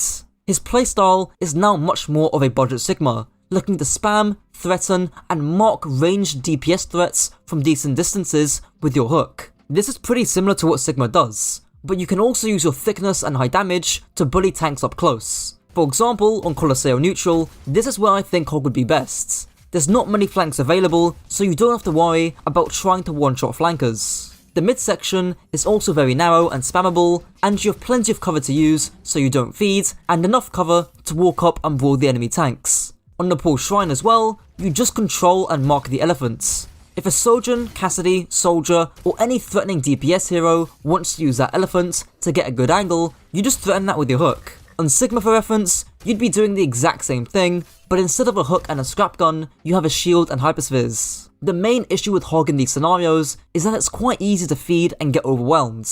I'm not sure how many of you have watched that Super TF video, but even on maps and scenarios where Hog should be good, he just got melted. Oh, fun! Really fun! Wow. Guys, I think Hog needs a rework. You haven't got a shield, you haven't got a Diva Matrix, bubbles, a grasp, a block, or a fortify. All you have is your breather. So make sure that when you want to push and take space, you do it decisively and you hard stick to corners and cover, getting ready to pop your breather at a moment's notice. Now onto Hog's tank matchups. I'm going to split this up into the dive tanks being Winston, Diva, Wrecking Ball and Doomfist, and the poke ball tanks being the rest of the tank hero pool. Hog into the dive tanks. Now thankfully, this is easy and nice. I made an entire framework called Spar, which fits exactly into what you want to do here. You prevent the dive by poking out the enemy dive tanks with your scrap gun and fishing for hooks. You then absorb the dive with your breather and hooking anyone during the dive if you still have it. And then after the dive is done, you rotate upwards once abilities like Bubble and Pile Driver have been used. Now onto Hog against the Pokeball tanks. Now I actually don't think there's anything too special you have to do here. Obviously, soften up the tank from range before they want to brawl onto you, but your job is really looking to mark and threaten squishy heroes in a similar vein to how Sigma does it. If you're busy shooting a Mauga, while his Sojourn is being pocketed on an off angle, shooting the Mauga isn't going to win you the fight, hooking the Sojourn is. Of course, Whole Hog counters are fair for your ultimates, like Orisa's and Mauga's, but don't fixate on that too much. And that's it for the guides. If there's one thing you take away from this video, it's this. Sigma is a high damage, ranged duelist who can hold angles like no other hero in the game. A ton of players think Sigma sucks against dive heroes, but the key is to force out flankers like Tracer or Genji beforehand. And of course, against the ranged comps, you need to be marking that Sojourn or Widow, threatening to delete your entire team. Sigma's primary fire, insert dead Ligma joke. Make Sigma fire 2 charges, dealing 55 direct damage each, with a maximum range of 22 meters before implosion. There's 3 main things to note. Firstly, let's start with the obvious. Your one-shot combo, in air quotes, is to accretion, then primary fire, then melee. This will do 270 damage in total. You can exclude the melee and do 230 damage instead, which will get heroes like Echo, Sombra, Kiriko, etc. Secondly, if you're just within your effective range, so like 18 or 20 meters, you might want to aim at the enemy's feet instead. This will slightly decrease your range, which means at the very least, you're gonna land some splash damage. It's niche, but it might be helpful if you keep missing direct shots. The third bit of micro is that you can and should be looking around in between your hyperspheres. This is what I like to call pseudo scouting, and can greatly boost your awareness on Sigma, especially if you're playing against dive heroes. Now to general usage, and by far the most important thing is target priority. This does of course apply to your other abilities, but there's 3 key points to be made here. Firstly, you should be marking aggression generally. Secondly, you can mark multiple points of aggression at once with your kits. And thirdly, you should also devote some attention to the easiest targets to kill. For example, say you're playing against a Winston Ashe dive, and the Winston jumps your Baptiste. What should you do? Well, you can't break that Winston bubble that easily, therefore you can't rock him immediately, so you should devote your shield, hyperspheres, and maybe your rock to just mark the Ashe. You could also rock the Winston before he dives, or after he jumps out. Maybe we complicate the situation and say it's a ball, tracer, and Ashe dive. Then you can rock the ball pretty easily, especially after he pops pile driver, shield off the enemy Ashe, and then shoot either the Ashe or tracer, depending on how aggressive and killable they are. This is the skill ceiling with Sigma, and it can get complicated really quickly. Maybe the Ashe is out in open space, so going for your one shot with your rock makes sense. This leads me onto the last point with target priority, which is prevention. Tons of people think Sigma is bad against dive, but if you can hit your shots,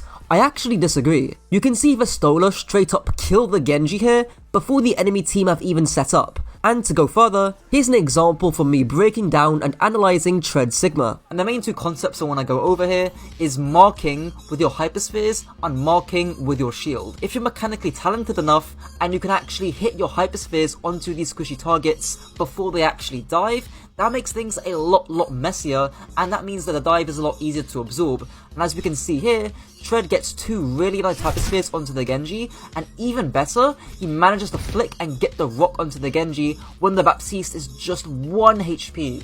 If that Genji lives for like a second longer and gets that melee off, we probably get this Baptiste and we probably win this fight. And this is where the second concept of marking with your shield comes into play here. You can see the Doomfist touches points, and what does he do? He doesn't look at the Doomfist. He decides to shield off, rock, and mark the Ana and the Zenyatta here. So he gets a really nice rock into Keydog there on the Ana, and then he's able to shield off both of these ranged damage threats, which makes it easier for his team to peel off the Doomfist. Sigma's first ability, Super's Forehead, is a floating barrier. The shield has 700 health, regenerates at 85 shield per second after being down for 2 seconds, and it's got a cooldown of 2 seconds after being recalled. By far and away, the most common mistake that I see with shield are Sigma players wasting it on menial, non-lethal damage. If you're shielding damage, or you feel like your shield is getting broken too often, ask yourself, if I didn't shield here, what would happen? Do I need to be shielding this damage? Look at Vestola in this clip.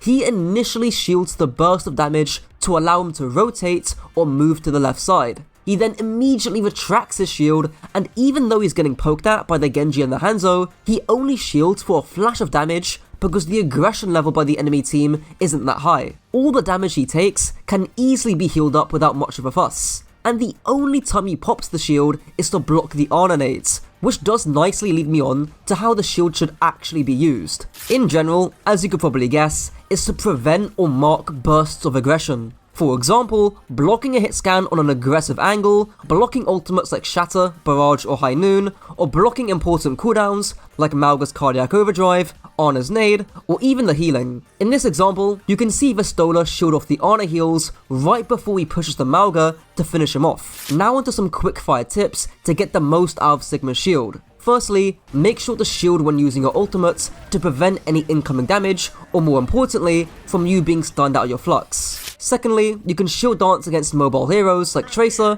which is pretty uncommon nowadays, but still might be useful in some scenarios. Just tap your shield and move either side of it. Thirdly, remember to drop your barrier after you've used it for its intended purpose. so many lower level players just leave their shield hanging out in midair, meaning it could be broken, or it's not regenerating back to full health, or it's gonna be on cooldown when you actually need it. And lastly, if you are playing against a comp where your shield's gonna be useless, like against a Winston, Lucio, Kiriko, Genji and Tracer comp, use shield for your own benefits, because those heroes can easily outmaneuver your shield the second you place it down. More generally, of course, I do recommend watching that Tread example in the last section, so you can see how he utilizes the shield. Aside from that, there's not too much else to your shield. Just please mark aggression and not meaningless spam damage from 50 meters away. Sigma's second ability, the Suck, makes Sigma absorb incoming damage, converting 60% of it into shields,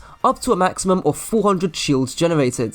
The cooldown is 12 seconds, and the duration is 2. Using Grasp has pretty much always been the same since Sigma's release. The first use is to grasp preemptively to gain a ton of shield in the pre-fights. This is best done against projectile poke comps, and I specify projectiles because they're predictable forms of spam. Hanzo Storm Arrows, Junkrat spam, Pharah spam, Sojourn spam, Zen spam, you get the idea. The second, more common use is a reactive use to absorb a lot of incoming damage. This will mostly be in reaction to important cooldowns, or again, big bursts of aggression, Mauga's Overdrive, Bastion turret, or just general spam damage when you're low. There's also two more ideas that are crucial to grasp.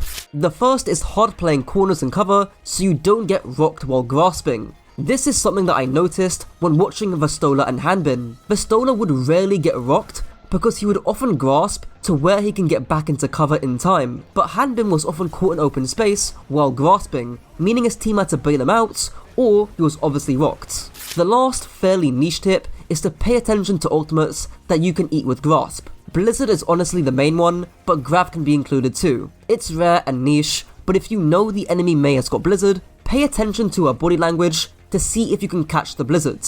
Sigma's third ability, the Everything Everywhere All At Once rock, makes Sigma fling a massive debris towards an enemy, dealing 120 damage, a 1.2 second stun, paired with a 10-second cooldown. For general usage, Accretion has got three main uses: as a potential one-shot, mentioned earlier, as a stun, or used as a failsafe. As a one-shot, this will typically be on isolated, immobile heroes who you're fairly certain that you can hit the rock with. In this instance, Vestola zones and marks the backline with the shield, as talked about prior, then flicks and hits the rock onto Stalker. If half his team wasn't dead, this would likely result in a kill. Now when I mean using Accretion as a failsafe, I just mean as a way of protecting yourself if someone like Ramattra, Orisa, Bull, Mauga, or anyone gets on top of you. A lot of the time, Vestola would often rock the enemy Mauga to hamper his aggression, but look at this example here. Team Falcons run in with a Mauga Stomp and Genji Dash, and Vestola is about to rock the Mauga. However, he sees the Genji in a much more punishable and killable position, so he switches target last minute and guarantees the kill onto the Genji. Of course, Accretion can also be used to stun vital cooldowns and ultimates. Blossom, High Noon, Coalescence, the list goes on. Sigma's ultimates make Sigma lift enemies in an 8 meter radius, lifting them in the sky for 50 damage, then slamming them back down for half of their max HP. There's quite a lot of min-maxing with Sigma's Flux, with the tech that I'm sure you all know. When you flux someone in the air, then you fly underneath them so that they land on your heads. You might think that this is useless, but Vestola actually did this tech against Team Falcons, fluxing the Baptiste in the air and making the Bap land on his head so the Bap couldn't lamp himself. While this is a Bap counter, also do this to throw off the timing of a Zarya bubble, Kiriko Suzu, or Ana nades. Just be careful to not get stunned out the flux. Now in terms of broader usage, the main use is punishing isolated, squishy, immobile targets. It's a bit of a mouthful, but in short, you'll be fluxing targets that can't easily escape your flux circle. You can see some examples in the background from Vestola fluxing Hanzos, Baps and Iliaris. But this doesn't just have to be 1 or 2 targets. If the enemy team are pretty clumped up, then fluxing them also makes sense. A secondary use is to absorb dives. Very simple use. If a Winston jumps into your backline and you know that he hasn't got Primal, or a Doom is just coming out of Meteor Strike, or even if a Genji blades, these are all good cues to flux and relieve pressure off your backline. In this example, the enemy Genji pops Blade and Vestola fluxes, and while he doesn't catch the Genji and only catches the Sigma, the Flux itself zones away the rest of Team Falcons, so Vestola's team can stabilize. The third use is similar to the second. This time it's about punishing dives. This would be after the enemy Winston jumps out, after the Mauga runs out, then you Flux to keep the enemy team on the back foot. In this example, the enemy Mauga pops his cardiac overdrive early and doesn't get much value during his cycle. Because Vestola has a cooldown and HP advantage, he decides to pop Flux to punish the enemy team, catching the Mauga and winning the fights. One of the main underutilized aspects of Flux that I still see to this day is that you can use it as a repositioning tool. You have no verticality as Sigma, so you can Flux yourself up to strong high ground positions while dealing a ton of damage with your ults. In this instance, while Vestola doesn't catch anyone, he still manages to move to the high ground on New Queen Streets. This is more of a defensive example, but aggressive ones can be on Route 66, where you Flux to move to the high grounds, and you've got an insane angle on everyone. Again, do be careful to not get stunned. The last bits of advice come from prior sections. Try and use your shield or hide behind natural cover to prevent getting stunned or just to avoid damage while you Flux. Now onto the penultimate part of the guide, playstyle and composition. Positioning isn't actually that complex. As long-time viewers will know, I have the 4 rules of corners, line of sight or LOS, distance from flankers, and rotations. But I actually want to focus on the rotations part to this equation. In other words, it's very tempting as Sigma to just stack down main and shoot the enemy tank, which on first glance, it's something you'll see a lot of top level Sigma players do. However, when you can, you want to try and rotate to different positions in the mid-fights. Positions that maximize your ability to mark aggression from the enemy team and maximizes your ability to output aggression too. Here's an example from one of my coaching sessions. Where should you rotate to? High ground. Why high grounds? That's where the soldier is, and I can poke onto that choke. Absolutely right, you can mark the soldier here for sure. You can actually drop down and rotate if you absolutely need to, but also you can rotate a little bit deeper, say their supports kite back in this direction down the main choke, you can catch them off in this way, or if they just play really far, that gives you the entire point to yourself. So it's really, it's very versatile in terms of your options here. Okay, you don't, right? And you can see here the issue. And this, if the soldier gets a kill here, that's on you.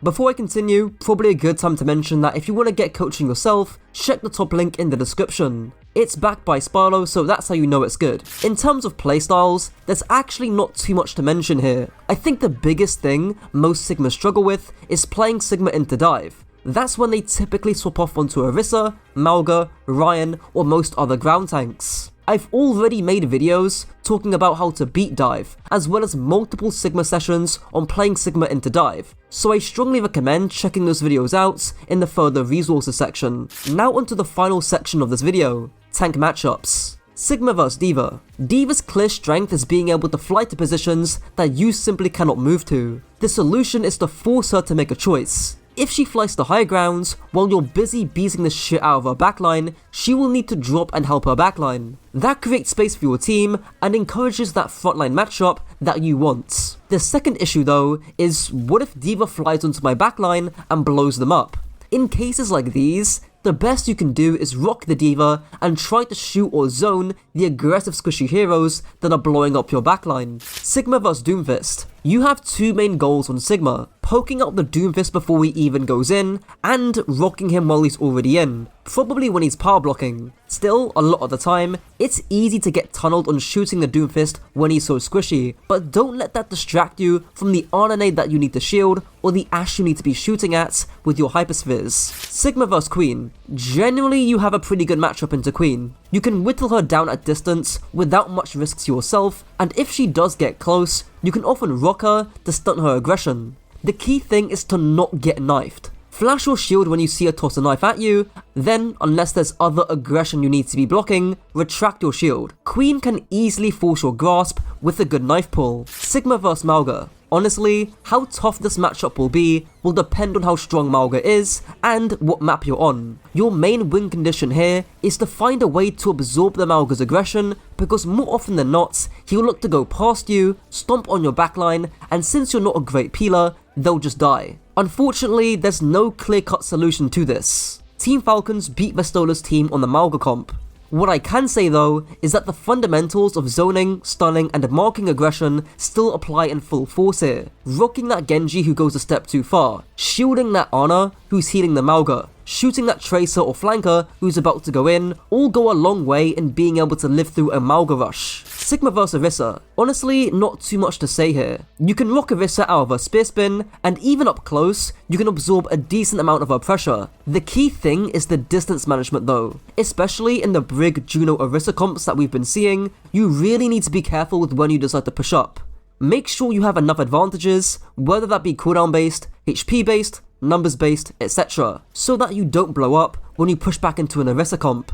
Sigma vs Ramattra, the key thing is to pay attention to the push and pull of Ram cycles. In other words, when he's in his form, you generally should be giving space because you can't block his punches and you've got no armor. Once his form is close to over though, then you can push back in and punish him or his team, and this works even better with the Flux. Maybe this is a personal thing, but I see a ton of Ram players shred your shield very easily in the pre-fight, so do be mindful about that. Sigma vs Ryan. People often say that this is favoured towards Ryan, and individually that might be the case, but depending on your team comp and on the map, Sigma can destroy Ryan. The key thing is softening up his shield from distance before closing it and brawling the Ryan. I strongly recommend watching this 4-minute section where Vestola and his team hold mid-town against SSG, who are running a Ryan brawl comp. Admittedly, SSG didn't have a Mei or Symmetra, which would have helped them a lot, but this should give you a good idea of the basics in terms of when, why, and how you would push a Ryan comp. Sigma vs Hog. Mark the hooks as much as you can with your shield. Hog's value dramatically decreases the second he just missed a hook. Don't tunnel into just shooting him of course, because you could be shooting or dueling squishies instead, but keep tabs on the Hog and punish him if he's got no cooldowns. Sigma vs Winston. Winston doesn't care about your shield, he can shield dance out of all your abilities, and his primal or zap doesn't care about your grasp. Still, you need to poke the Winston before he jumps, rock him if nobody else can be rocked, and if there's an Ana on the field, zone the shit out of that Ana. If there's not an Ana, then you can punish the Winston or other squishies that are killable or dangerous. Sigma vs Ball. Obviously, rock the Ball after he goes in, just don't get too tunneled on what he's doing because he's not very killable. Disrupt his engage, fire a volley of hyperspheres at the Ball, then focus your attention elsewhere unless the Ball becomes the main threat. Sigma vs Zarya. Distance and cooldowns are the key to this matchup.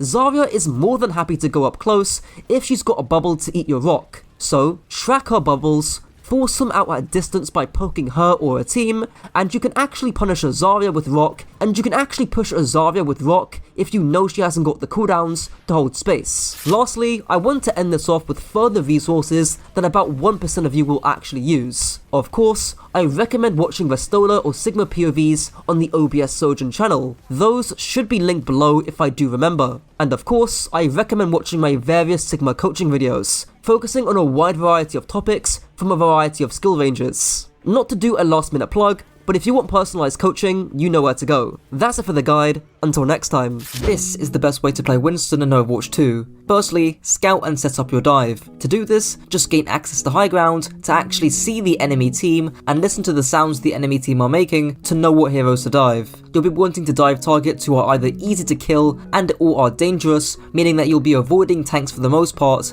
and looking for the isolated Zen or Ana in the backline, or that soldier in his visor, or that soldier with her overclock. And lastly, just get good with your primal mechanics. Winston's weapon, the Zappy Boy, makes him fire an 8-meter ranged Tesla cannon with an area of effect of 6 meters, being able to cleave multiple targets. The cannon deals 70 DPS, consuming 20 rounds per second with a full ammo capacity of 100. I'll also couple in your alternate fire, which makes Winston fire a 50 damage zap up to 30 meters. Let's just get your secondary fire out the way. There's 3 uses to your long range zap. Firstly, for random spam damage at the beginning of a fight. This is the least important use. The second use is before you dive a target. Essentially, to make your dive slightly more lethal, fire a full charge zap at the squishy target, and then deal your jump melee combo, which I'll get onto later. And the final use is after you dive your targets. This is when they'll get out of range from your Tesla cannon, and you need to quickly finish them off. I will say that it's very important to get into the habit of using your zap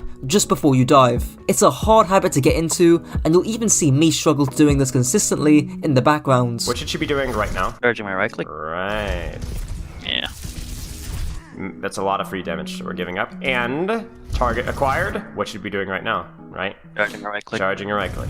Because even here, you miss her entirely, but you could have entered there with a right click. Now onto your main Tesla cannon. The fundamental use behind your Tesla cannon is to set up angled pressure on the enemy backline, with Sparlow detailing 3 levels and an example on Numbani. Your job is to control the enemy off-angles or to set up an off-angle yourself. Where do you set up your off-angle, chat? Behind. Yes, if you can get behind safely or on an angle here, not directly in front of them, then you get on backline. And what that does is that puts, you are the angle. You are the DPS angle.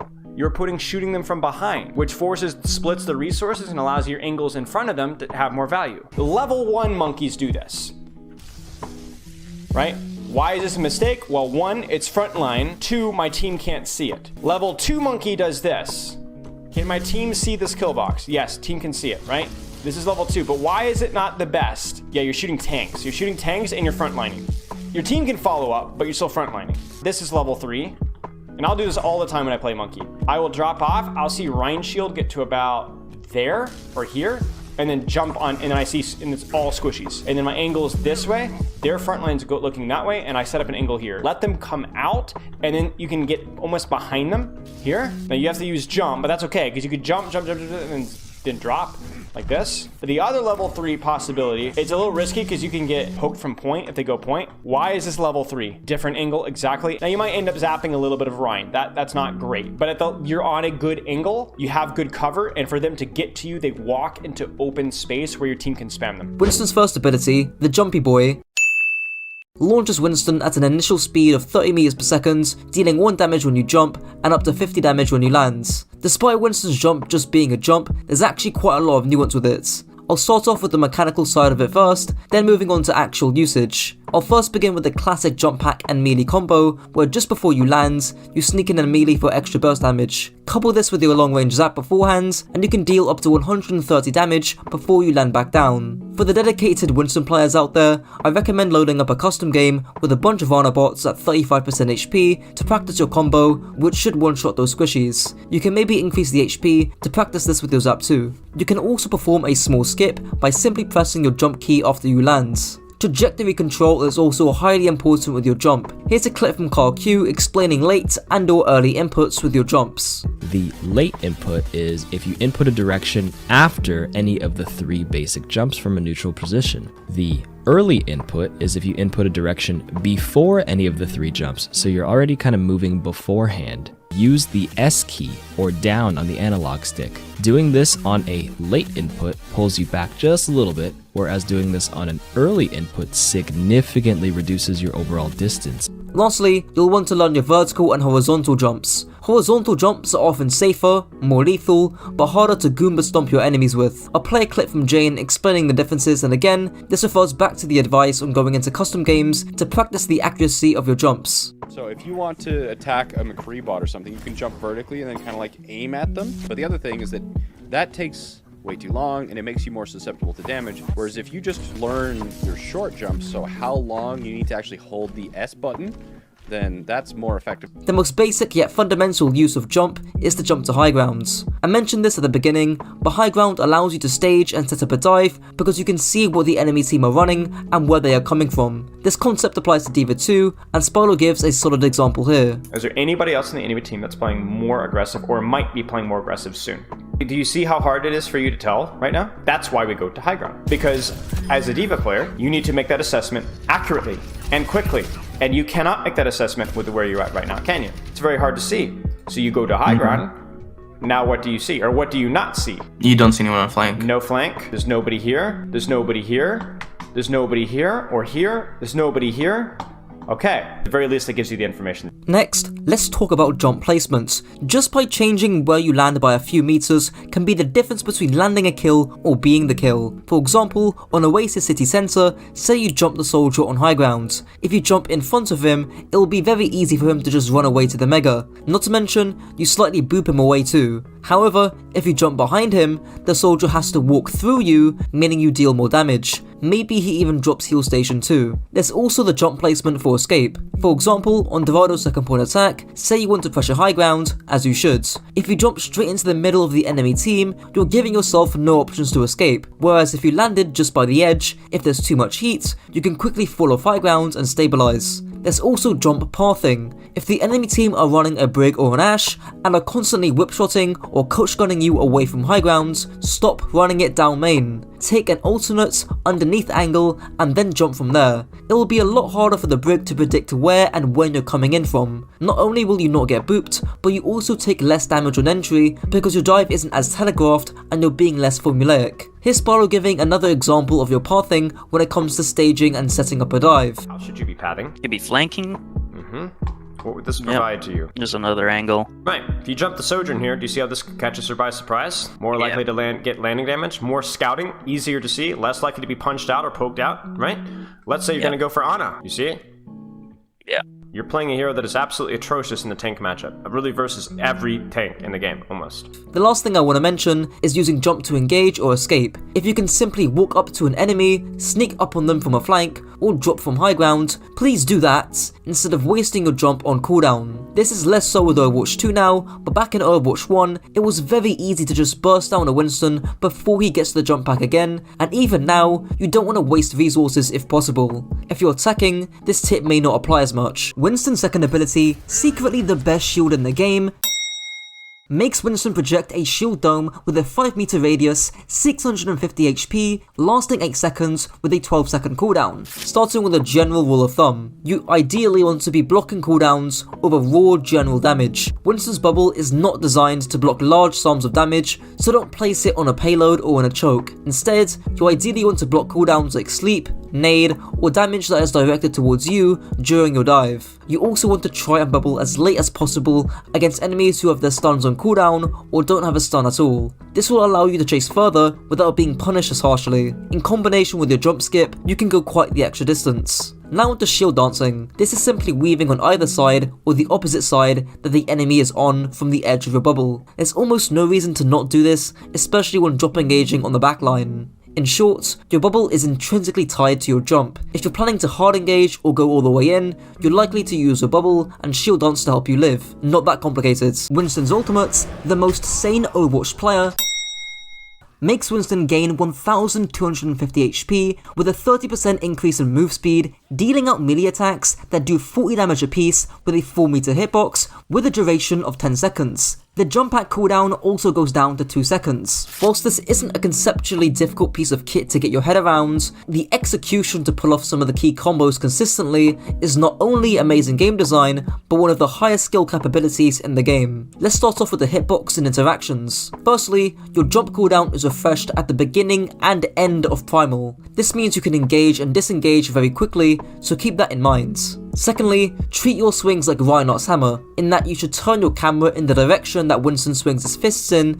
to extend the size of the hitbox to make it larger than it already is. On console, this can be hard to do whilst landing your jump perfectly, and adding on top of this, you need to time the swings so that you don't boop them away from your landing damage. As a result, I'd increase your sensitivity drastically unless you don't find this a major problem. You can also easily jump over your enemy due to the 30% increased movement speed, so in order to fix this, just simply look downwards when you swing to smack the enemy in front of you. Now onto the primal and triple melee combo. Generally speaking, you should be isolating targets in your primal rather than causing general disruption, so here's CarQ explaining how to do the general primal combo and the triple melee combo. So, jump onto an enemy and use your Tesla cannon on them as soon as you get in range, and make sure to combo it with a melee when you land. This already does like 50 to 90 damage with the basic attack plus melee plus jump pack landing damage. Then, transform to Primal Rage and use your first smack. You're then going to follow up with a low jump. Now, you use your second smack in mid-air around halfway through your jump. Then you land from the jump pack in front of them. Then use your third smack. 1. Use the first smack, which does 40 damage. 2. Start your second smack first, then use your low jump after, so that it makes contact with the enemy near the end of the animation. This gives you enough time to start the third smack just as you land before they get booped too far from the second smack. Next, learn how to corner juggle. When focusing down a single target, you'll often want them in a corner as they're easier to hit and focus, as well as you spending less time worried about movements. Here's Q yet again, explaining how to do this. Yakpung suggests to always use your jump pack off cooldown to get the additional landing damage. When controlling them in a corner, he suggests to almost always use the short jump, but the key here is to always take half a step back before using it to ensure you land in front of the enemy. This is the key. If you ever use the wrong jump or land too close into the wall beside your enemy, you risk knocking them out of the corner, as you can see in this clip.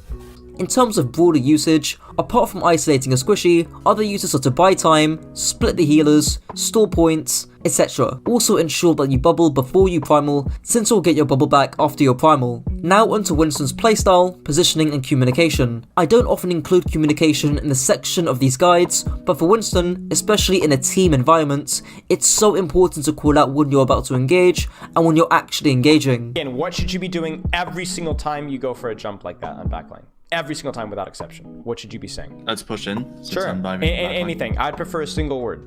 Pressuring, diving, going, ready, go. Yeah, jump. You know, jumping, sure. But your team needs to know, because your team, while you're doing that, your team must at the same time burn their monkey or try and jump backline with you. Like your diva might come with you, you know what I'm saying? But you need to be at the same time. Same time. I usually call it 3, 2, 1. I don't even think you can say 3, 2, 1. I think it takes too long. I think you can just say, guys, ready, go. And then just say go whenever you want to go. Because 3, 2, 1, maybe you see an opportunity to go even earlier at like 2. You say, oh, she just used nade. We need to go now, right? I think 3, 2, 1 is a little outdated. Let your team know that you're about to go and then go. Regarding your positioning, high ground is a vital starting point, as mentioned earlier, so you can assess whether someone is isolated and or if they're playing aggressively. Here's Sparlock giving an example of this on Oasis City Centre. Let's say their Sojourn's just like positioned back here, and there's an Ana available also elsewhere. Would you jump the Sojourn if she was positioned here when there was an Ana that's available like up here? Depends on how much of a threat she is. Like if I feel like this. Okay, let's stop right there. Explain. That's a very, very important answer. I feel like if she's a bigger threat to my team, then I might just at least soft dive her to force her back. That's a great guideline. Whenever we talk about Winston, it's not just about who you can kill, but like you talk about a good cooldown trade. Well, maybe that is a good cooldown trade if she's ulting, or if she's going aggressively, or if she's in a position to where if you don't jump her, she's going to kill your team. Now onto Winston's tank matchups. Again, just like with Wrecking Ball and Diva, I'm going to group these up into the Pokeball tanks and the dive tanks. The Pokeball tanks being Sigma, Zarya, Junkerqueen, Orisa, Reinhardt, Ramattra, Hog, and the dive tanks being Diva, Ball, and Doomfist.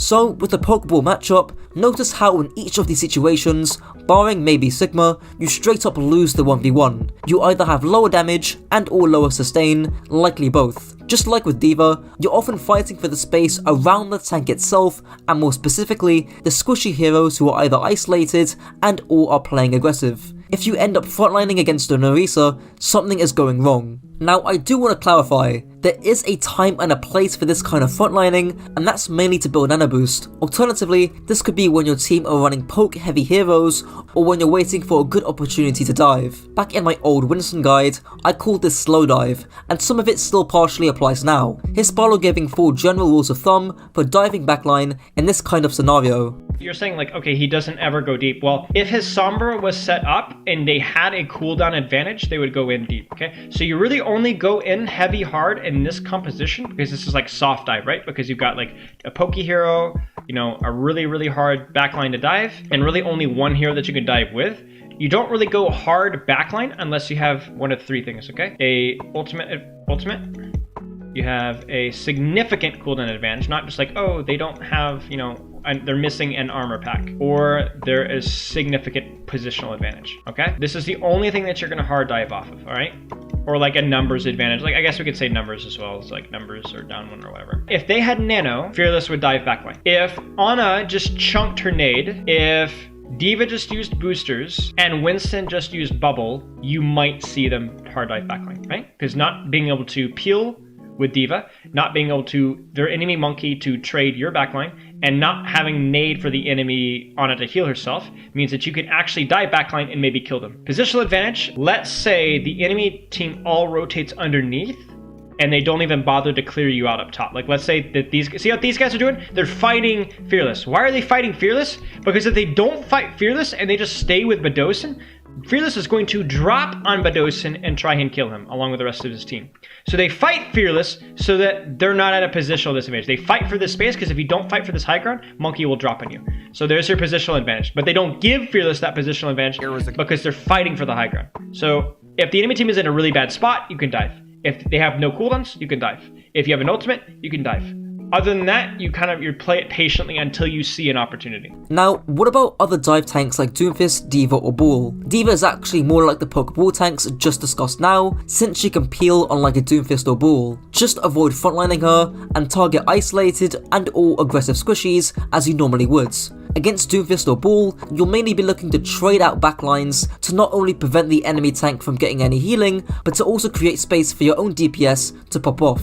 Well, that's the guide. This is the best way to play Wrecking Ball. You have 3 main playstyles: to dive, duel or disrupt. You'll be diving enemies if you have dive heroes like Tracer on your team, and there's a mobile heroes like Zen on the enemy team. You'll be dueling as well for key areas on the map, using your techs to give you the edge. And lastly, you'll be disrupting the enemy team by capitalizing on opportunities where enemies are rotating, repositioning, or when you just can't dive or duel. Wrecking Ball's weapon, Machine Gun Kelly, makes Ball tears automatic assault cannons apart at 1500 RPM, with each shot dealing 5 damage, alongside an ammo capacity of 80 rounds. The first thing to mention is Ball's reload animation cancel, as Yeetle explains here. Technically, you reload in crab mode after 0.95 seconds, but you can't shoot until the animation finishes at 2 seconds.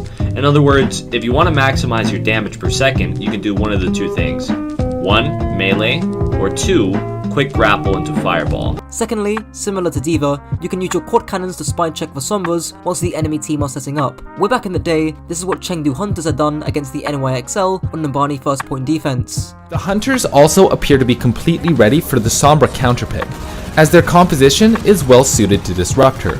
Wrecking Ball and Zarya both have lots of ammo for spraying and spy checking. Spy checking Sombra can disrupt the rotation and buy your team an extra 10 to 15 seconds off the clock. Lastly, let's talk about trigger discipline. This is simply taking the time to readjust your aim with melee when shooting a target in close range, as Yeetle explains here. First, try and track as many shots as possible on the enemy, and when you're about to miss, hit him with a left hook. While this is happening, use the time locked in melee animation to adjust your aim. This single tip is so vital with regards to the dueling playstyle and making sure you win those out, so please, take the extra half a second to just track your target and readjust your aim with melee. Ball's first ability, Lucio's Beat on cooldown, provides Ball a minimum of 100 temporary shields, granting 100 additional shields per enemy within the 10 meter radius. The shields last 7 seconds, with a total cooldown of 15 seconds. You can also share a portion of your shields to nearby teammates, granting them up to 75 shields that last 4 seconds. Firstly, let's talk about that shield sharing mechanic. It's most useful when a specific teammate is either playing very aggressively or a specific teammate is taking a bunch of aggression. To give some examples, it could be a friendly Genji popping Nanoblade, or a Tracer who is half HP during a dive, or your Zen who's getting dove and you just so happen to be rolling back to him. The additional shield HP can help all these targets actually live through engagements. To be crystal clear, if you are taking all the aggro, then by all means, don't feel like you have to share your shields. Not to mention, if your shields are about to run out, you can just share them anyways, since you're not going to be using them. Wrecking Ball's first ability, Lucio's Beat on cooldown, provides Ball a minimum of 100 temporary shields, granting 100 additional shields per enemy within the 10 meter radius. The shields last 9 seconds, with a total cooldown of 15 seconds. Let's talk about using your shields early against CC or stuns. Remember we talked about how, I think this is the last VOD we did of you and Eichenwald, whether you have to kind of read the situation and decide whether you need to pop your shields early with the anticipation of CC burst. Well, yeah, they're running Hog, but they're running Doomfist, who's dead, and Tracer. None of those are going to really burst you down instantaneously. I would not be afraid of waiting to pop adaptive shields when you need to. Because if anything, if Hog hooks you and pulls you in towards his team, you'll get a better adaptive shield there, and they don't have the damage to be able to burst you down. This adaptive shield, completely unnecessary. Now let's be real. there's not much CC in Overwatch 2 compared to Overwatch 1, so you don't really need to worry about popping your shields early before being stunned. But if you're about to dive an Ana and can get decent shields out of it, still use your shields, because the last thing you want is to die because you were too greedy. Aside from that, it's really important you don't overuse your adaptive shields. Keep in mind that you don't have to use adaptive shields every single time you engage. Ball players too often use adaptive shields when escaping shortly after using pile drive, which is a waste and increases your downtime by 15 seconds if you're just using your shields for the sake of it. Wrecking Ball's second ability, Batman's grappling hook, makes Ball launch a grappling claw, allowing him to anchor to an area and swing from it, gaining immense speed. Your grapple will automatically detach after 6 seconds. I'll also couple in your Ball form, which basically makes you move at double your normal speed. When Ball has reached at least triple your normal speed whilst in grapple, he'll enter a fireball mode, which deals 50 damage to any opponent who touches him, lasting 1.5 seconds. The maximum range for the claw is 23 meters, with a cooldown of 5 seconds. The first thing to mention is that you can do some third-person scouting whilst in Ball form. Here's an example on Oasis Gardens, where you can hide behind the corner and see any enemies coming towards you. Now onto the tech. I obviously can't include every single piece, but I will include the fundamentals. Firstly, you can B-hop whilst in fireball modes. This is done by jumping every time you hit the ground, helping you to maintain more of your momentum over time. Secondly, you can immediately stop your momentum by exiting your ball modes. This is just done to prevent you from rolling off the map or for you to start shooting ASAP. Thirdly, you can still perform the double boop, as the streamer Ball explains here. To perform a double boop, start with a long grapple ahead of their position. Roll into them with fireball and boop them once. Tap S or down immediately to slow down enough to lose the fireball, and then press W or forward to ignite your fireball again. For some reason, people think that you can't do this in Overwatch 2, but you still can, as shown in the background. Fourthly, learn the quick fireball. Quick fireball, whether it be for speed or for damage, every baller has to get the basics right. Learn and master the timing and distance needed for fireball startup so that you can maximize your cooldown usage and end up with less awkward interactions where you're just smacking your ball against people. Fifthly, you can perform a wall jump and pile drive against slanted or flat surfaces, as Ethel explains here. 1. Movement input towards the wall. 2.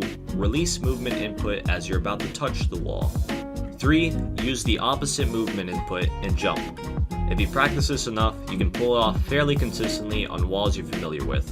Next, learn what Yeetle called the Toronto kick. Simply roll back, jump, grapple above you, and pile drive. Pretty easy, right? This does use all your movement cooldowns at once, so only use it if you need the pile drive damage. Here's another gimmicky name tech that I called the London leg in my 2020 ball guides. Just grapple into the wall at high speed, then fling in the opposite direction as soon as you come into contact. This should give you enough height for a pile driver, then you can do whatever. Lastly, the 180-degree rebounds. Yet again, here's Ball explaining it. The 180 rebound tech is used to boop enemies without giving them a chance to react to your change in direction. It can be either used to boop them off the map or to boop them into your ultimate like so. To do this, step 1 is to grapple anywhere as long as it's not super high, unless you might start swinging. You want to be on the ground the entire time. Step 2 is to press W or forward into the wall. From here, there are 2 ways to do step 3. The first way is just before you hit the wall, you let go W, then the moment you hit the wall, you need to 180 turn and press W again. Once you're moving again, you can detach the grapple just before you get fireball. The second way is just to press S or backwards when you hit the wall without the camera turn. This is good for people with low sensitivities or who play on console. Once again, detach when you're just about to fireball or else you'll spring right back. One of my favourite things to do is bait enemy Lucios or balls near the edge and just hold down my pile drive button. That means I can't get booped off the moment they boop me. Then immediately I'll 180 rebound them off a nearby wall and hit them with the Uno reverse card. Ball's third ability, How to Feed in 3 seconds, makes Ball slam into the ground, dealing up to 100 damage in an 8-meter radius, launching the enemy in a locked vertical stance for half a second.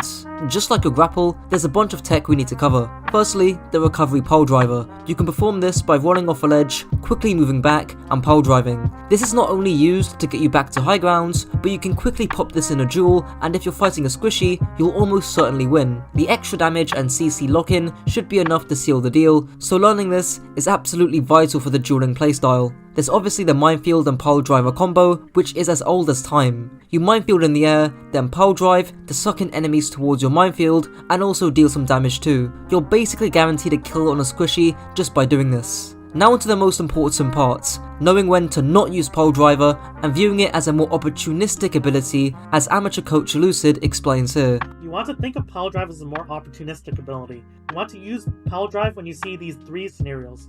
You either want to use it to finish off low HP enemies, relieve pressure from your backline if the enemy's posing a serious threat to it, or when you know someone can follow up on it, like, for example, a Tracer, an Echo, a Genji. I would add a fourth usage, which is just pile driving when you can get away with it, and or in duels, as discussed prior. That clip from Lucid was from Overwatch 1, when there were a lot more stuns compared to Overwatch 2, but the principle still applies. You don't want to use Pile Driver and unnecessarily risk your HP pool for it. Ball's ultimate, Kim Jong-un's second favourite weapon, makes Ball deploy a set of long-lasting proximity mines, which deal 165 damage per mine, lasting 20 seconds. Also note that each mine has 60 HP. There's 4 main uses to your mines. Firstly, to split the enemy team. Think of it like Dragon Strike and dividing and conquering from there on. Secondly, AoE fragging. A Brawl team clumped up together would be a perfect time to minefield for a high chance of dealing serious damage. Thirdly, a solo ult. If you need to force trans or resources away from the front line,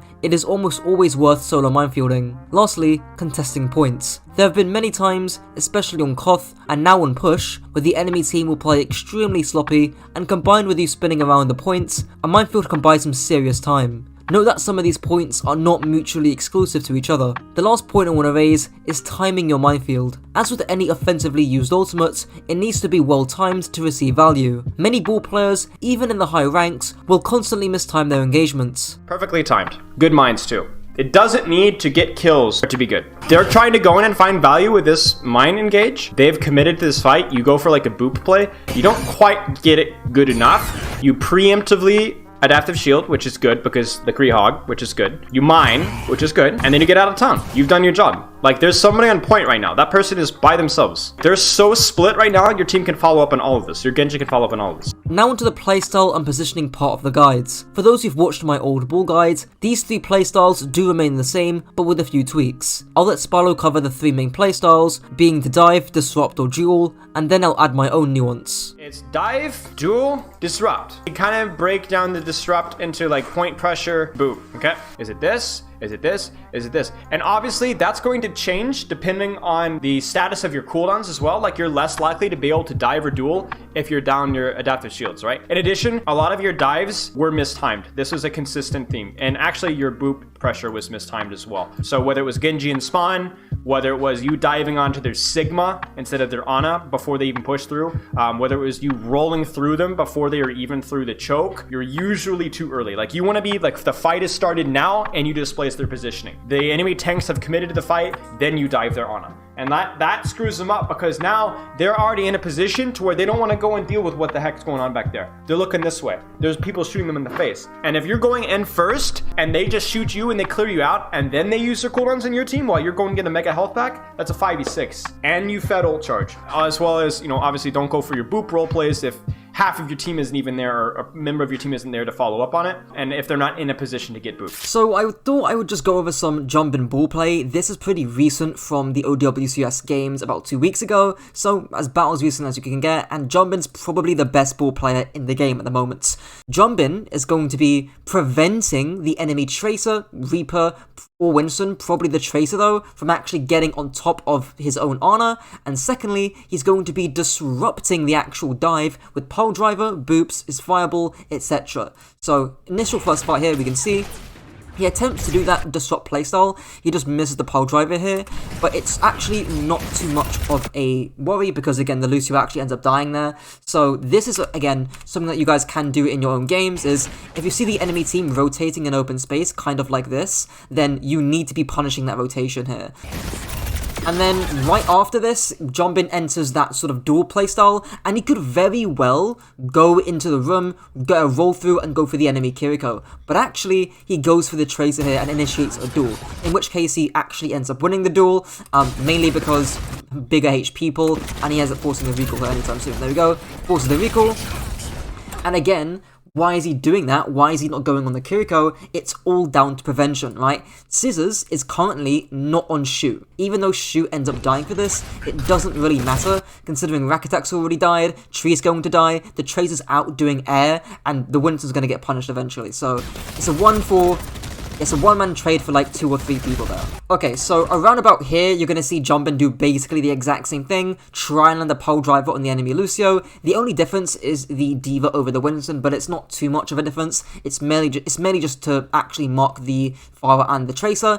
But you can see right here, pole drives the Lucio, almost captures the guy, and again, doing that disrupt playstyle, punishing the rotations just like we saw earlier. And I believe he does more disruption, so yeah, tries to get a roll through, doesn't, end up doing that because he gets pooped, of course. But here, it's just mainly disruption, a little bit of dueling there on the Tracer, but again, mainly disruption, still disruption, and I think he mines some points here, anytime right now. Again, that boop is actually really important, by the way. Again, more disruption. Again, preventing the Tracer and Reaper from getting on top of his Ana, right? Because if they don't take this boop, they don't take the damage, and the Reaper can actually stage and get a TP on Shu. But again, that boop is really important, and even more so, this sort of minefield, again, really important, just sort of zones the point, and again, prevents the enemy dive crew from getting on top of Shu. Now taking a look at a different matchup, this one is Jumpin playing into a more traditional brawl comp, the only difference being a Tracer instead of like a Mei, for example. But here, we actually see the scales flipped, right? Where SSG, they're actually looking to do the prevent sort of idea, right? Where they want to prevent the enemy Bull, the enemy Echo, the enemy Tracer from actually engaging, because again, over time, they're going to get better value over the sustained, prolonged engagements. So what can you do here if you're Junbin, right? Well, there's sort of 2 main things. The first one is to actually duel, and you can still do that in this comp, because you can essentially 2v1 the enemy Tracer with your own Tracer, and we actually see an example of that later throughout. The next idea is to dive, right? Now, because these guys are running a significantly less mobile comp compared to the one we just saw, this one should be fairly easy to do, right? Because it's somewhat easy to get on top of a Cassidy and a Baptiste. The only sort of worry is really the Tracer and or maybe the Lucio, but again, as we talked about beforehand, you can counteract that with an additional Tracer coming to help you. But as you can see, he's going straight for that dive playstyle, catches Lander now in open space, I believe forces the lamp, doesn't quite force the lamp, it's a bit unfortunate, but gets a decent amount of space for that. And right about now, you can see him doing that dual playstyle, right? You can see Lip dueling the Tracer, and he's actually helping the Tracer force out the enemy Tracer. In other words, getting at 2v1. And you can see how important this is, because this ends up forcing Psycho's recall, which now, basically, all that means is that Junbin has full access to the map, right? The Tracer is not going to be on Junbin. He can basically dive from whatever angle he wants to and go extremely hard on the Cassidy and Baptiste. And that's exactly what he does here. So yeah, there we go. Drake grabs up the pillar. I believe he gets booped by Funny Astro here, so it's a little bit scuffed in terms of the actual engagement. But good pole driver there onto the Cassidy. Pops the shields to live. Shoots the ram a little bit. He's getting zoned. Face ends up dying. And from there on, it's a fairly standard fight. Yeah, zones the Cassidy there, kills the stop and diving. Good stuff.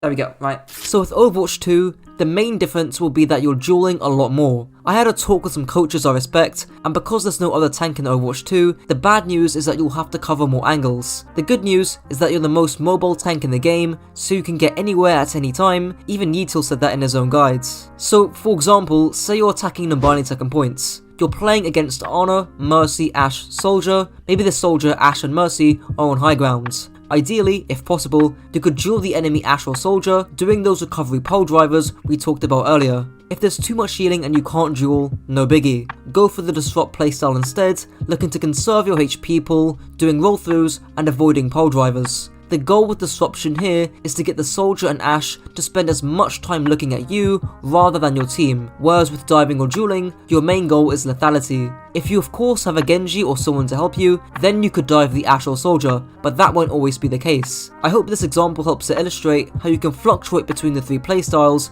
at a moment's notice. Finally, I do want to cover playing up against compositions with high CC. Overwatch 2 obviously has a lot less CC and stuns compared to Overwatch 1, but if you are playing against a composition like a Hog, Mei, Sombra, Ana, or any future heroes down the line, perhaps it's worth noting that you should likely lean into the disruption playstyle, generally avoiding pole drivers unless you have solid follow-up. Speaking of Sombra, what happens if you flank and she hacks you out of invis? Well, you have two options dealing with Sombra. The first is to take shorter flanks and to flank later into the teamfights. For example, on Rialto's second point defense, you start up by the stairs, and then when the enemy backline walk through the choke, you go for a pole driver, roll through, etc. A short, well-timed flank. Your second option is that you can still go for flanks as you normally would, but you need a tracer or another hero to come with you. Simple solution, but requires some coordination. Now onto the tank matchups. Just like with my Diva guide, I'd like to group up some of the tanks into the Poke Brawl hybrid matchup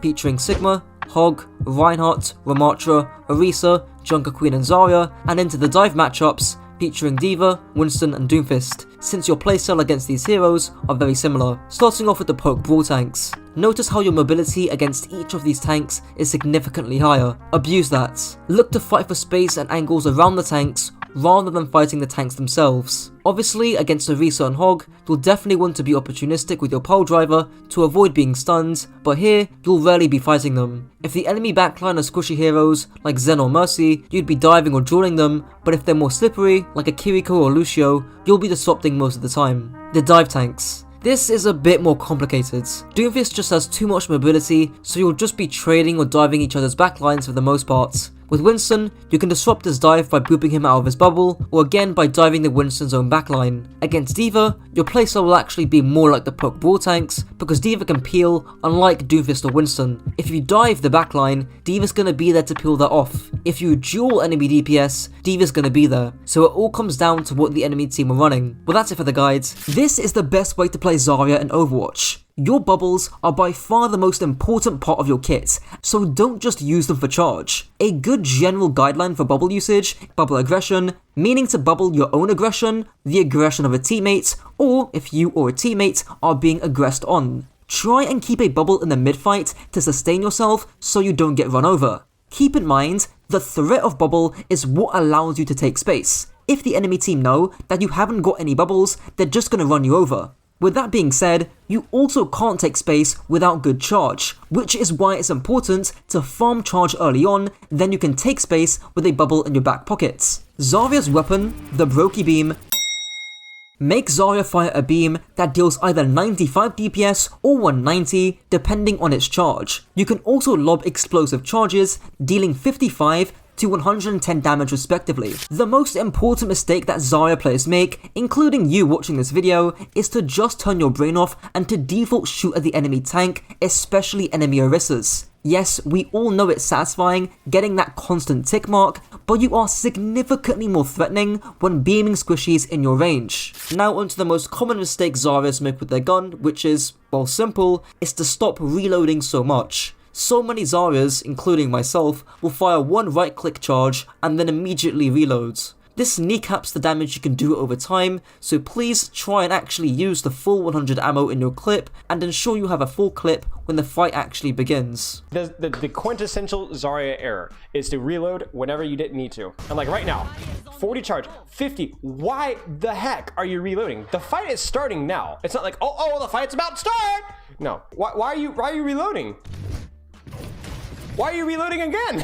Like, there's stuff going on. As Zarya, you also want to be interweaving your beam with your right clicks. This helps to maximize the ammo capacity that you actually have. The next thing to note is to maximize your 1v1 dueling potential. For the overwhelming majority of cases, you want to start and end with a right click and then use your beam in between that period of time. Here's Yeezel explaining the reasons for this here. The right click slightly boops your enemy, making their strafe easier to predict and their first shot slightly harder to hit. If you really catch an enemy off guard, you can throw in a melee right after the initial right click for maximum DPS. The next thing to learn is rocket jumping. This is done by simply aiming down at your feet, jumping, and as soon as you are mid-air, you shoot a charge at the ground directly below you. This is only done for mobility, either to get you back to the fight slightly quicker or to reach certain high grounds, as Zeetel does here. Widow's high ground behind the signal.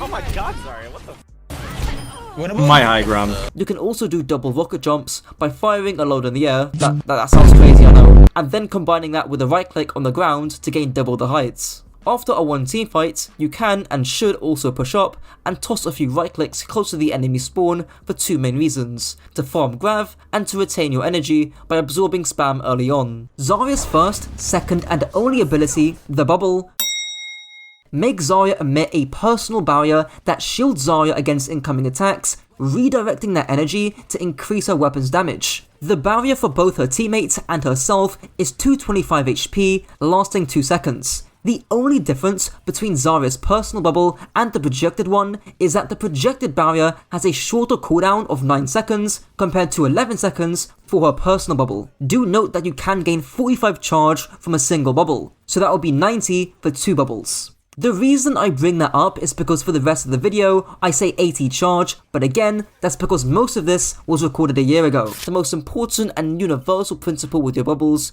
is the bubble aggression. Think about it. 90% of the time you whiff a bubble and get 0 charge is because you either weren't aggressing or the enemy team weren't aggressing on you, or your teammate depending on what bubble you use. So simply put, if you want to get energy on Zarya quickly, just bubble aggression. Now let's build off this further. Bubbling aggression isn't enough in Overwatch 2, and it's not good enough to just use 2 bubbles back to back to get 80 charge. The reason for this is because you can easily get run over because you have no defensive cooldown left. You're a sub 500 tank with no armor and a decently sized hitbox. Imagine if you also use both your bubbles. You're gonna get run over.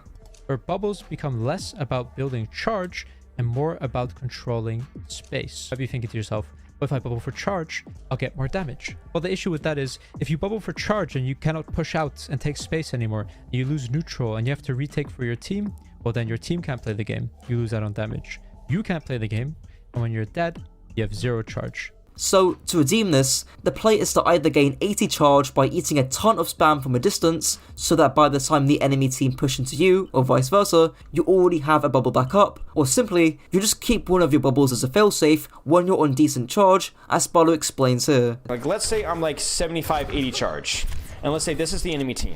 If I have personal bubble, that might mean I can go from this position over here to this position here. More aggressive, still cover, but like, let's say I do this. I'm on this angle and I just like walk in front and take damage to get from 75 to like 90 charge. This is the bad news. I got 15 charge, but because I no longer have personal bubble, it might not be safe for me to go right back to where I was. The enemy team might go, hey, that girl doesn't have personal bubble, and they might start to push me, in which case I have to back all the way back to this position over here. So the irony is that I have higher charge, but I'm doing less damage because I'm in a more conservative, less aggressive position. The point being is that once you're already at a fairly decent charge, don't go looking for personal bubble charge. Play aggressive positions and sit on your personal bubble as a failsafe. So in short, being on decent charge but having a spare bubble allows you to play more aggressively because of the threat or safety of your bubble. In Overwatch 2, with one less source of damage, you can actually utilize this by walking past the enemy tank to damage the enemy healers. You're happy to ignore that, Zarya, and sort of do-si-do yourself to here where you can melt the Moira. You do not care that the Zarya is shooting you. In fact, if you're still at like 100%, 80%, 70% health, you don't even care and you're just going to walk in and shoot at that Moira. You're not do-si-doing in with your bubble to kill the Moira initially, you're do-si-doing in with your bubble available, and then you're using it to take out the Moira, the Lucio, the Sojourn, the Pharah, whatever is there. Now, obviously this isn't a good idea against all tanks. If the enemy tank has higher sustain, like an Orisa or a Reinhardt, and if they have CC, like Hog or Orisa, then I'd be cautious about this kind of aggression. But St. Paul is right in the general sense of being allowed to take more aggressive positions in the mid-fights if you have a spare bubble. The only type of bubble I haven't really thoroughly covered are peeling bubbles. This is just when you bubble a squishy hero when they're being dove in order to protect them. This is fine to do, especially if they're running at least 2 dive heroes, but don't save your bubbles waiting for something specific to happen. Similarly, you can and should also bubble a teammate if they're being aggressed on. For example, if your soldier is on an angle and gets stuck by a Cassidy grenade, you better get that bubble. So hopefully that covers most of the use cases of your bubble. In short, bubble aggressively to either gain charge or to threaten a more aggressive position for yourself or for your teammates if you're bubbling them. Bubble your teammates if they're being aggressed on in a duel or if they need peeling. This will all depend on the enemy composition, and I will get onto comps later in the video. Other things to note about your bubble is that you can clean status effects and counter ultimates, such as EMP or Shatter with it. Zarya's ultimate, the Black Hole, makes Zarya launch a gravity bomb, drawing in enemies into the center from a 6 meter radius, dealing 5 DPS and lasting 3.5 seconds. Firstly, a simple tip, but please reload before you use grav. The last thing you want is to go through a 1.5 second reload animation during a grav that doesn't even last 4 seconds. You're basically wasting half your ultimate at that point. In terms of usage, an underrated one is solo graving. Especially considering how oppressive things like Nanoblade is, one of the best and most reliable counters is to use grav after their Genji uses his first dash during his blade. It might even be worth solo graving a tank if you can guarantee their death, same with any backline squishy heroes. This is kinda how you'll be using grav anyways, looking to go deep and aggressive into backline territory, drawing a lot of attention to yourself, which should allow your DPS to do the heavy lifting. There's also the timing of your grav. Try and do this in the mid-fight if possible. Not only will you be on high charge, but this is also because there'll be less cooldowns to prevent or stop the follow-up of your grav, like an enemy Zarya bubble, a Kiriko Suzu, an Ananade, etc. Not to mention, D.Va's Matrix or Orisa's Spear Spin will likely be on cooldown, decreasing the odds of your grav getting eaten. Speaking of getting eaten, just grav corners or payloads against D.Va. Lastly, I'll talk about your grav follow-up. If there's multiple enemies in the grav, the classic right click and melee combo is best to do when trying to do as much damage to as many enemies as possible. However, if there's a lot of healing, just straight up beaming the targets and then finishing them off with a right click melee might be best. Now onto Zarya's positioning, playstyle and communication. Starting off with communication, it can often be a good call out to just say bubble in 3 or bubble in 5 if you're playing Reaper Zarya or playing with a teammate expecting bubbles. This just lets them know roughly when to engage, meaning you synchronize your aggression together. Speaking of the Zarya Reaper composition, here's a voice cat outlining how the composition fundamentally works. Zarya can use bubbles on DPS like Reaper and Tracer in order to zone enemies or make a distraction that the core can use to push up into a stronger position or to clear split targets, kinda similar to how the Monkey Zarya comp is played in 6v6. This example here is pretty clinical. Reaper goes in with bubble to draw attention and split backline LOS from the Monkey's attempt at a trade.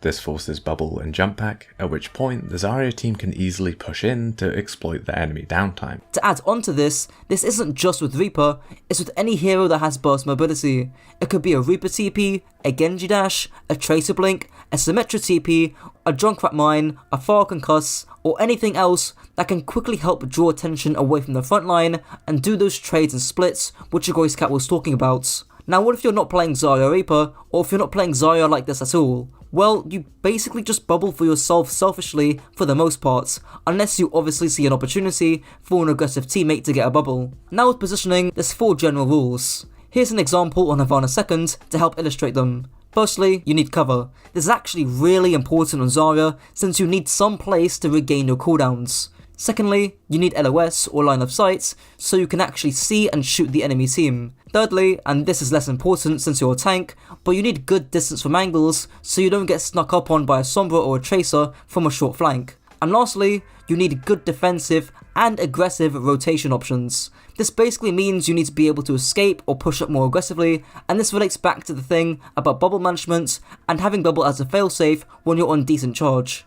So I thought I would just cover this Zarya play by someone that we saw in the OWCS World Finals against NRG Shock, and I want to go over why we're seeing the Zarya here, how it's supposed to be played, what the theory is, and actually the Zarya being played. I will say credit to Capitology for this because he made a very good video covering this. I'll put it on screen if I can be bothered to.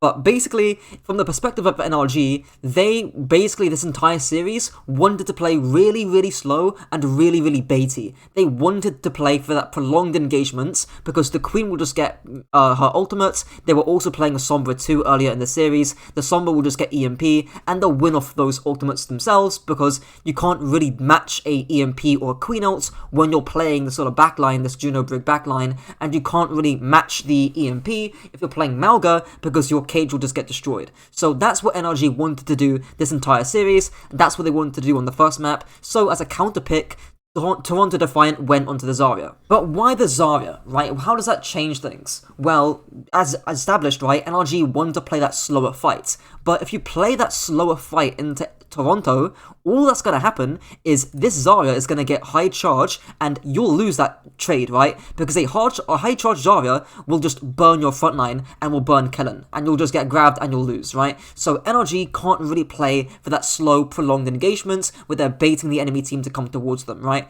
Alternatively, NRG can't also play for that fast engagement, let's go in, that sort of like playstyle, right? Why? Because their comp isn't really built for that. They haven't got any burst damage or burst mobility heroes like a Reaper, a Genji, to a lesser extent a Tracer, a Venture here as well will be great picks. They actually do want to go into Venture later on for that kind of reasoning, but they haven't really got that to their disposal, right? And that would actually beat the Zarya comp, because you can just run the Zarya over because she hasn't got that much sustain. So with all that macro being said, it's basically impossible for Toronto to lose this first point, and guess what? They don't lose it. So in this fight, you can see that Kellen's trying to go for that engagement playstyle, but it doesn't end up working. Anytime right now they look to engage onto Toronto's backline, and I believe, there we go, bubble coming in from someone. Not a great bubble because the fucking stickies don't hit from scissors, but I think the idea of the bubble is like okay. But right here, you can see Kellen just commit onto the backline, bubbles the Genji right there to get charge and draw aggro, which is exactly what's happening because he's getting charged right now. And now, as you can see, he's just burning Kellen because, again, Queen is not a great engaged hero when you're running characters that aren't engaged type heroes, you know, that aren't the Genjis, that aren't the Ventures. So that's how the Kellen's getting burned. From there on, it's fairly easy. You can see Kellen do that second type of bubble where you just walk forward, you take an aggressive position, you'll draw aggro yourself, and then you'll pop bubble to get more charge and stay in that position for a longer time. So run about here, there we go, gets a pretty good bubble off that, tanks the aggro from the Sojourn and the Brig, gets good charge, and that's a pretty classic bubble there. So yeah, that's pretty much all I'm going to go over. I will say that on Shambali, Toronto do get off the Zarya the second Kellen goes Mauga, I do believe. I hope I'm not wrong in saying that. But right about, there we go. So you can see Kellen goes to the Mauga, and then, again, the reasoning for that is because Mauga is a significantly better engaged tank compared to Zarya, so that's kind of why. Lastly, moving on to tank matchups. Zarya vs Hazards. The strength of Hazard is in his burst damage kill potential, because he can leap onto any target and basically one-shot them. He also has significantly more sustain than you do, both because of his block and his armor. So, the key is to bait the enemy Hazard to engage, and either bubble yourself or the person who's being dove by the Hazards. The way you can bait the Hazard is simply by applying frontline pressure to him, or you could force the points, but always making sure that you have enough distance to escape and that you're within support LOS. Zarya vs Ramattra. Ram has the better engage over you. He can block when you bubble to not feed charge, a good vortex can force out your bubbles, and you kinda need to walk in his effective range to do anything. As a result, the main goal is to live through his nemesis form while still retaining charge. You can easily walk over a Ramattra when he's not in his form, as long as you have at least one bubble remaining. Zarya vs Mauga. Honestly, a similar matchup to Hazard's.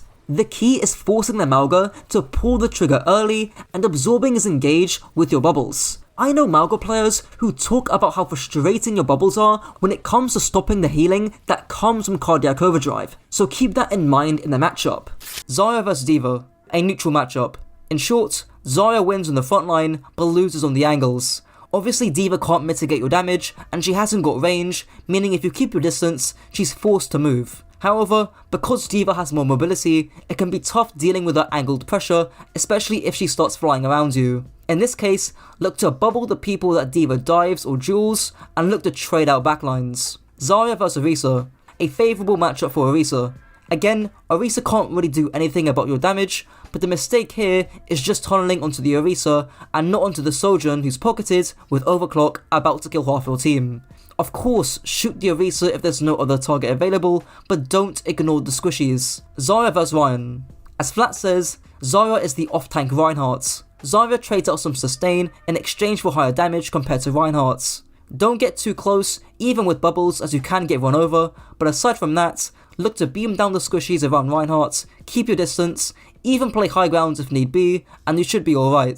Zarya vs Hog, a slightly favourable matchup for Zarya. Obviously bubble hooks, but similar to Orisa, whilst I know Hog is a big fat juicy target, don't just tunnel your beam on him unless there's nobody else to shoot. He won't die, he'll waste your time, so again, look for angles and rotations onto the squishies where possible. Zarya vs Junkerqueen. Junkerqueen's slender hitbox isn't the easiest thing to track for lower players or people who play no-aim heroes like me. Coupled with Queen's self-sustain thanks to her bleeds, as well as her commanding shouts, a good Queen can chunk you down up close due to your low sustain as a poke ball tank. However, your bubbles counter her ultimates, and if the Queen doesn't take action with her commanding shout, she's easy pickings. Zarya vs Doomfist. A favourable matchup for Zarya. Since Doomfist trades out cleave damage in exchange for burst damage when compared to his dive counterpart Winston, your bubbles can do a whole lot more for saving singular targets that Doom may dive on. Just be careful not to supercharge his punch early on. Zarya vs Ball. A neutral matchup. Most of the time, you won't even be seeing the enemy Ball, and since a good Ball never plays frontline, you can't really farm charge off him.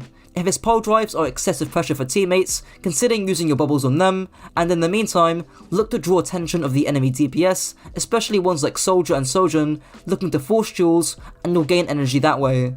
Zarya vs Winston.